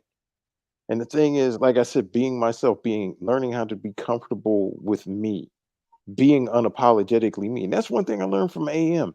Be be unapologetically masculine, but be unapologetically you. Just be you. Be comfortable just being you. And I had to think, like, it was another thing. I remember I was talking with my mom. My mom said, why don't you get this and right and get that? I said, no, I'm good. She's like, well, why? I said, because I don't want it. And she's like, okay, well, why you ain't gotta say it like that. I said, no, but I've been saying this a lot of times. You've been telling this to me ever since I was a kid. I said, respect that I don't want that. I don't want to do that. And she's like, okay. And she kind of understood it. But, when you kind of put that kibosh on it, because I don't want to do it and because I said so. And I remember, like, she said, do you want this? I said, no, thank you. Like, I yep. kind of get kind of curt with her, like, no, thank you. That's to kind of let her know, like, no, no, thank you. You don't want this? It's like a question. Like, you really don't want this? You just asked it the first time. I heard you. No, I don't. It's funny when that happens with folks because they don't believe that you have it. They can't believe that you're actually saying no. But all you're doing is actually being true to yourself. No, I don't want this. Thank you. You hit the nail right on the head, bro. You're being true to yourself. A lot of times in my life, in my past, and especially in my relationships, and especially in the worst relationship I had, the one I had before before I went into prison. She was the worst relationship, and she was just a type A narcissistic person. And like, remember, like how you said, you were willing to stop getting in all the geekdom and reading comics and just doing your thing. And I remember my best Mhm. friend came home and he noticed. He came back to Philadelphia and he was like, "I want the old M back," because he doesn't call me Malike. He calls me just M. He says, "I want the old M Mhm. back," and I didn't know what he meant. And then as I got older, and I remember I had a talk with him. I said, "Now I understand what you meant when you say you want the old M back." And it said took me a while to get him back to who he is. And he said to me, just like how the way we were talking like with men, he says, "Good. I'm glad he's back." And I just laughed and he laughed. And it was just, you know, just being you. Like here's the funny thing. Like, like when Toya says she doesn't like freshwater fish, she didn't like freshwater salmon, she likes canned, right? Mhm. An old simp guy be like, "Well, yeah, I kind of like salmon. I can deal with salmon." But then it's like, if we was his boys, I said, "Stop simping, you bitch ass motherfucker, man. Stop it. Like what you Yeah, like." yeah, because the simp answer would be, well, I guess we're just having canned salmon, right? That would be the simp answer. The actual man answer would be, Toya says she like canned. I say I like fresh. Well, look, you can have all the can you want to. We're gonna buy you extra can, but I'm having fresh fish tonight. We have salmon. That's just what it's Exactly. gonna I be. said, I'm having salmon. But I was that simp dude. Like, I remember, one of her girlfriends had said, "Well, what does Malika like?" And I said, "Da da da da da da da." And she kind of frowned her face up. And the girlfriend said, "Why are you frowning your face up?" Yeah, I don't like that. And then Just she's like like, that, you just know I'm "It fine. ain't about." It says, "It ain't about what you like. It's what he likes." She just kind of rolled her eyes and sucked her teeth. She said, and her girlfriend kind of had to check her. And her girlfriend was like, "Stop being a bitch." And she kind of laughed and chuckled off. And in my mind, that little simp voice was like, "Yeah, stop being a bitch." But it wasn't like, you know. Yay, little victories. But at the same point in time, it was like, dude, you don't got to stand there for that. You don't have to do that. Be yourself, and see right in and there. That's a good say. She's Smart, cooking both, and I yes, respect. See, smart that's woman. exactly. That'll keep you with a man. Like, bro, I'm cooking both. You can have that fresh shit. I'm canning it up. And and here's the thing: as the man, like how you said, I don't care. I'll buy. Like somebody said, "Why you buying fresh salmon and why you buying these 4 cans of salmon?" I said, "Because my woman likes the canned shit. I like the fresh shit, and she's gonna cook them both. So I can have a year supply of canned salmon for her monkey ass. As long as she's gonna cook my 2 fillets of salmon, we in there like swimwear. That's the compromise. We ain't got, and that's, but you see, that's where the payoff is for the man. That's the If she's relation.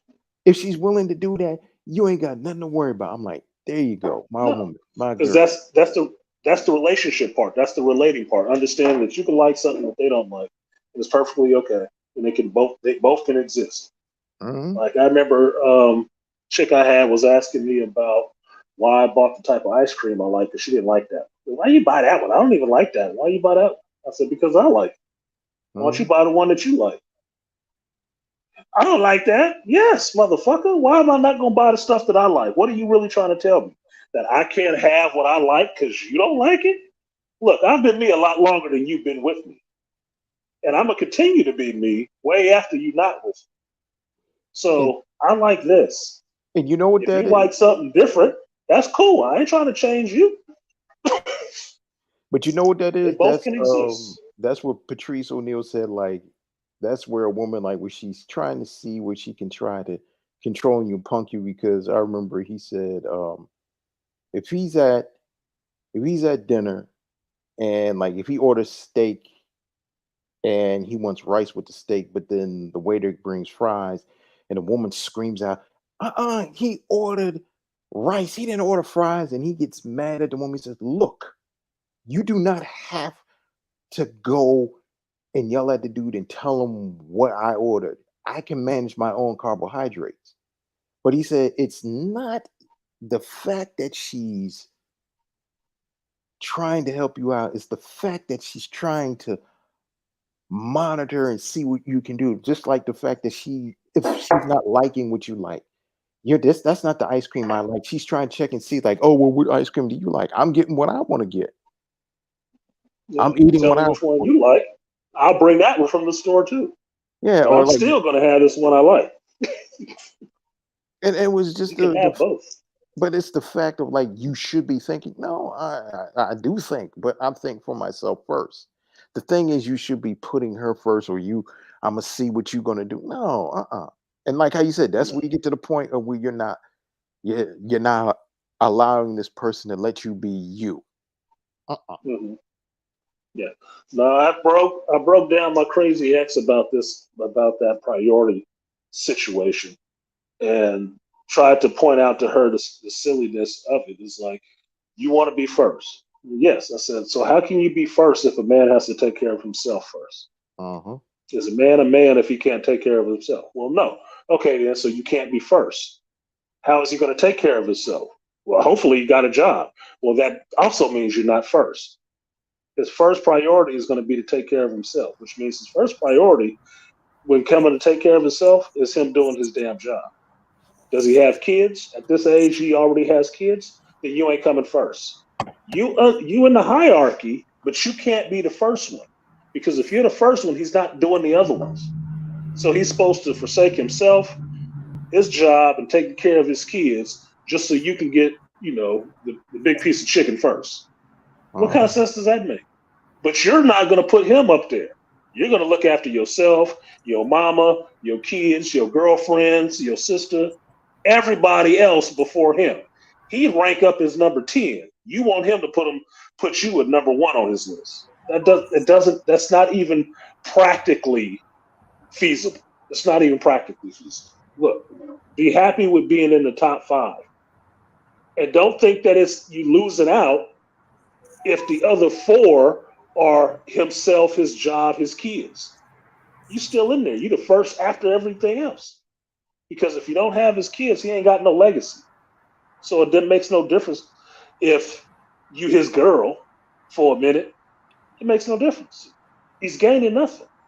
He don't look after his legacy. He don't look after himself. He don't take care of his job. Then why the fuck do you want him there? Just to be there? No. What up, Nameless and Beastly? Mute up. You got some background. Sound like water. Water running.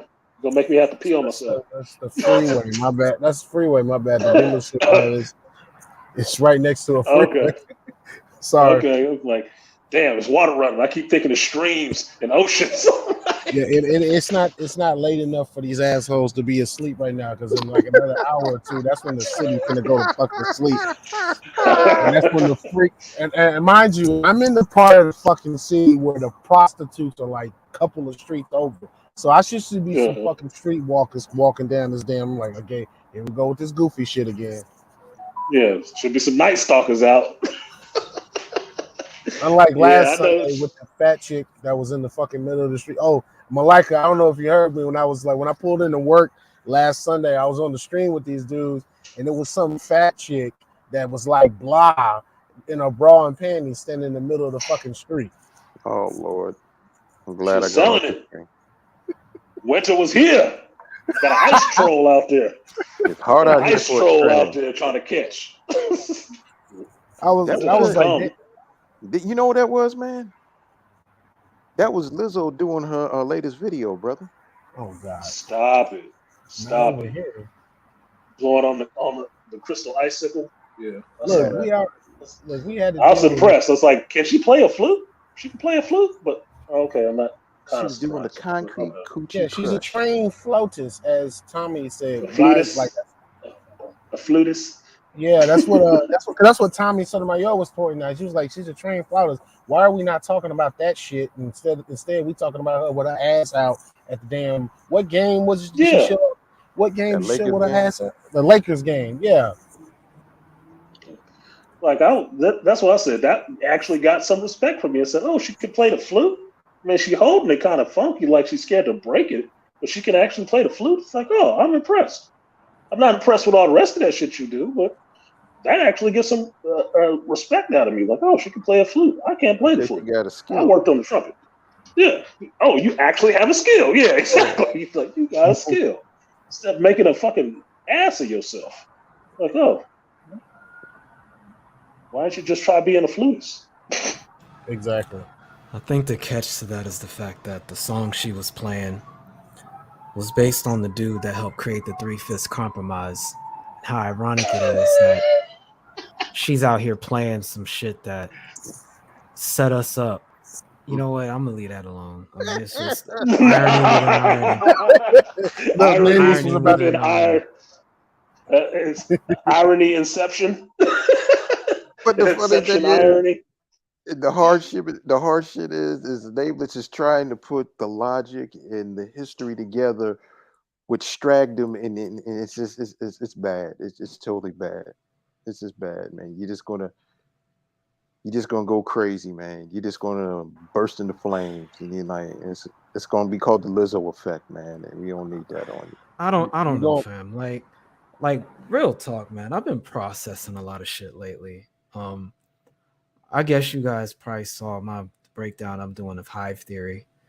And I've just been taking a step back and just kind of listening to what everybody's saying, both in this sector, the divestor sector, the pseudo B1 sector, the villain sector, everybody. I've been listening to what everyone's saying. And it's interesting how a lot of folks are talking at each other.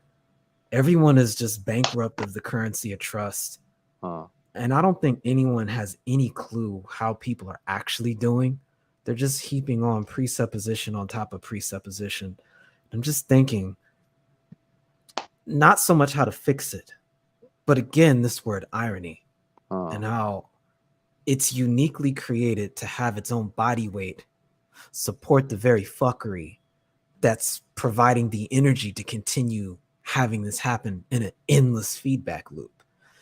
And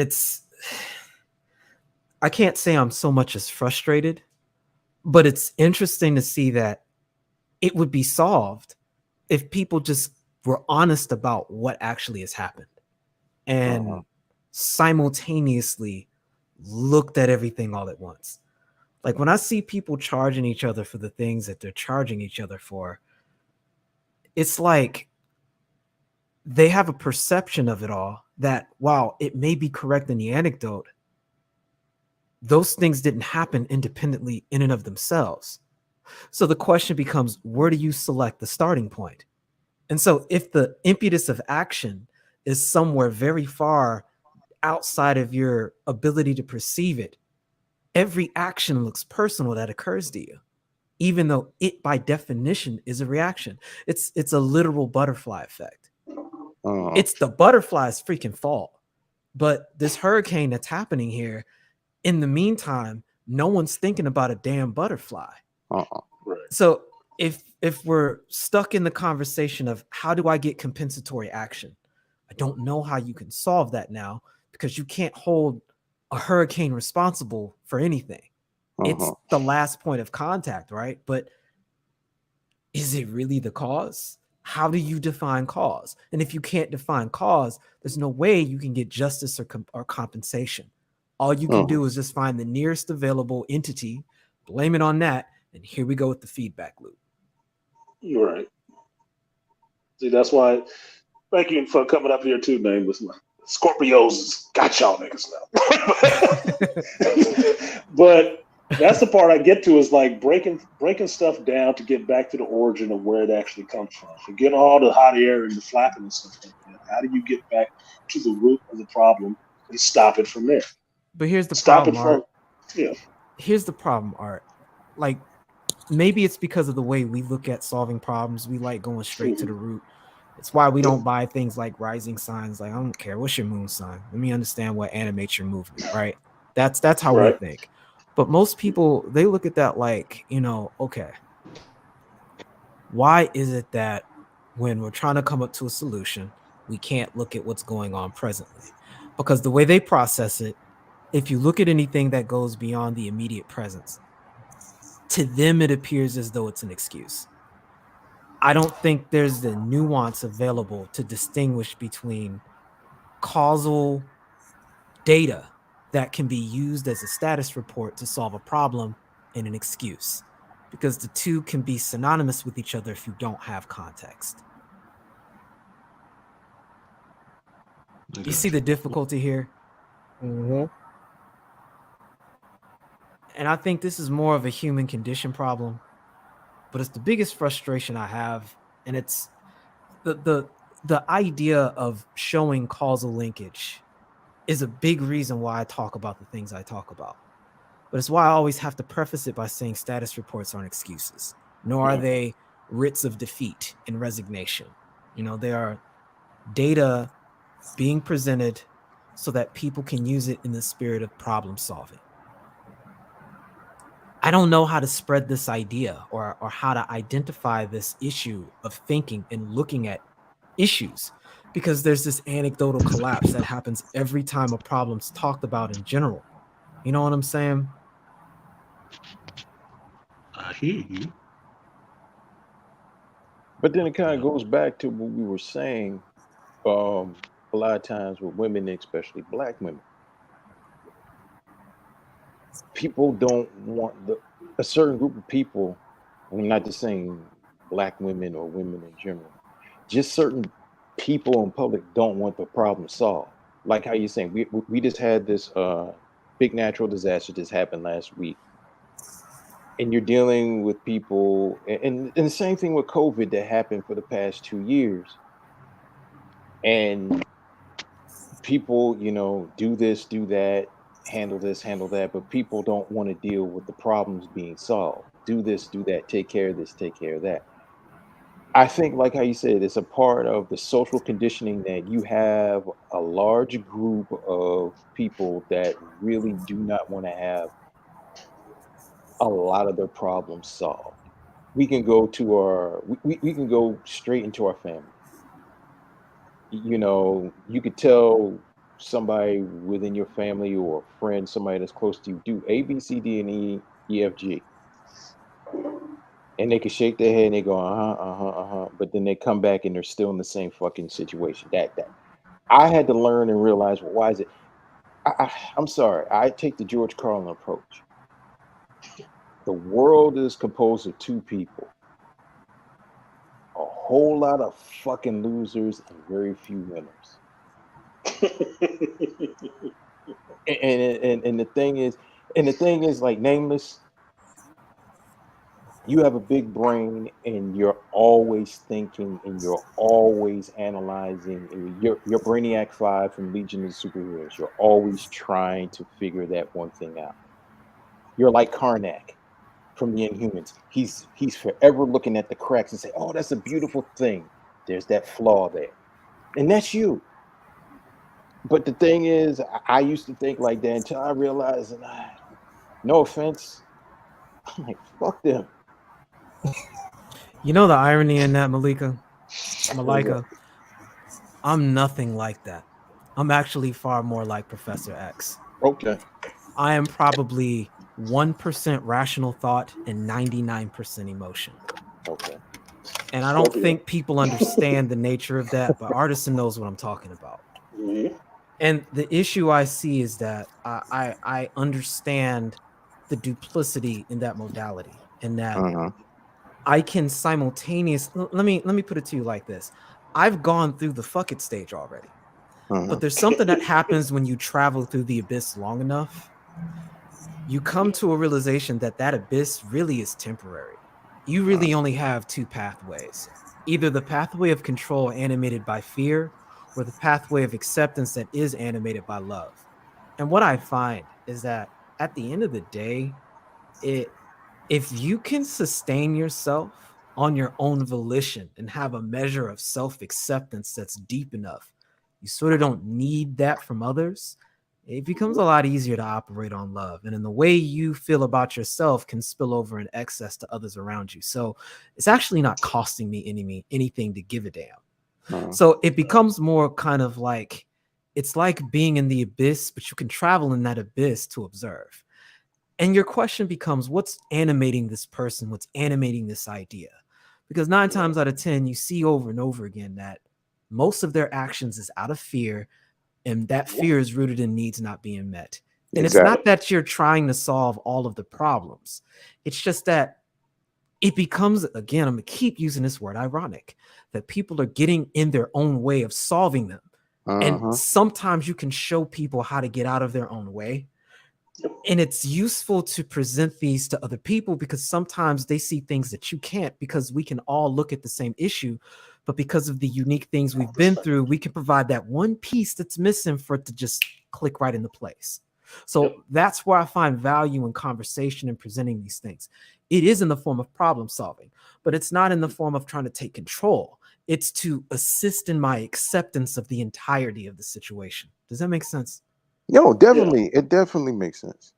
Yeah, it makes perfect sense to me, Nameless, because earlier in the stream I said that of what my whole journey in psychology was, and my goal was to help people get out of their own way. That was the whole point of it, is that what I see is that how you would describe it is what animates people. I just call it how their behavior is and how they come to be who they are.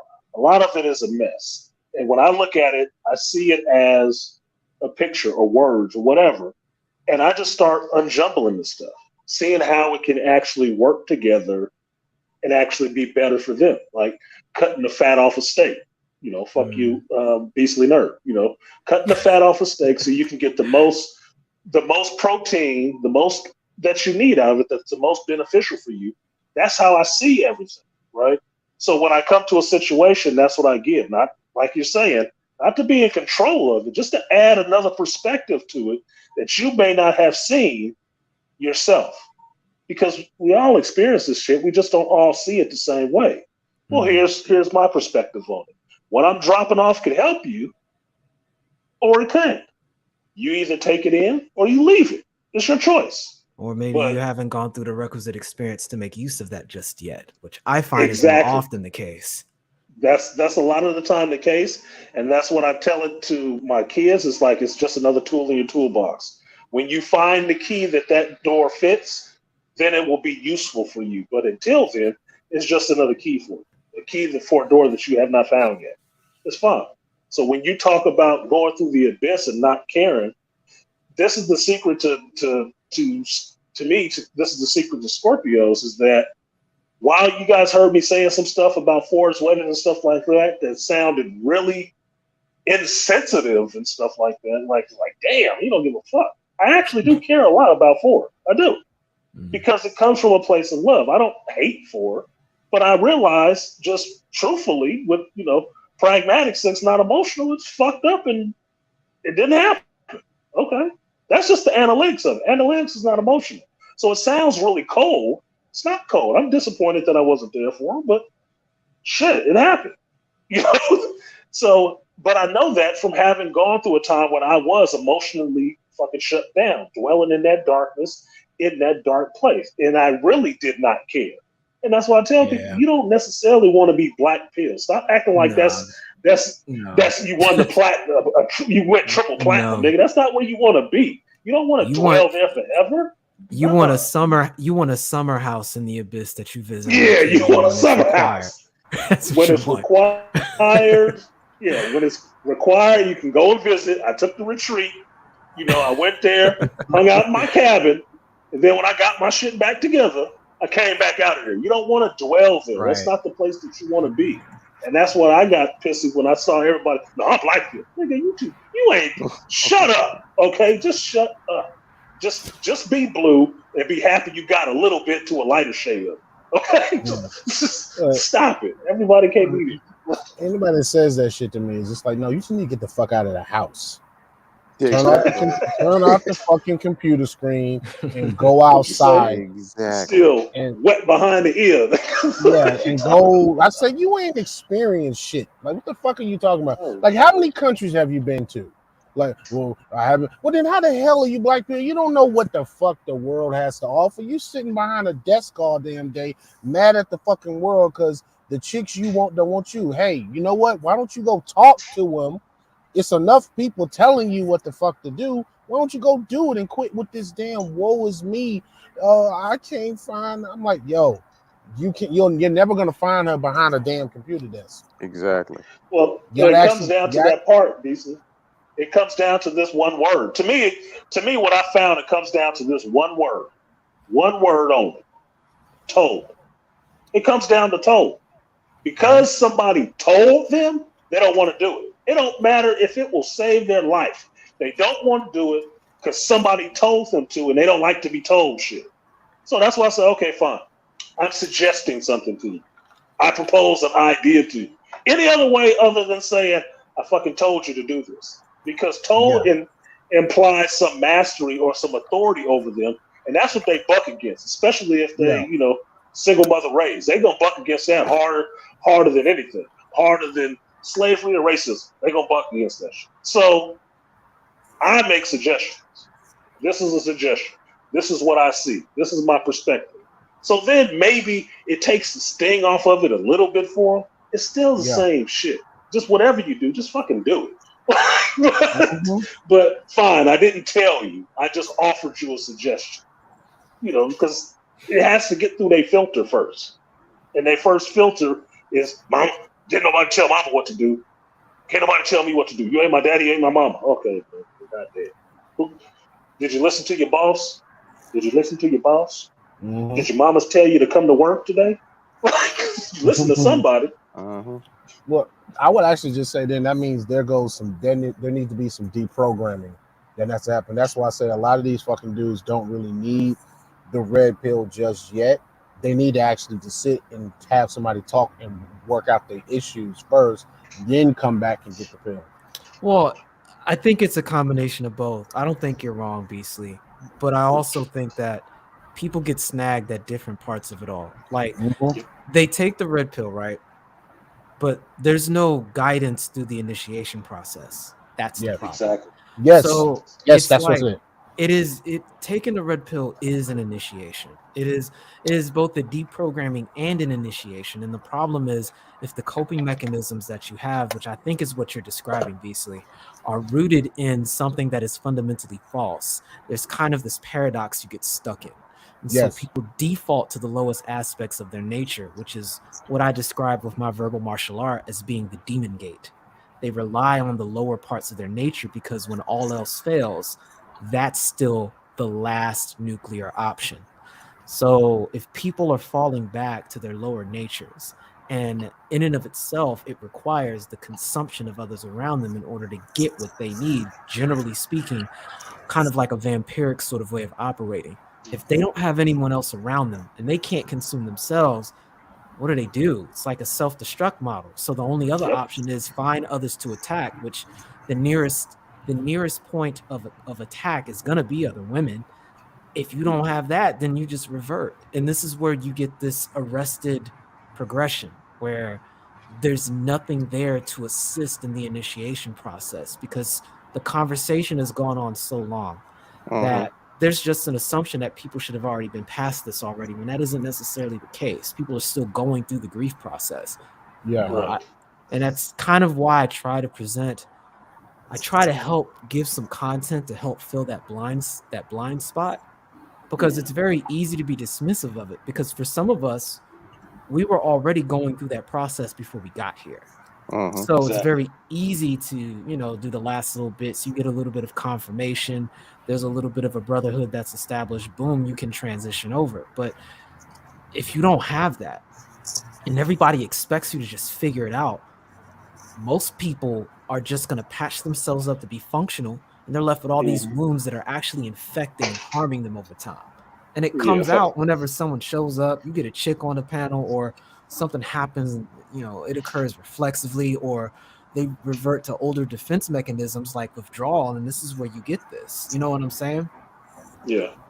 They got that field dressing, but they never actually, got that surgery to take care of it. It's like, I just patched myself up. Yeah, but you need to fix that completely. Right. You just still gonna be running around here with gangrene and shit.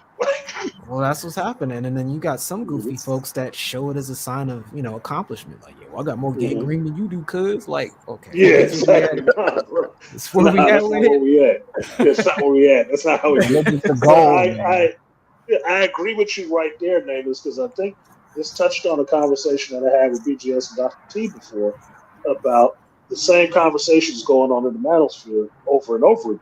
And it's like, I don't Right. like repetitive bullshit, but I understand that new people always come in. It's like what they need is actually some direction. It's good to give the information, but you got to give some kind of direction.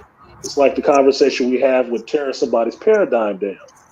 You can't tear down somebody's paradigm, how they raise, how they understand how to deal, react, all of that, and give them nothing else to Right. replace it with.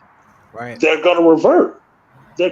There's nothing else that they know. You have to give them something else and how to process. It's not like, say, for Beastly Malika, you don't walk some dude in the gym and say, lift these weights and you'll get to this weight. You don't tell them how to lift it. You don't tell them how to curl, what to curl. Do they need to do this? So they just in there lifting the whole fucking gym. That'd be stupid, right? Work on your legs.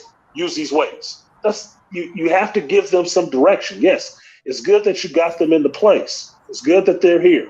Good. It's good that they have some books and some knowledge. Good. But if he's filled the dude's head up with knowledge and he has no direction how he's supposed to go forward with this knowledge, what he's supposed to do with it, then what does he ultimately have? So I have a theory, and I like you guys' input, and you can use your anecdotal experience if possible, or any other people you've seen that maybe animate this principle. I set forward a few axioms. The first one being that the opposite of love isn't hate or indifference, but fear. I agree. I state also that the absence of either is what is indifference. I also state further that courage is the point at which fear is overcome, and that in order to have courage, strength is a prerequisite. So, with this basis, the idea of fear can function if you concentrate your fear to the utmost and employ a modality of control. Whereas if you do the inverse, an aspect of love can be useful with an aspect of acceptance, with the caveat being that your free will is not being violated. Okay, so with that said, then, two working energies within the fear paradigm can get things done, but they require a source to draw from. And it begins with anger, followed by pride. And on the opposite side with love, altruism is the working energy that can make that function, but it has the stipulation that your needs have to be met exclusively within yourself in order to make that happen. I like that you covered yourself with that. So good job, man. He got his defense up, boy. He got that. So here's where I'm at with it then. My theory is that a tool I think would be useful for people in the space is to make a concerted effort in mind, body, and spirit to cultivate as much strength as possible. Because with that, it will serve as one of the critical building blocks and ingredients to transcend fear by way of courage, so that anger and pride aren't necessary. Agreed. I agree. Agreed. If some of the other brothers want to jump on it first, I'll yield it because Nameless is right on par with some of the stuff that I've thought about relationships and whatnot. So I could break down every one of those axioms that he gave and where that's emblematic in like a simple term. But if y'all want to jump on it first, go ahead. Go ahead. Please, well, I'll say from what I've been. Want y'all to jump on. What's up, man? Ray, what's up, Ray? What's up, y'all? I had to correct myself. Yeah, but yeah, man. The biggest thing I've been hearing, the whole core factor is fear. You see, from what y'all been saying, for the past 20 minutes, is fear, man. Especially when guys, when it comes to taking these advice and guidelines, that will help them to be a better man and a wise man at that, especially when it comes into the dealings of with these women. Um, and also when it comes to just, exploring and being adventurous, you can't make any man do that. They gotta be willing to do that within themselves, and they gotta have that Kratos mentality about it. You can't give nobody that. So if they're gonna always operate in fear instead of charging forward in bravery, but with good discernment, then hey, then they're gonna always be a coward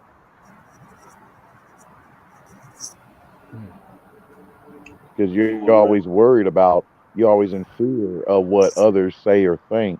So therefore, you ain't gonna step over this line because of that fear, and you want to appease others. So the nature of what I'm speaking about, to augment your point, Ray, is I present the notion that one can have strength without courage, but you can't have courage without strength. And that can be manifested within mind, body, or spirit.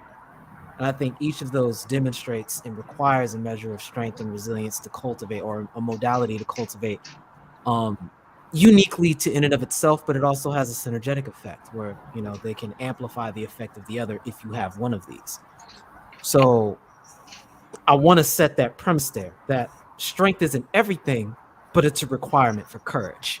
And I don't know how to overcome fear without courage. Does that make sense? Yeah. Yeah, yes it does. Yes it does, bro.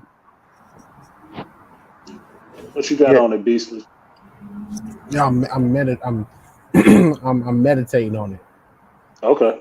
What you So got on it, Malika? Or I Toya, since agree. you've been there. I'm sorry. Yeah, let Toya go. So Well, what BTM got? She just one hanging thing out. I'm not short on is courage.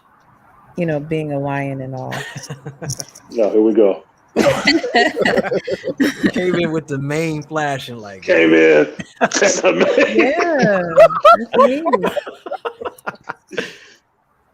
But at the same time, I think, to make it personal for me, I have courage by the boatload that makes me a bit of a reckless maverick.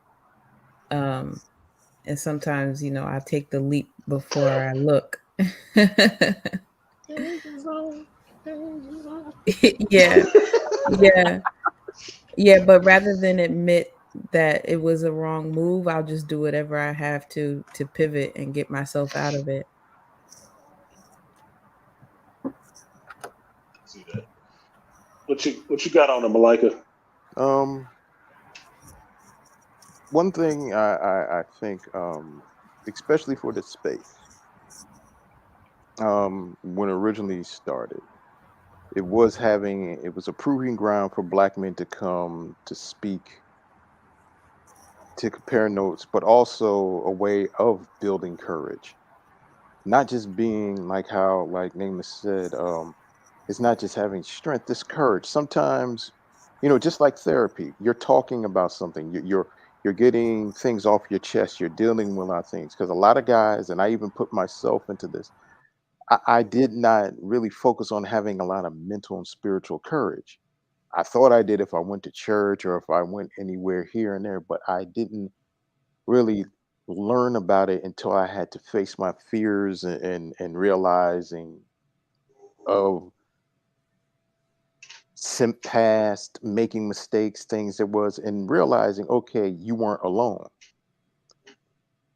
But then also, I think the other courageous part is only way you get over your fears, facing it, and also realizing a lot of those fears are illusions that have been put in your head.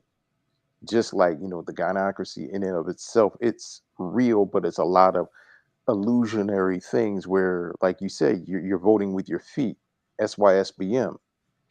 And the thing is, but you're realizing, oh, this is a lot of bullshit that's been transpired, but it wasn't personally for you. And you're realizing that, just with having this, like we're having this discussion, we're having an intellectual discussion just about relationships, but mainly just as growth as in people, as in men, and we have a woman on the panel, but unlike other panels, we're not pandering to Toya.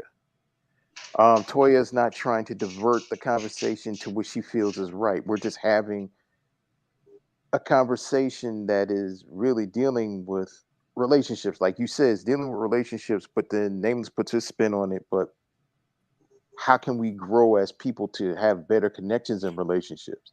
And Nameless is talking about it on a big scale. And I was like, wow, he took it up to another level where we're thinking like, wow, I never thought about it like that. And it's just one thing that I learned, like how Toya said she had boatloads, and I realized I said, yeah, I had boatloads too, but I didn't know it until I started facing my fears and being in this space and having platforms like Artisan's platform, the Coliseum with BGS back in the day, and listening to Angry Man. Just like he said, black women said we don't build anything. Angry Man, you don't build nothing but this YouTube. He says, no, I build men. And he's right. He did. He helped build us. He helped build us to be better men, just to be better men for ourselves. And that was just one thing and that's a courageous thing. That's an internal courageous thing. No amount of weights I can press, squats, how many guns I could buy, nice sports car, and how good I can look or whatever. It's an internal thing. But it's also a choice, like happiness is a choice, and it's an internal thing. It's the same thing as a way of just true courage. It's an internal thing. It's wanting to face something. But like Toya said, sometimes she was guilty for jumping in, but that's cool though, because you're not afraid to take a chance.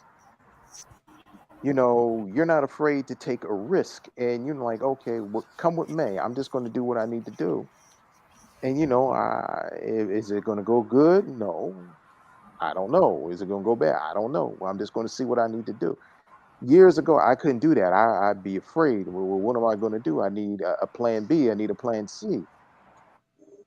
No, go what you had to go, and that's courage. And I had to learn that. And like I said, I'm gonna go back. Just talking like this and having a space like this helped boost my courage, helped me, but also helped me in a time when I took a chance. I got out of prison. I didn't have anything. I didn't have a job. I was barely trying to figure out what I had to do. And I went back to school. I had no net. I was a guy that was so used to worrying about a net and everybody else telling me what to do. It was the first time in my life I I had so much on my plate. I had to get reacclimated back out to the world. Um, how are people going to view me because I'm out of prison? Half of the kids in school, I'm old enough to be their father, but I took a risk. And the thing was, when I took that risk, when I realized I started winning because I didn't have a net underneath me, and I did something. It was the first time in my life that it felt good doing something for me, because everybody in my life told me to do something. Everybody in my life told, up the time I went away to prison, people told me what to do. You got to do this. I'm following a friend. I'm following what a girlfriend told me, what my mom, my grandma, my aunts, anybody. But this is the first time because I'm out of prison. People like, hey, okay, I'm see you out of prison. You got to figure out, make it up. And I was like, well, damn. But that's the best thing that I needed, because I had to learn how to do shit for me. And, for lack of a better word, my balls dropped and my backbone got stiff.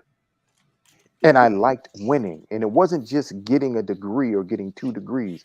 It was just winning and doing something that was courageous and taking a chance. And the thing was, it wasn't even just taking a chance, it was taking a chance on myself and realizing I had everything in me. But the great thing was that I had a bunch of other brothers that I could talk to like I'm talking to now, and a sister. But back then it was more brothers, because Oh snap! Artisan was going through something. AM was going through something. Beastly was going through something. Nameless was going through something. We're all different men from all different walks of life, but we're still black men in this world trying to figure it out. And at the same time, we were helping each other and to say, okay, this is what we need to do in order to make it, in order to get through this, and how the way we can make it, and realizing you're not alone, you know, and just realizing, oh, I'm not the only one. Oh, I thought this just happened to me. Oh, this is programming. How do I get over this? How do I do this? And it's just comparing notes. But after comparing those notes and realizing there's a system, but we still have the courageous heart and mind and spirit to keep kicking ass and Malika, doing what we want to do. would you say then that, and there's an axiom that covers that's very popular, that you can find strength in others? Yes, definitely. So that strength, again, ends up being tool for that courage to manifest that I was describing. It's just that its impetus, its direction is gathered from the collective and not necessarily exclusively internal. Yeah. But that collective strength gathered by others experiencing something similar allows you to cultivate a courage that would have been far difficult for you to do on your own. Most definitely. Most Yeah, definitely. Because no man can be you, an island. yeah, you Basically, that's the draw, same you as draw from the bigger well. You draw from Mhm. the bigger well to take it within yourself. Is how I'm reading what you're saying. Is that if you can understand that some people are internally motivated and some people externally motivated. External people have to draw it from that well. They can get Mhm. it internally if they draw it from that well.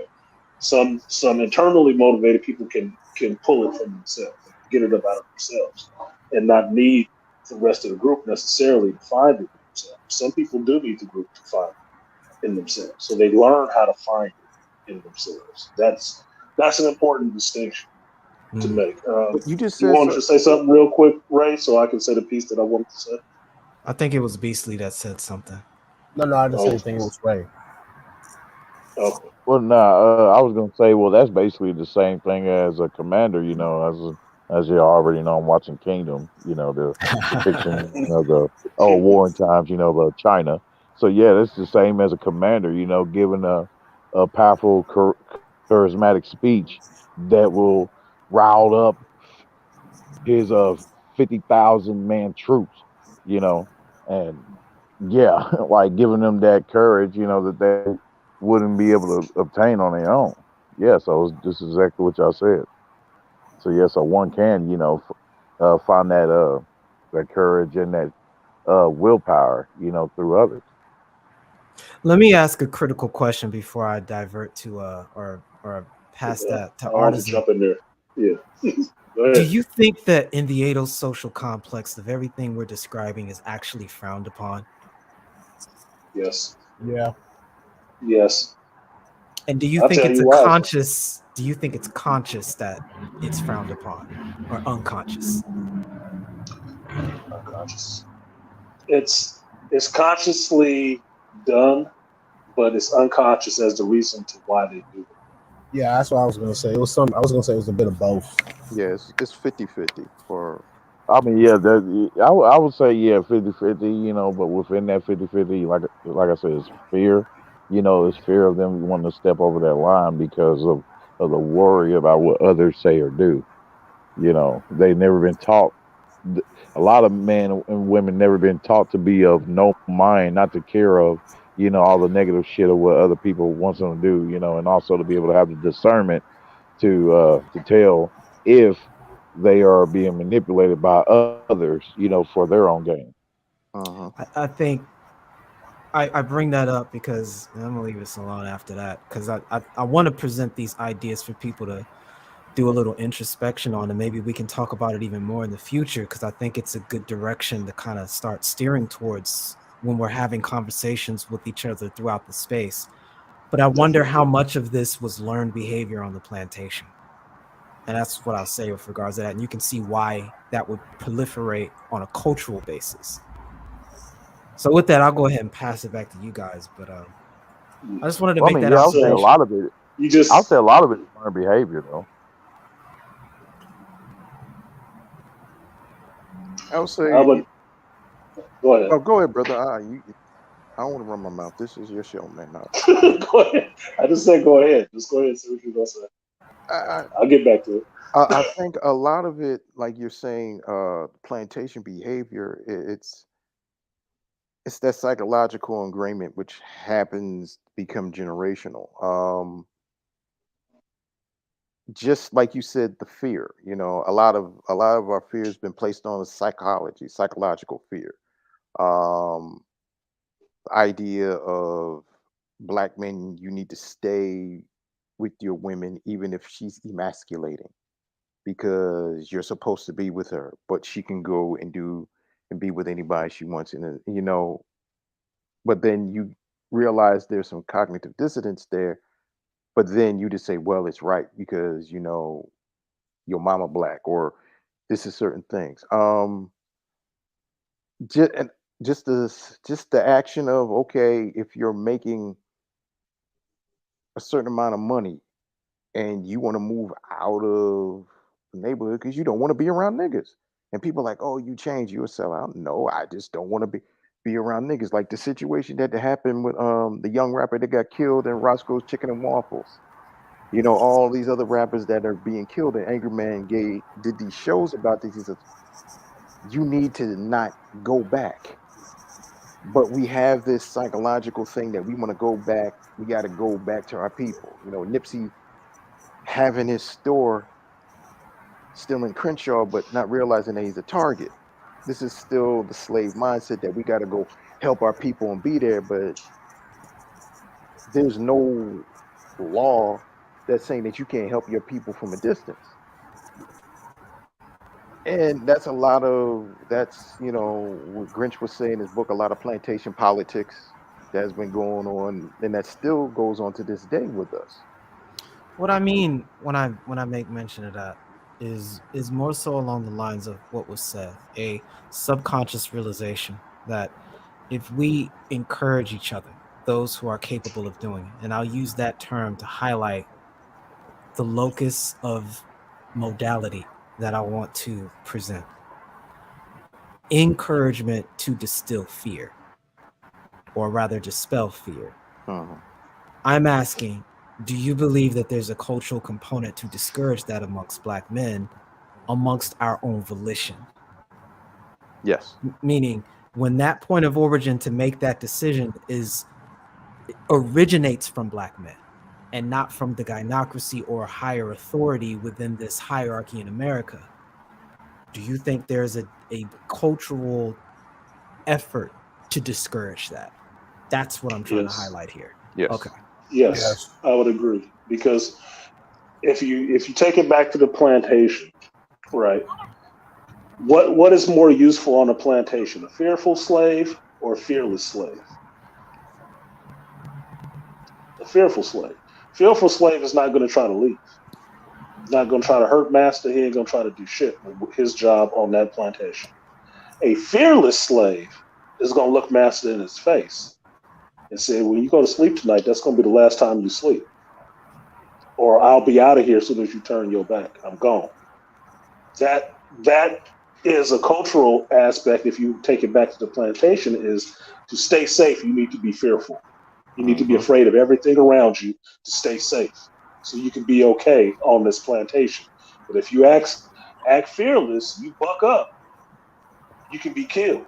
So you should be afraid to keep your life, like it was ever something that you was going to keep forever anyway. So you see the feedback loop.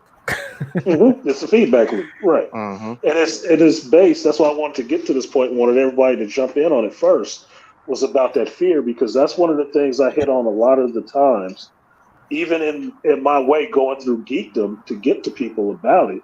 Is one of my mantras is to fear less stuff. A lot of the fear that you are pumped in this society, from the plantation all the way up to now, it's irrational fucking fear. That's all it is. All of it is fear-based. The idea of not giving a fuck what somebody thinks about you, it's not that you're ambivalent to other people. It's not that you have no regard or feel some kind of sociopathic about other people. It's just that you relinquish the control of everybody else's ideas on you being acceptable to them as being a control for your life and who you are and what you like. Because all of that is fear based. Most of this shit is just fear. A lot of it is. Like if I can't go into that hood because them niggas tripping. You know, most people don't think about other people like that. They too self-centered, wrapped around in their own fucking head to be care about whoever the else is out there. Look at the society. We're too fucking narcissistic anyway. They don't care what the hell you doing. They don't care unless you can give them something. If you ain't giving them something, you'll pass by and be as invisible as a fucking fart. It won't matter unless you disturb them in some kind of way. A lot of this stuff is fear. If you get back to this relationship part that you started on, names, not to backtrack so far, but you know, I'll let y'all run. The relationship part is fear. It's like perfect example is if you think about the number of relationships that, well, I think about it. You don't know the number. I have a lot of exes, right? I have a lot of exes not because just because I failed a bunch of times. I have a lot of exes because I wasn't afraid to try. I was fearless. And what I've told every one of those people since I learned it was that you have to be courageous in love. That's why I like the fact that Nameless actually mentions love, because in this space, it's like it's a dirty word. You're not supposed to say anything like that. Oh, you can't be loving no bitch. Look, man, I have an actual daughter. I know all of them ain't bitches. I just know. I know all of them can be bitchy. It can be a bitch. But that doesn't make everybody one, right? So I understand that I've told this to women many a times is that love is for the courageous. You have to be courageous in love. Yes, you can be hurt. Yes, it could go fucking wrong. But it's the courageous who actually take that step anyway. Not the foolish. You go hand in hand, but you have to be courageous to do it. You have to be courageous to even fucking try. Because most people won't. They won't. That's why you see so many people not married, never get married, never gonna try because they scared of that shit. It is so terrifying to them to actually get somewhere on some kind of level with somebody that they can be with you and know your insides and outsides, your weak points and your strong points, and not take advantage of that shit that you're afraid of that shit. And that's what keeps people away from that vulnerability. that vulnerability. That's why I don't believe young monks. There is no belief in me about a 20-year-old monk. That makes no sense to me. It's like, you just scared, man. You just scared. You know why? Because you ain't been burned yet by shit. You haven't been. Not in no serious sense. So that just makes you a coward. In my eyes, it just makes you a coward because you're afraid to try. Me, what you could know, and this will tie into answering Captain Picard's question, I am not afraid to try, which means I'm not afraid to fail. I don't want to fail, but I don't have a problem trying.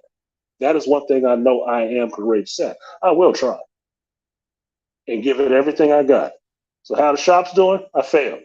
Shop has been closed for over a month. I closed it because it was failing.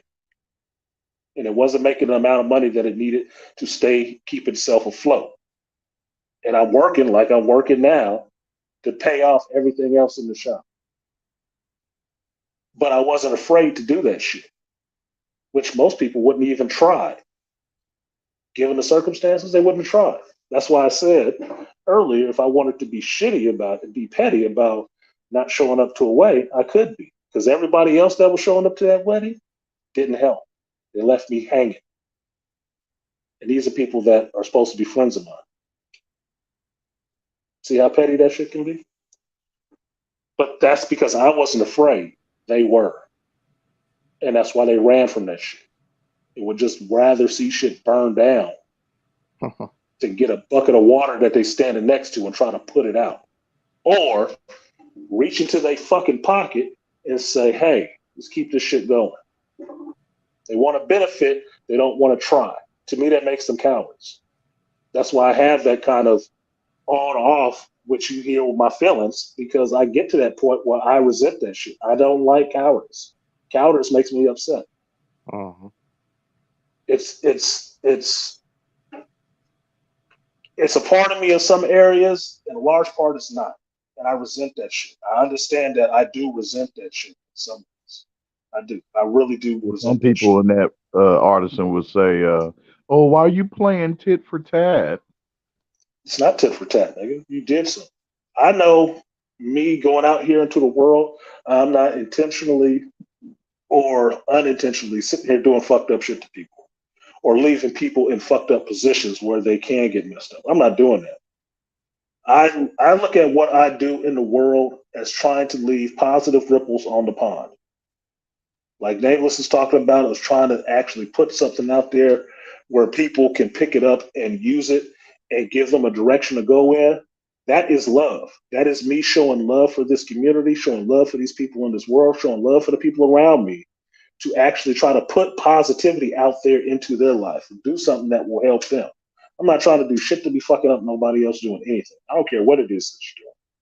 As long as you're doing something in some kind of positive direction, I will try to pump that love in your damn direction so you get that understanding that somebody cares about what you're doing and wants to see the best for you and is willing to put his effort in to help you achieve the best for you. Not for me, for you. That is that outpouring of that damn love. Be it to the brothers here in the manosphere, be it to content creators, be it to just a brother want to call me up saying I'm having a problem on something. Well, listen, because if time is money and I'm not charging them, what does it mean I'm willing to do? I'm willing to give you my time to talk to you because I know you need that shit. I'm willing to extend because I'm not afraid of, oh, well, I'm gonna lose out on something. If I take this, I'm not gonna be able to do this. Well, I fucking lose out. This is more That's important. brotherhood right there. That's brotherhood, damn it. And that's what I give to everybody. I saw it earlier in my life. I saw it as a failing. I saw it as a failing in me that I cared. I have an emotional reservoir. I'm internally motivated, right? So I'm not doing a lot of this shit because I need somebody to pat me on the back for it. But when I was younger, I saw it as a failing because I cared too much. And that's how I ended up in that dark place of being shut down where I stopped trying to care at all and realized you cannot just not care at all. I had to find my balance between caring and not caring at all. I had to find my own balance in that shit. That's why my path now is for balance. I just need it all in moderation. That's it. Because I can care and I cannot care. I understand those two extremes. I understand where I dwell in the middle of it. And part of it saying, I don't want to go this far, so no. So Or I'm willing to take it to the hill. Let's do it. I'm not afraid to do it. Let's go in. So you would say then, and bringing it back to the very beginning, because I think some people stop short of just saying, okay, it's fear-based. You have fear. That's the problem. And then you don't hear anything else. And the whole spirit of that can be perceived as yet another attack among countless. Yep. Which is why I want to extend that statement to say, in order to transcend that fear, you require courage. And to acquire courage, strength is mandatory. Yep. And I want to add the final axiom to tie that all in a bow. And this is my subjective opinion with regards to it all. It's a simple line. It begins with, the body is a tool to cultivate the spirit by way of the mind. Yep. Yeah. I agree. All the stuff you do in this right. All the stuff you do in this physical world starts with your body, but it has to start with your mind first of what you want to put out there to do. And you can strengthen your mind by reading, learning as much as you can or whatever. You can also strengthen your body because they work hand in hand. So yeah, I see what you're saying. I can 100% agree with that. And so I don't think that gets talked about enough and encouraged enough to people in general, boys in particular, and black boys especially. And damn sure it's not encouraged to black men. I think if we get it, it's supremely one-dimensional and overemphasizes one of those three areas and neglects the others and fails to incorporate a mutual understanding. And which is why I identify human beings as being mind-body spirit complexes, or an amalgamation of those in that order, because I don't know what happens to the body without the mind essentially giving conscious or unconscious consent first, if that makes sense. Exactly. Makes sense to me. So that's my theory. So I just wanted to run it by you guys and see what your opinion was, and bounce it back to take a look at your experiences in the space and life. That's kind of where I'm standing with it all. That, like Michael was saying, it is a big theory, and I'm not trying to minimize it by saying this, but it seems simple to me, but I think that's because we kind of come at things from the same place, so it seems relatively simple to me. Simple to me. I say a lot of things are simple. Simple to me is I can understand the logic immediately. Right? That's what it means. I understand the logic. I understand the sense that it makes me, and I can see where it can be implemented. I may not explain it the same way as Nameless, but I'm not fucking Nameless. I'm me. That's why Nameless is Nameless. Exactly. Right? But I understand exactly what he gets at, and when I hear this shit that he says, I'm sitting there. The intellectual part of me is clapping in my head, like, that's exactly what I was talking about. Yeah, he says it different. So we on the same page with that, especially when it comes down to that fear and love dynamic. What is, as Nameless will say, animating your actions and whatnot. I get all of that. I get there with that, and understand the fact that most of this introspective thought, which is missing from a lot of brothers, that we don't actually learn, it needs to happen, and it needs to be taught in a way that you understand how to make that happen and how to go through that process so you can get to those points where you understand, okay, I get what is happening. I understand why it is happening. I found my path out of the two options to make my third one, which was my path. I figured it out. And that's a lot of the times I hint and try to subtly push people in that direction. It's like it's no different than understanding and standing on the fact that, hey, I'm a geek. That is strength and something that was supposed to be a weakness. That is a strength and not being fearful of saying, yes, I'm a black man and I am this thing and I love these things. And though I'm coming at it at an earlier stage for some of you, you're at the later stage of where it's okay to do all of this shit. This is why I say this is a lot of strength for me being able to say these things and say it without fear of worried about, well, what's somebody gonna think about me when they figure out I'm a geek? Gives a fuck.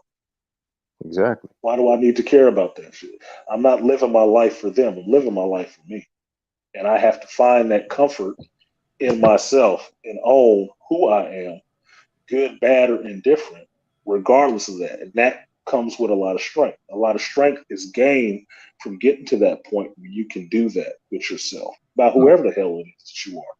Whatever the hell it is you like, dislike, or whatever kind of relationship you do or do not want to have. It's not based on fear. I know that much. It's not because I'm afraid of it. I chose not to.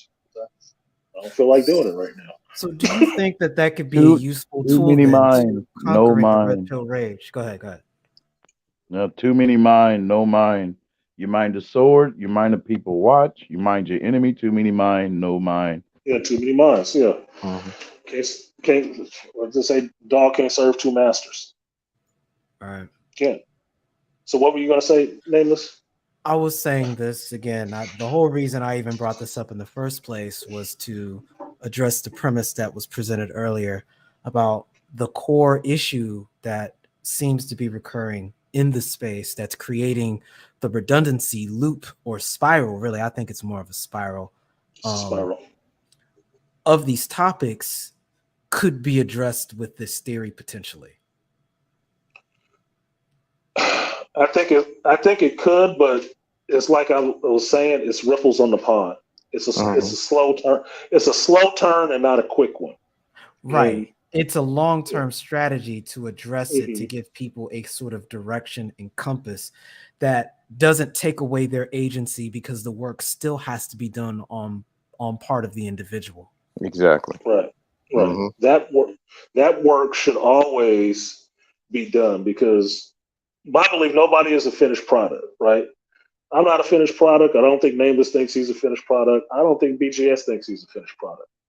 As brilliant or intelligent as any of the PhDs in here in the space are, I don't think they believe they finished products either. We're all still learning. We're just at different states of learning stuff and Mhm. figuring out the Indeed. way and being able to pass back that knowledge to people that are coming behind us who may not be at our stage of development. How to what steps to follow to get to this stage is what I feel is needed in this space so we don't keep having these redundant conversations. But Mhm. they can still happen. You can have a Black Manosphere 101 class over there that you can jump into.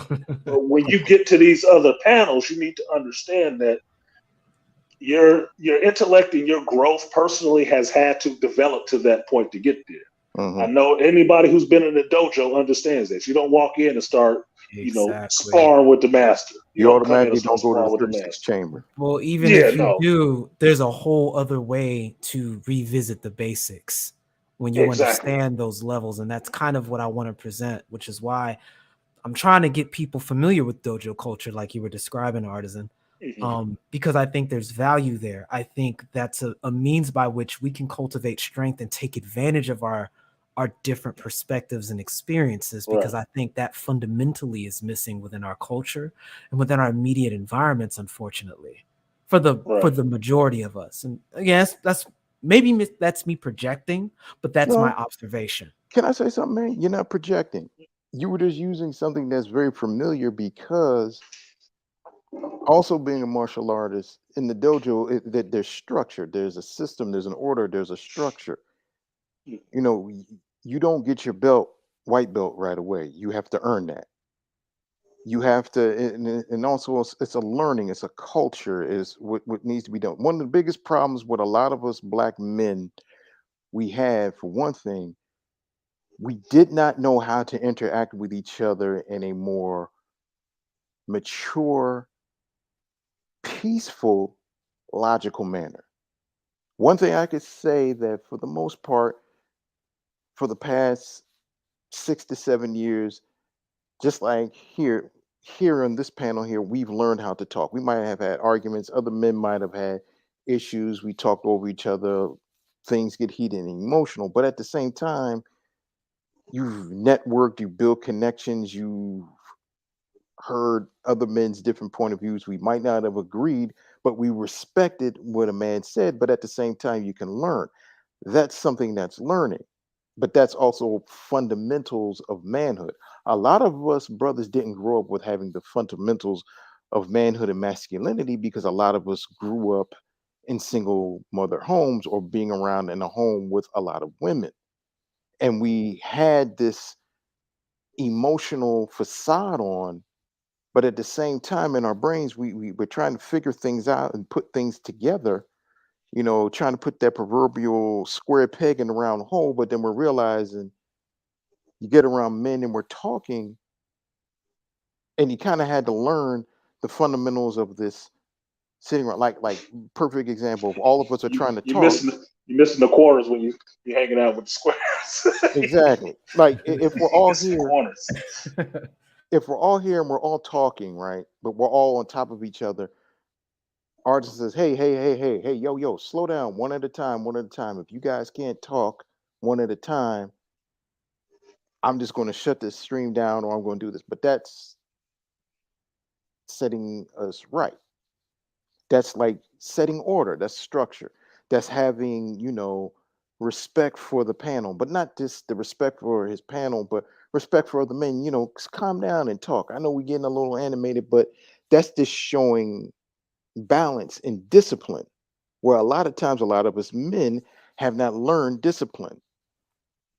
And one of the things, like, I was listening to Kobe Bryant, and he was talking about what really made him a superstar winner was that he always practiced the fundamentals.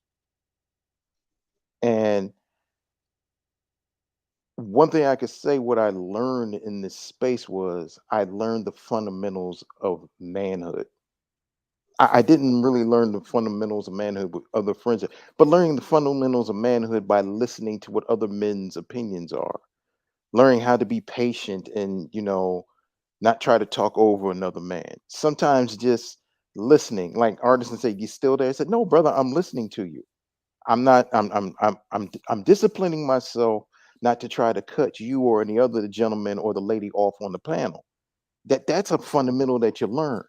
Sometimes we want to talk instead of listening, and also just be patient. And that's a fundamental that you learn. Also, everything, not to always listen to everybody, and are you going to get out of red pill rage? Or are you going to get out of blue pill rage? Or are you going to stop thinking that, oh, I'm black pill now? Why don't you just be a black man? Just things like that. And that's why I think just learning that, and just I've learned how to do that, and I try to cultivate that in my everyday life. What I learned, if that kind of makes sense, though. It makes sense. I mean, nameless. I take nameless of having that structure because he comes from that dojo structure. I think he was, if I remember correctly, you were raised around the military too, right? Nameless. Yes, both my parents were in the military, and I was as well. Okay, so structure has been there for nameless, right? Structure and education and strengthening yourself has been there for nameless. Me, I try to relate that shit because whereas I grew up for a time in a military family, I really respond to structure. I really like structure. It's good, but I also like having a little bit of, you know, variance in there because I don't like things being so routine that it's boring as shit to me, right? Mhm. So when he comes from that structure, I look at it in construction terms as with the trades. The trades is the same kind of structure as a dojo. And for nameless relating all of that stuff, it's the same thing, right? It's the same concept in a different place. Understanding there is a hierarchy.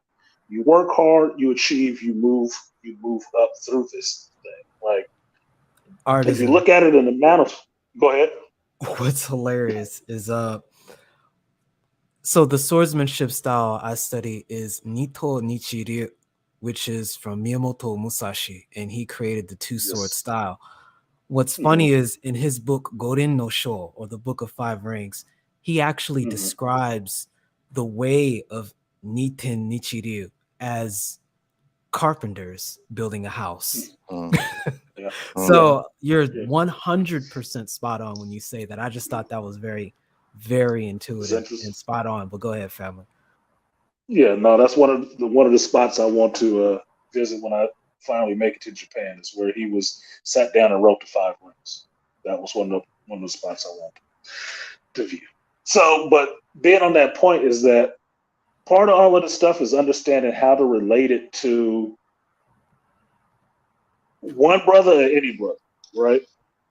It's part of understanding that relation, and it's always trying to tie this stuff together of how it reaches them. That's to me, that's the psychology part. It's how to reach that person.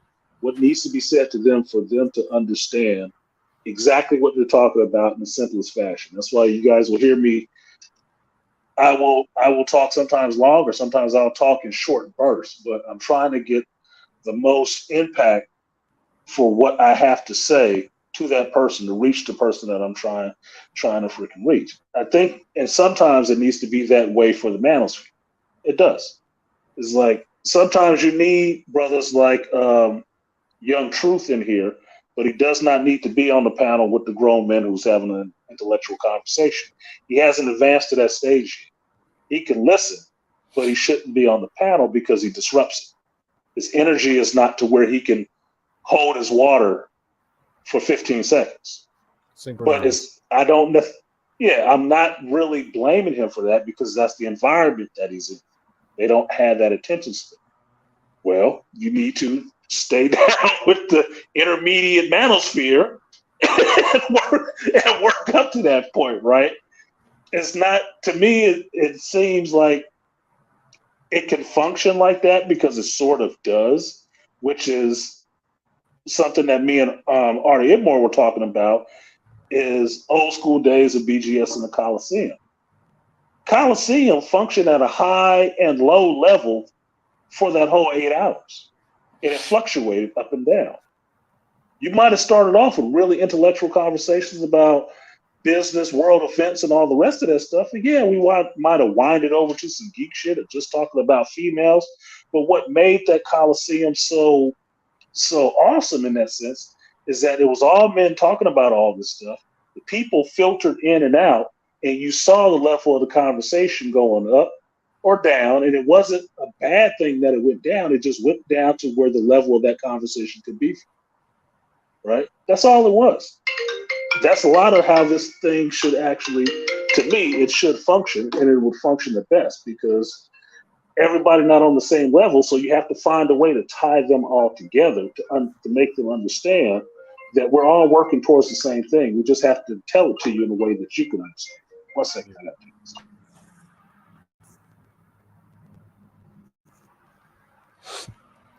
I'm gonna drop down because it's my bedtime.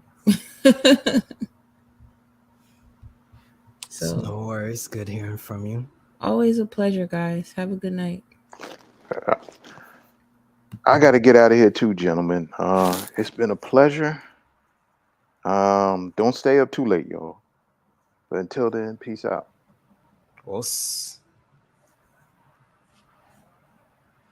Yeah, I think we're probably in that downward spiral to wind down the convo anyway. It's almost 11 my time. Oh yeah, same here. I agree. 1 second. I got an emergency call, so I'm gonna have to get off of here anyway. Yeah, I guess good timing then. Art, it's been a pleasure, fam. Same Beasley, here. I Appreciate see y'all you, in the Nameless. streets. No problem, fam. Your call has been forwarded to an automated voice messaging system. 6 Appreciate you. 5 5 2 is not. 1 second. I gotta leave a message, you guys. Any messages at this time. Goodbye. Oh. I can't even leave a message because it's full.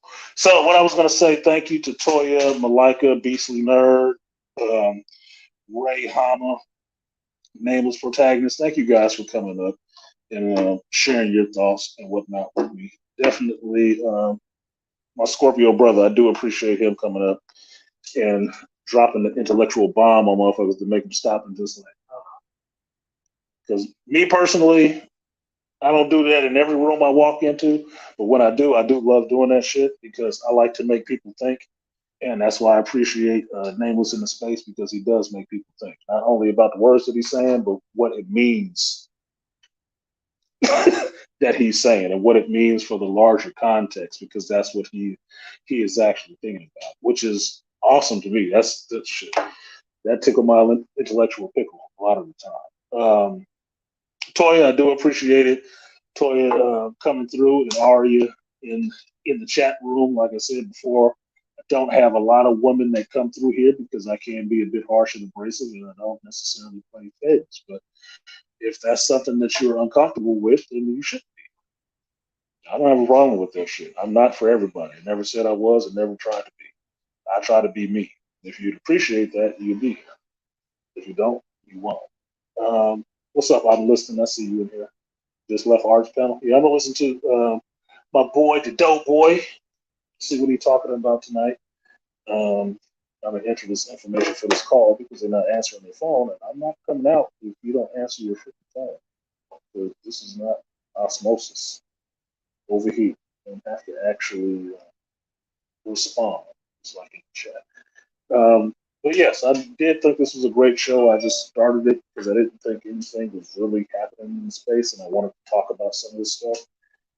And these are the things that I actually live for. I love a good discussion about the issues involved with people relating and interacting with each other and how they improve themselves so they can improve the relationships around them. Not just in a romantic sense, but just in a relationship sense. Be it brother to brother, be it female to brother. It doesn't matter. All of this stuff is relationships, and they all need to be managed in some positive way. And it starts with that relationship you have with yourself. If you can understand you, accept you. So with that, I'm going to get out of here. I do need to see what's going on with this call since it's 8 o'clock and somebody got an emergency. And so thank you to everybody that came up. I was not beating the donation drum at all, but if you feel so inclined, please do. I will sign artisanmc, obviously because the banner's not up there. but thank you guys for coming through, spending this time with me. And I will see you guys next time, most likely tomorrow on Shop Talk Live at 11 a.m. Pacific, 2 p.m. Eastern Standard Time. But with that, I'm going to go ahead and get out of here and get some other stuff done. It will be a late night to me. For me, just like every other night is a late night for me. So I will see you guys next time. Peace.